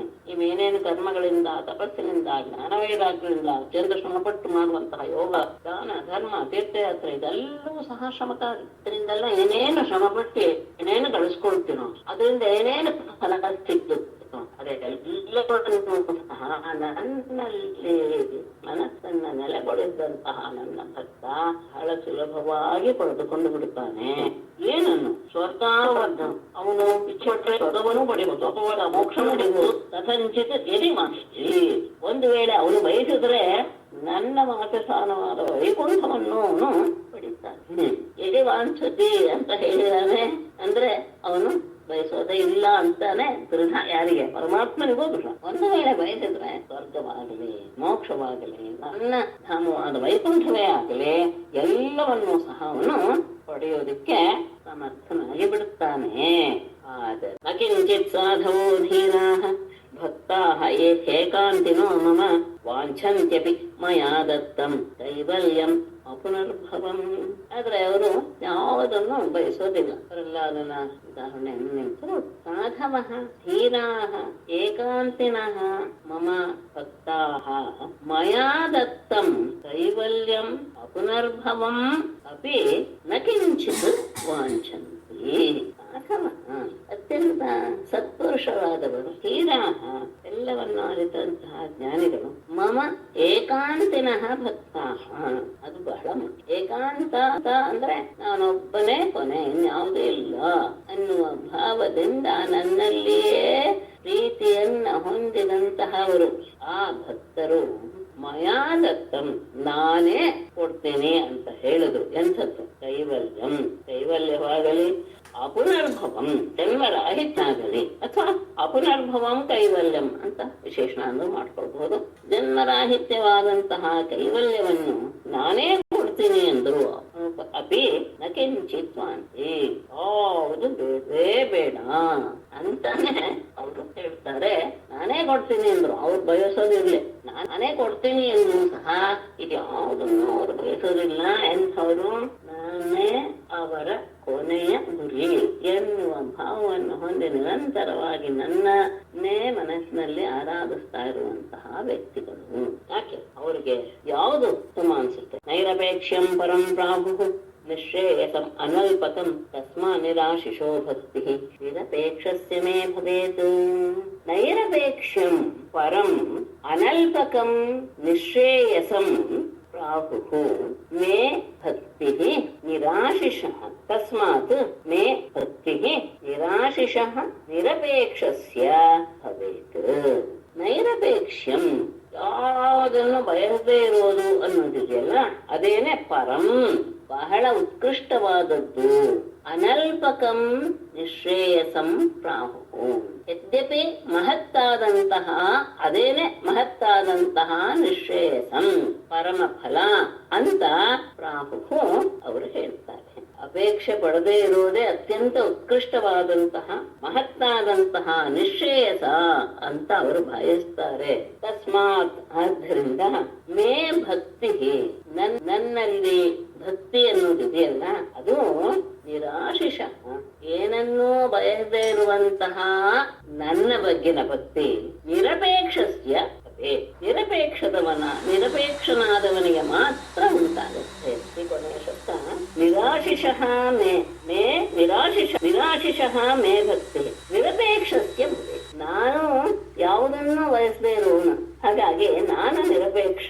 ಹಾಗಾಗಿ ನಿರಪೇಕ್ಷನಾದಂತಹ ನನ್ನ ಬಗ್ಗೆ ಭಕ್ತಿ ಉಂಟಾಗಬೇಕಾದ್ರೆ ಅವನೇನಾಗಿರ್ಬೇಕು? ಅವನು ಸಹ ನಿರಪೇಕ್ಷಣೆ ಆಗಿರ್ಬೇಕು ಅಂತ ನನಗೆ ಮಾತ್ರ ಭಕ್ತಿ, ಈ ರೀತಿಯಾದ ಭಕ್ತಿ ಬರುತ್ತೆ. ಅಥವಾ ನಿರಪೇಕ್ಷನಾದಂತಹ ನನ್ನಲ್ಲಿ ಯಾವ ಭಕ್ತಿ ಇದೆಯೋ ಇದೆಯೋ ಆ ಭಕ್ತಿ ನಿರಾಶಿಷನಿಗೆ ಮಾತ್ರ ಬರುತ್ತೆ. ಅದು ಒಂದು. ಯಾಕೆ ಅಂದ್ರೆ ಅಪೇಕ್ಷೆ ಪಡದೇ ಇರೋದೇ ಬಹಳ ಉತ್ತಮವಾದಂತಹ ನಿಶ್ರೇಯಸ, ಅದಕ್ಕೆ ಸಾಧನ ಅಂತ ಭಕ್ತರಾದರು ಭಾವಿಸ್ತಾರೆ. ಹಾಗಾದಾಗ ನಿರಪೇಕ್ಷನಾದಂತಹ ನನ್ನಲ್ಲಿ ಭಕ್ತಿ ಎನ್ನುವುದು ನಿರಪೇಕ್ಷನಾದ ವ್ಯಕ್ತಿಗೆ ಮಾತ್ರ ಉಂಟಾಗುತ್ತೆ. ನಿರಪೇಕ್ಷನಾದಂತಹ ನನ್ನಲ್ಲಿ ಭಕ್ತಿ ಉಂಟಾಗಬೇಕಾದ್ರೆ ಅವನೇನಾಗಿರ್ಬೇಕು? ಅವನು ಸ್ವತಃ ನಿರಪೇಕ್ಷಣೆ ಆಗಿರ್ಬೇಕು. ಎರಡು ರೀತಿಯಾಗಿ ಹೀಗೆ ಹೇಳಿ, ಹಾಗಾಗಿ ಸಿದ್ಧರಾದವರಿಗೆ ಗುಣದೋಷಗಳ ಅರಿವು ಅಥವಾ ಪರಿಹಾರ ಅನ್ನುವುದು ಇರುವುದೇ ಇಲ್ಲ. ನಮಯ್ಯೇಕಾಂತ ಭಕ್ತಾನಾಂ ಗುಣದೋಷೋದ್ಭವ ಗುಣಾಃ ಸಾಧೂನಾಂ ಸಮಚಿತ್ತಾನಾಂ ಬುದ್ಧೇಃ ಪರಂ ಉಪೇಯುಷಾಂ. ಸಾಧೂನಾಂ ಸಮಚಿತ್ತಾನಾಂ ಬುದ್ಧೇಃ ಪರಂ ಉಪೇಯುಷಾಂ ಏಕಾಂತ ಭಕ್ತಾನಾಂ ಮಯಿ ಏಕಾಂತ ಭಕ್ತಾನಾಂ ಗುಣದೋಷೋದ್ಭವಾಃ ಗುಣಾಃ ಸಾಧೂನಾಂ. ರಾಗ ದ್ವೇಷ ಏನೂ ಇಲ್ಲದೆ ಇರುವಂತಹ ಅತ್ಯಂತ ಸತ್ಪುರುಷರಾದಂತಹ ಸಮಚಿತ್ತಾನಾಂ, ಎಲ್ಲದರ ಬಗ್ಗೆ ಸಮಭಾವದಿಂದ ವ್ಯವಹಾರ ಮಾಡುವಂತಹ ಬುದ್ಧೇಹೇ ಪರಂ. 2ನೇ ಅಧ್ಯಾಯ ಭಗವದ್ಗೀತೆ ಕೊನೆಯ ಶ್ಲೋಕದ ಪೆಟ್ಕೊಳ್ಬೇಕು. ಬುದ್ಧಿಗಿಂತ ಪರನಾದಂತಹ ನನ್ನನ್ನ ಉಪೇಯುಷಾಂ ಪಡೆದುಕೊಂಡಂತಹ ಮಯಿ ನನ್ನಲ್ಲಿ ಏಕಾಂತ ಭಕ್ತ, ಪೂರ್ತಿಯಾಗಿ ಮನಸ್ಸನ್ನು ನೆಲೆಗೊಳಿಸಿದಂತಹ ಭಕ್ತರಿಗೆ ಗುಣದೋಷೋದ್ಭವ, ಅವರು ಒಳ್ಳೆ ಕೆಲಸ ಮಾಡಿದ್ರು ಕೆಟ್ಟ ಕೆಲಸ ಮಾಡಿದ್ರು ಅದಕ್ಕೆ ಕಾರಣವಾದಂತಹ ಗುಣಗಳು ಅಂದ್ರೆ ಪುಣ್ಯ ಪಾಪು, ಅವುಗಳು ಅಂಟೋದಿಲ್ಲ. ಅವರು ಮಾಡುವಂತಹ ಒಳ್ಳೆಯ ಕೆಲಸ ಗುಣ, ಕೆಟ್ಟ ಕೆಲಸ ದೋಷ. ಅದರಿಂದ ಅದಕ್ಕೆ ಕಾರಣೀಭೂತವಾದಂತಹ ವಿಧಿ ನಿಷೇಧಗಳಿಂದ ಹುಟ್ಟುವಂತಹ ಗುಣಾಹ ಪುಣ್ಯ ಪಾಪಗಳು ಅಂಟೋದಿಲ್ಲ. ಯಾಕೆಂದ್ರೆ ಮನಸ್ಸಿನಲ್ಲಿ ಸಹಜವಾಗಿಯೇ ರಾಗದ್ವೇಷಗಳು ಇಲ್ಲ. ಎಲ್ಲದರ ಬಗ್ಗೆ ಸಮಚಿತ್ತರು, ಬುದ್ಧಿಯನ್ನೂ ಮೀರಿದಂತಹ ನನ್ನನ್ನ ಪಡೆದುಕೊಂಡು ಬಿಟ್ಟಿದ್ದಾರೆ. ಅಂತಹ ನನ್ನ ಏಕಾಂತ ಭಕ್ತರಿಗೆ ಗುಣದೋಷ ನಿಮಿತ್ತಗಳಾದಂತಹ ವಿಧಿ ನಿಷೇಧಗಳಿಂದ ಹುಟ್ಟುವ ಪುಣ್ಯ ಪಾಪಗಳು ಸ್ಪರ್ಶವೂ ಮಾಡುವುದಿಲ್ಲ. ಹಾಗಾಗಿ ಇಂಥವರಿಗೆ ಅದಕ್ಕೆ ಗುಣದೋಷ ದೃಶ್ಯೇ ದೋಷ ಗುಣ ಉಭಯವರ್ಜಿತ ಅಂತ ಹೇಳಿತ್ತು. ಏವಮೇತಾನ್ ಮಯಾದಿಷ್ಟಾನ್ ಅನುತಿಷ್ಠಂತಿ ಮೇ ಪಥಃ ಕ್ಷೇಮಂ ವಿಂದಂತಿ ಮತ್ಸ್ಥಾನಂ ಯತ್ರ ಪರಂ ವಿದತು.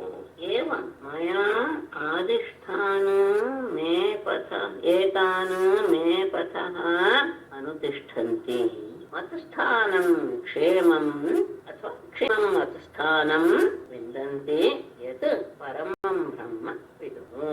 ಏವಂ ಈ ರೀತಿಯಾಗಿ ಮಯಾ ಆದಿಷ್ಠ ನನ್ನಿಂದ ಹೇಳಲ್ಪಟ್ಟಂತಹ ಮೇ ಏತಾನ್ ಮೇ ಪಥಃ ಮೇಯಿಂದ ಹೇಳಿದ ಎಲ್ಲ ರೀತಿಯ ನನ್ನ ಮಾರ್ಗಗಳನ್ನ ಅನುತಿಷ್ಠಂತೆ ಅನುಸರಿಸುವವರು. ಮತ್ತು ಸ್ಥಾನಂ ನನ್ನ ಸ್ಥಾನವಾದ ವೈಕುಂಠವನ್ನ ಕ್ಷೇಮವಾದ ಅಂದ್ರೆ ಕ್ಷೇಮ ಅಂದ್ರೆ ಅಲ್ಲಿ ಯಾವ ರೀತಿಯ ತೊಂದರೆಯೂ ಇಲ್ಲ. ಕಾಲ ಮಾಯೆ ಇವುಗಳ ಯಾವುದಕ್ಕೂ ಸಹ ಅವಕಾಶವಿಲ್ಲದೇ ಇರುವಂತಹ ನನ್ನ ಲೋಕವನ್ನ ವಿಂದಂತೆ ಹೊಂದುತ್ತಾರೆ. ಯಾವುದನ್ನ ಪರಮಂ ಬ್ರಹ್ಮ ಯಾವುದು ಪರಬ್ರಹ್ಮ ಅಂತ ಹೇಳ್ತಾರೋ ಅಂತಹ ಆ ಸ್ಥಾನವನ್ನು ಹೊಂದುತ್ತಾರೆ. ಅಷ್ಟೇ ಎಲ್ಲ ಪರಬ್ರಹ್ಮವನ್ನು ಸಹ ತಿಳಿತಾರೆ. ಹೀಗೆ ನಾವು ನನ್ನನ್ನ ಪ್ರಾಪ್ತಿ ಮಾಡ್ಕೊಳ್ಬೇಕಾದ್ರೆ ಮಾರ್ಗಗಳು ಏನೇನೇನು ಅನ್ನೋದನ್ನ ನಾನು ತೋರಿಸಿಕೊಟ್ಟಿದ್ದೀನಿ. ಈ ಮಾರ್ಗಗಳನ್ನ ಆಶ್ರಯಿಸಿ ಹೋಗುವಂಥವರು ಕಾಲ ಮಾಯೆ ಯಾವುದರಿಂದಲೂ ಸಹ ಕೂಡಿಲ್ಲದೆ ಇರುವ ಎಲ್ಲದಕ್ಕಿಂತಲೂ ಅತೀತವಾದ ಕ್ಷೇಮವಾದಂತಹ ನನ್ನ ವೈಕುಂಠ ಲೋಕವನ್ನು ಹೊಂದುತ್ತಾರೆ. ಮತ್ತೆ ಯಾವುದು ಪರಬ್ರಹ್ಮ ಅಂತ ಹೇಳ್ತೀವೋ ಅದನ್ನು ಸಹ ಅವರು ತಿಳಿದುಕೊಳ್ತಾರೆ. ಏವಮೇತಾನ್ಮಯಾಧಿಷ್ಠಾನ ಅನುತಿಷ್ಠಂತಿ ಮೇ ಪಥಃ ಕ್ಷೇಮಂ ವಿಂದಂತಿ ಮತ್ಸ್ಥಾನಂ ಯದ್ಬ್ರಹ್ಮ ಪರಮಂ ವಿದುಃ. ಶ್ರೀಮದ್ಭಾಗವತೆ ಮಹಾಪುರಾಣೇ ಏಕಾದಶ ಸ್ಕಂಧೆ ಭಗವದುದ್ಧವ ಸಂವಾದೆ 30ತಮೋಧ್ಯಾಯ. ಶ್ರೀ ಭಗವಾನ್ 31ನೇ ಇದು ಕಾನ್ಸಾದು ನನ್ನಲ್ಲಿ ಭಕ್ತಿಯಿಂದ ಕುಡಿದವನಿಗೆ ಜ್ಞಾನ ಮತ್ತೆ ವೈರಾಗ್ಯ ಅದ್ರದ್ದು ಅವಶ್ಯಕತೆನೂ ಇಲ್ಲ ಅಂತ ಇದ್ದೇನೆ. ಜ್ಞಾನ ಇಲ್ಲದೆ ಭಕ್ತಿ ಅನ್ನೋದು ಸಾಧ್ಯ ನಮಗೆ. ಅದೇ ಹೇಳೋದು, ಭಕ್ತಿ ಇದ್ರೆ ಜ್ಞಾನ ಬಂದೇ ಬಿಡುತ್ತಲ್ವೇ ತಾನಾಗೆ. ಜ್ಞಾನ ಮಾರ್ಗದ ಮೂಲಕ ಹೋಗಿ ನನ್ನನ್ನ ತಲುಪೋ ಅವಶ್ಯಕತೆ ಇಲ್ಲ. ಭಕ್ತಿ ಯೋಗ ಇದೆರಡನ್ನೂ ಅಪೇಕ್ಷೆ ಪಡೋದಿಲ್ಲ ಅಂತಾನೆ ಅದು ಹೇಳಕ್ ಹೊರಟರು. ಅಲ್ಲಮ್ಮ, ಒಂದು ಮಾತು ಇಟ್ಕೊಳ್ಳಿ, ಜ್ಞಾನ ಅಂದ್ರೆ ಏನು? ಜೀವಾತ್ಮ ಪರಮಾತ್ಮರಲ್ಲಿ ಭೇದವಿಲ್ಲ, ಹೌದಾ? ಇರುವುದು ಒಂದೇ ವಸ್ತು ಎನ್ನುವ ಜ್ಞಾನ. ತನ್ನನ್ನ ಪೂರ್ತಿಯಾಗಿ ಪರಮಾತ್ಮನಿಗೆ ಅರ್ಪಿಸಿಕೊಂಡಂತಹ ವ್ಯಕ್ತಿಯಲ್ಲಿ ನಾನು ಬೇರೆ ಪರಮಾತ್ಮ ಬೇರೆ ಎನ್ನುವ ಭಾವ ಇರುತ್ತೆ. ಆ ಜ್ಞಾನ ಬಂದ್ಬಿಟ್ಟಿರುತ್ತಲ್ವೇ ಭಕ್ತಿಯಿಂದಲೇ. ಅದೇ ಅಲ್ವಾ ಮೇಡಮ್ ಜ್ಞಾನ? ಹೌದು, ಜ್ಞಾನ ಬೇಕೇ ಬೇಕು. ಜ್ಞಾನ ಬೇಕು. ಜ್ಞಾನದಿಂದಲೇ ಮೋಕ್ಷ. ಆ ಜ್ಞಾನವನ್ನು ಪಡೆಯೋದಕ್ಕೆ ಇವರೆಲ್ಲ ಈಗ ಮಾತಾಡಿದ್ರಲ್ಲ, ಬೇಡ ಶಾಸ್ತ್ರವನ್ನ ತಾನೇ ಜ್ಞಾನವನ್ನು ಪಡ್ಕೋತಾರೆ. ಆ ಜ್ಞಾನ ಮಾರ್ಗ ಬೇಡ. ವೈರಾಗ್ಯಕ್ಕೆ ಯೋಗ ಮಾರ್ಗವನ್ನ ಆಶ್ರಯಿಸೋದು ಬೇಡ. ಇದರಿಂದೆಲ್ಲ ಬರ್ಬೇಕು ತಾನೆ. ಜ್ಞಾನ ಬಂದು ವೈರಾಗ್ಯ ಬಂದ ಮೇಲೆ ತಾನೆ ಇದೆಲ್ಲವೂ ಏನು ಪ್ರಯೋಜನ ಇಲ್ಲ, ಇದಕ್ಕಿಂತ ಮೇಲ್ಮಟ್ಟದೊಂದಿದೆ. ಇದೆಲ್ಲ ಶಾಸ್ತ್ರದ ಮೂಲಕ ಬಹಳ ಶ್ರಮದಿಂದ ಪಡೆದುಕೊಳ್ಳುವಂತಹದ್ದು ಇದು ಜ್ಞಾನ ಮತ್ತು ವೈರಾಗ್ಯ. ಅದೆರಡಿರದೆ ಕೇವಲ ಭಕ್ತಿ ಇದ್ದರೆ ಸಾಕು. ಯಾವುದು ಶ್ರೇಯಸ್ಸು ಅಂತ ಅನ್ಕೊಂಡಿದೀವೋ ಅದು ನಮಗೆ ಸಿಗುತ್ತೆ. ಆ ಜ್ಞಾನ ಆತನಿಗೆ ಬರುತ್ತೆ. ಜ್ಞಾನದಿಂದಲೇ ಮೋಕ್ಷ, ಅದರಲ್ಲಿ ಎರಡು ಮಾತಿಲ್ವೇ ಇಲ್ಲ. ಆ ಜ್ಞಾನ ಭಕ್ತಿ ಇದ್ದವನಿಗೆ, ಭಕ್ತಿ ಯೋಗದವನಿಗೆ ಬಹಳ ಸುಲಭವಾಗಿಯೇ ಸಿಕ್ಕಿಬಿಡುತ್ತೆ. ಇಷ್ಟೊಂದು ಶ್ರಮ ಪಟ್ಟು ಜ್ಞಾನವನ್ನು ಪಡೆದು ಆಮೇಲೆ ಒಂದೊಂದಾಗಿ ಬಿಡುವಂತಹ ವೈರಾಗ್ಯವನ್ನೆಲ್ಲ ಪಡೆದುಕೊಂಡು ಹೆಜ್ಜೆ ಮೆಟ್ಲು ಹತ್ಕೊಂಡು ಒದ್ದಾಡೋದು ಬೇಡ ಅನ್ನೋದು ತಾತ್ಪರ್ಯ ಅಷ್ಟೇ. ಭಕ್ತಿ ಯೋಗನೇ ಶ್ರೇಷ್ಠ ಅದಕ್ಕಿಂತ ಅಂತ. ಹೌದು, ಖಂಡಿತ ಹೌದು. ಅಂದ್ರೆ ಭಕ್ತಿ ಯೋಗ ಹೌದು ಅದೇನೆ. ಆದ್ರೆ ಭಕ್ತಿ ಯೋಗ ಅಂದ್ರೆ ಏನು ಅನ್ನೋದನ್ನ ಸರಿಯಾಗಿ ಅರ್ಥಕೊಳ್ಬೇಕು. ಅದು ತುಂಬಾ ಮುಖ್ಯ. ಭಕ್ತಿ ಅಂದ್ರೆ ಏನು ಅಂತ ನಾವೇನ್ ತಿಳ್ಕೊಂಡಿದ್ರು ಅದಲ್ಲ. ಭಕ್ತಿ ಯೋಗ ಅಂದ್ರೆ ಏನು? ಅದೇ ಅವನು ಹೇಳ್ತಾನಲ್ಲ, ಯಾರು ಹನುಮಂತ ರಾಮನಿಗೆ ಹೇಳ್ತಾನಲ್ಲ, ನೀನು ನನ್ನ ಬಗ್ಗೆ ಏನ್ ತಿಳ್ಕೊಂಡಿದ್ಯಾ ಅಂದ್ರೆ ದೇಹ ಮಾತ್ರೇಣ ದಾಸೋಹಂ ಜ್ಞಾ ತ್ವದಂಶಕಃ ಆತ್ಮಬುದ್ಧ್ಯ ತವೈವಾಹಂ ಇತಿ ಮೇ ನಿಶ್ಚಿತ ಮತಿ. ಆ ಭಾವ ಬಂದ್ರೆ ಅದು ಭಕ್ತಿ. ನಾನು ಬೇರೆ ಅಲ್ಲ, ನೀನು ಬೇರೆ ಅಲ್ಲ, ಇರುವುದು ಒಂದೇ ವಸ್ತು ಎನ್ನುವ ಅರಿವು ಬಂದಾಗ ಅದು ನಿಜವಾದ ಭಕ್ತಿಯೇ ಹೊರತು ನಾವು ಏನೇನ್ ತಿಳ್ಕೊಂಡಿದೀವೋ ಅದು ಯಾವುದು ಅಲ್ಲ. ಆದರೆ ನಾವೇನೇನ್ ತಿಳ್ಕೊಂಡಿದೀವೋ ಆ ಮಾರ್ಗದಿಂದ ಆ ಭಕ್ತಿಯ ಹಂತವನ್ನ ನಾವು ಖಂಡಿತ ತಲುಪಬಹುದು. ಆದ್ರೆ ತಲುಪಬೇಕು. ನಾನೀಗಾಗಲೇ ಭಕ್ತಿ ಶ್ರದ್ಧೆ ಇದೆ, ನನಗೆ ಭಕ್ತಿ ಇದೆ ನಾವು ತುಂಬಾ ಹೇಳ್ಕೊಳ್ತೇವೆ. ಖಂಡಿತ ಇಲ್ಲ. ಆ ಮಟ್ಟದ ಭಕ್ತಿ ಬಂದಾಗ ನನ್ನಲ್ಲಿ ಭಕ್ತಿ ಇದೆ ಎನ್ನುವ ಮಾತೇ ನಮ್ಗೆ ಬರುವುದಿಲ್ಲ. ನಾನು ಆತ್ಮ ಪರಮಾತ್ಮನ ಪೂಜಿಸ್ತೀನಿ ಅನ್ನೋದು ಭಕ್ತಿ ಅಲ್ವಾ? ಅಲ್ಲ ಅನ್ನೋದು ನಾವಿನ್ನು ತುಂಬಾ ಕೆಳಮಟ್ಟದಲ್ಲಿ ಇದ್ದೀವಿ ಅಂತ ಹೇಳಿದ್ನಲ್ಲ, ಅದು ಮೆಟ್ಲುಗಳದು. ಈ ಭಕ್ತಿಯೇ ಸಾಕಾಗುತ್ತೆ ಅಂತ ಭಾವಿಸಬಾರದು. ನಾನು ಪಡ್ಕೊಂಡ್ ಬಿಡ್ತೀನಿ. ಹೌದು, ಜ್ಞಾನ ಬರ್ಲೇಬೇಕು, ಜ್ಞಾನದಿಂದಲೇ ಮೋಕ್ಷ. ಜ್ಞಾನ ಬಂದೇ ಬರುತ್ತೆ. ಹೇಗೆ ಮೀರಾ ಅವಳು ನನ್ನಲ್ಲಿ ಸೇರ್ಕೊಂಡೇ ಬಿಟ್ಲಲ್ಲ, ಹಾಗೆ ಆ ಪರಾಕಾಷ್ಠತೆ ಬರ್ಬೇಕು. ಮತ್ತೆ 34ನೇ ಸ್ಟಾಂಜ ಮೇಡಮ್, ನನ್ನನ್ನ ಅನನ್ಯವಾಗಿ ಪ್ರೇಮಿಸ್ತವ ಅಂದ್ರೆ ಭಕ್ತಿ ಮಾಡ್ದವನು ಅವನಿಗೆ ಅವನೇ ಕೈವಲ್ಯ ಮತ್ತೆ ಮೋಕ್ಷ. ಅವೆರಡಕ್ಕೂ ಏನ್ ಮೇಡಮ್ ಇದು ಡಿಫರೆನ್ಸ್? ಕೈವಲ್ಯ ಮೋಕ್ಷ ಒಂದೇ. ಮೋಕ್ಷ ಕೈವಲ್ಯ ಅಂದ್ರೆ ಕೇವಲ ಭಾವ ಅಂದ್ರೆ ಒಂದೇ ಇರೋದು ಎನ್ನುವ ಭಾವವೇ ಅಷ್ಟೇ. ಕೇವಲ ಅಂದ್ರೆ ಅದೊಂದೇ ಇರೋದು ಅಂತ. ಕೈವಲ್ಯ ಮತ್ತು ಮೋಕ್ಷ ಎರಡು ಒಂದೇ ಅರ್ಥ ಕೊಡುವ ಶಬ್ದಗಳು. ಅದೇ, ಧನ್ಯವಾದ. ನಮಸ್ಕಾರ. ಧನ್ಯವಾದಗಳು. ಏತಾನ್ಮತ್ವತೋ ಹಿತ್ವಾ ಭಕ್ತಿ ಜ್ಞಾನ ಕ್ರಿಯಾತ್ಮಕಾನ್ ಕ್ಷುದ್ರಾನ್ ಕಾಮಾನ್ ಶಲೈಃ ಪ್ರಾಣೈಃ ಜುಷಂತಃ ಸಂತರಂತಿ ತೇ. ಈ ಮಾರ್ಗವನ್ನೆಲ್ಲ ಆಶ್ರಯಿಸದೇ ಇರುವಂತಹವರು ಯಾವ ಒದ್ದಾಟದಲ್ಲಿ ಸಿಕ್ಕಾಕೊಳ್ತಾರೆ ಅನ್ನೋದನ್ನ ಮುಂದೆ ಅವರು ತಿಳಿಸ್ಕೊಡ್ತಾರೆ. ವಿಶೇಷ ಗಮನಿಸ್ಕೊಳ್ಬೇಕು, ನಿಷ್ಕಾಮ ಕರ್ಮಗಳಾದಂತಹ ಸಾಧಕರಿಗೆ ಅವರು ಮಾಡುವಂತಹ ನಿತ್ಯ ನೈಮಿತ್ತಿಕ ಕರ್ಮಗಳು ಅವರ ಚಿತ್ತವನ್ನ ಶೋಧಿಸುವಂತದ್ದು, ಚಿತ್ತಶುದ್ಧಿಗೆ ಕಾರಣ. ಅದು ಗುಣವೇ. ಆ ಕರ್ಮಗಳು ಅವರಿಗೆ ಗುಣವಾಗಿಯೇ ಇರುತ್ತೆ. ಹಾಗಾಗಿ ಅದನ್ನ ಆಚರಿಸದೇ ಇರುವಾಗ ಅದು ದೋಷವೇ. ಅದು ಶುದ್ಧ ಚಿತ್ತರಾದಂತಹ ಜ್ಞಾನನಿಷ್ಠರಿಗೆ ಜ್ಞಾನವನ್ನ ಪುನಃ ಪುನಃ ಅಂದ್ರೆ ಆತ್ಮಜ್ಞಾನವನ್ನ ಮತ್ತೆ ಮತ್ತೆ ಮತ್ತೆ ಮತ್ತೆ ಮನಸ್ಸಿಗೆ ತಂದುಕೊಳ್ಳೋದೇ ಇದೆಯಲ್ಲ, ಅದು ಅವರಿಗೆ ಗುಣ. ಭಕ್ತಿನಿಷ್ಠರಿಗೆ ಶ್ರವಣ ಕೀರ್ತನಾದಿಗಳೇ ಅಂದ್ರೆ ಅವನು ಹೇಳ್ತಾ ಇದ್ದಾಗ ಭಕ್ತಿ ಪರವಶದಿಂದ ಆತನಲ್ಲಿ ಯಾವ ಭಾವವನ್ನು ಉಂಟು ಮಾಡುತ್ತೋ ಅದು ಅವರಲ್ಲಿ ವಿರುದ್ಧವಾದದ್ದು. ಗಮನಿಸಿ, ಹೇಳಿದಂತಹ ಗುಣ ಹೇಳಿದ್ನಲ್ಲ, ಅದು ವಿರುದ್ಧವಾದರೆ ಎಲ್ಲರಿಗೂ ಸಹ ಅದು ದೋಷವೇ ಅಂತ ಹೇಳಿ ಕಾಮ್ಯಕರ್ಮಿಗಳ ವಿಷಯವನ್ನ ಮುಂದೆ ಹೇಳಕ್ಕೆ ಹೊರಟ್ರೆ ಅದನ್ನು ಮುಂದಿನ ಮಾತೆ. ನಾರಾಯಣಂ ನಮಸ್ಕೃತ್ಯ ನರಂ ಚೈವ ನರೋತ್ತಮಂ ದೇವೀಂ ಸರಸ್ವತೀಂ ವ್ಯಾಸಂ ತತೋ ಜಯಮುದೀರಯೇತ್. ಸರ್ವೇ ಭವಂತು ಸುಖಿನಃ, ಸರ್ವೇ ಸಂತು ನಿರಾಮಯಾಃ, ಸರ್ವೇ ಭದ್ರಾಣಿ ಪಶ್ಯಂತು, ಮಾ ಕಶ್ಚಿತ್ ದುಃಖ ಭಾಗ್ ಭವೇತ್.